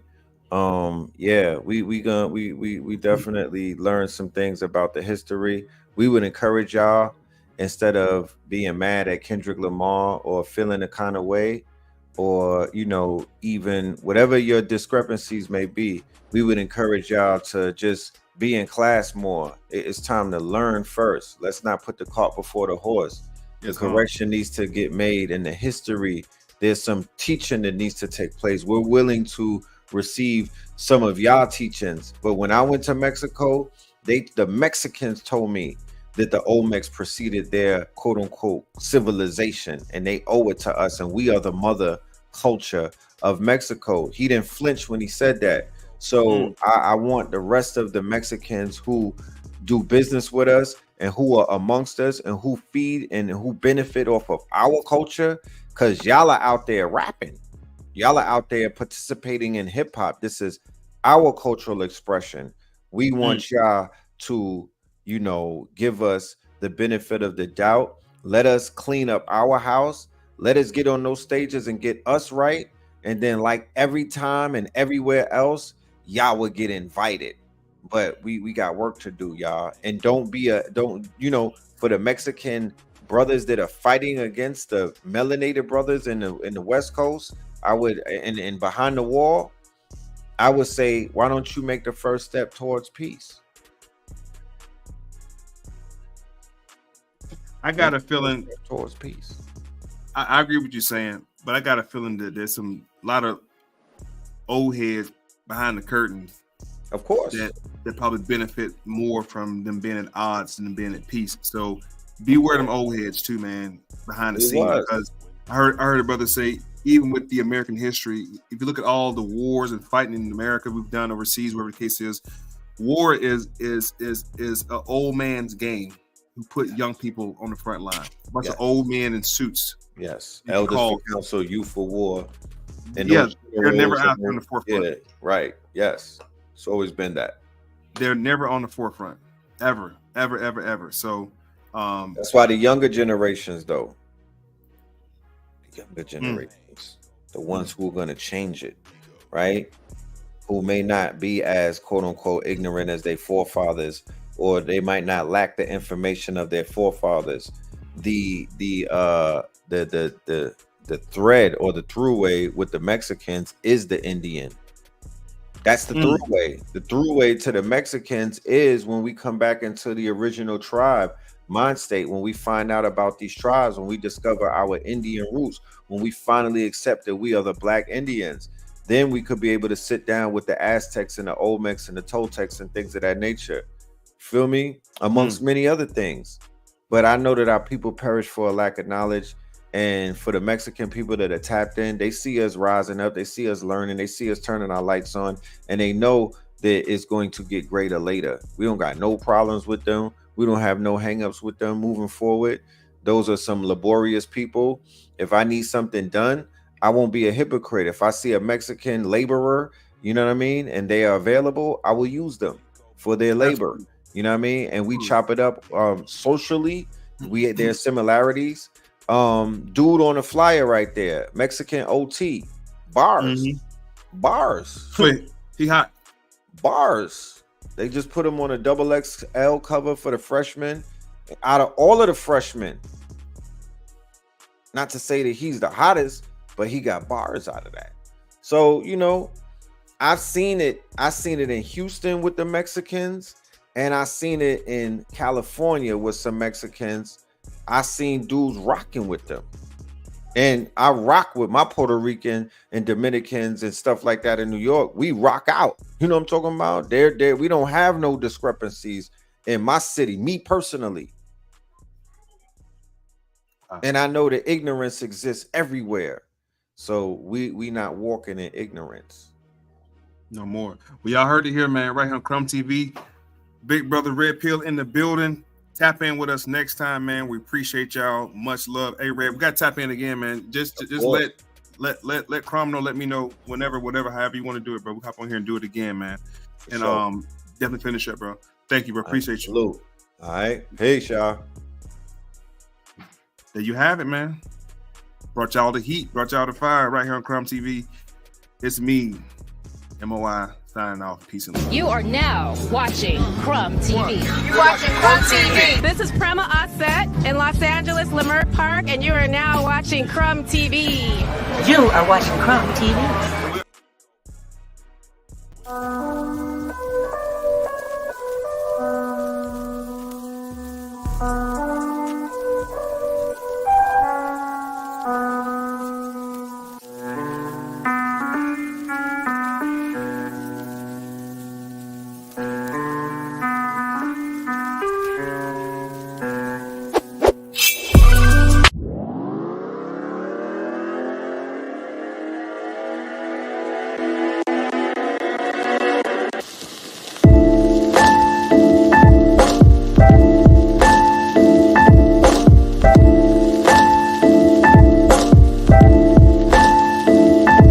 Check. The grills in my mouth, double as a freeze.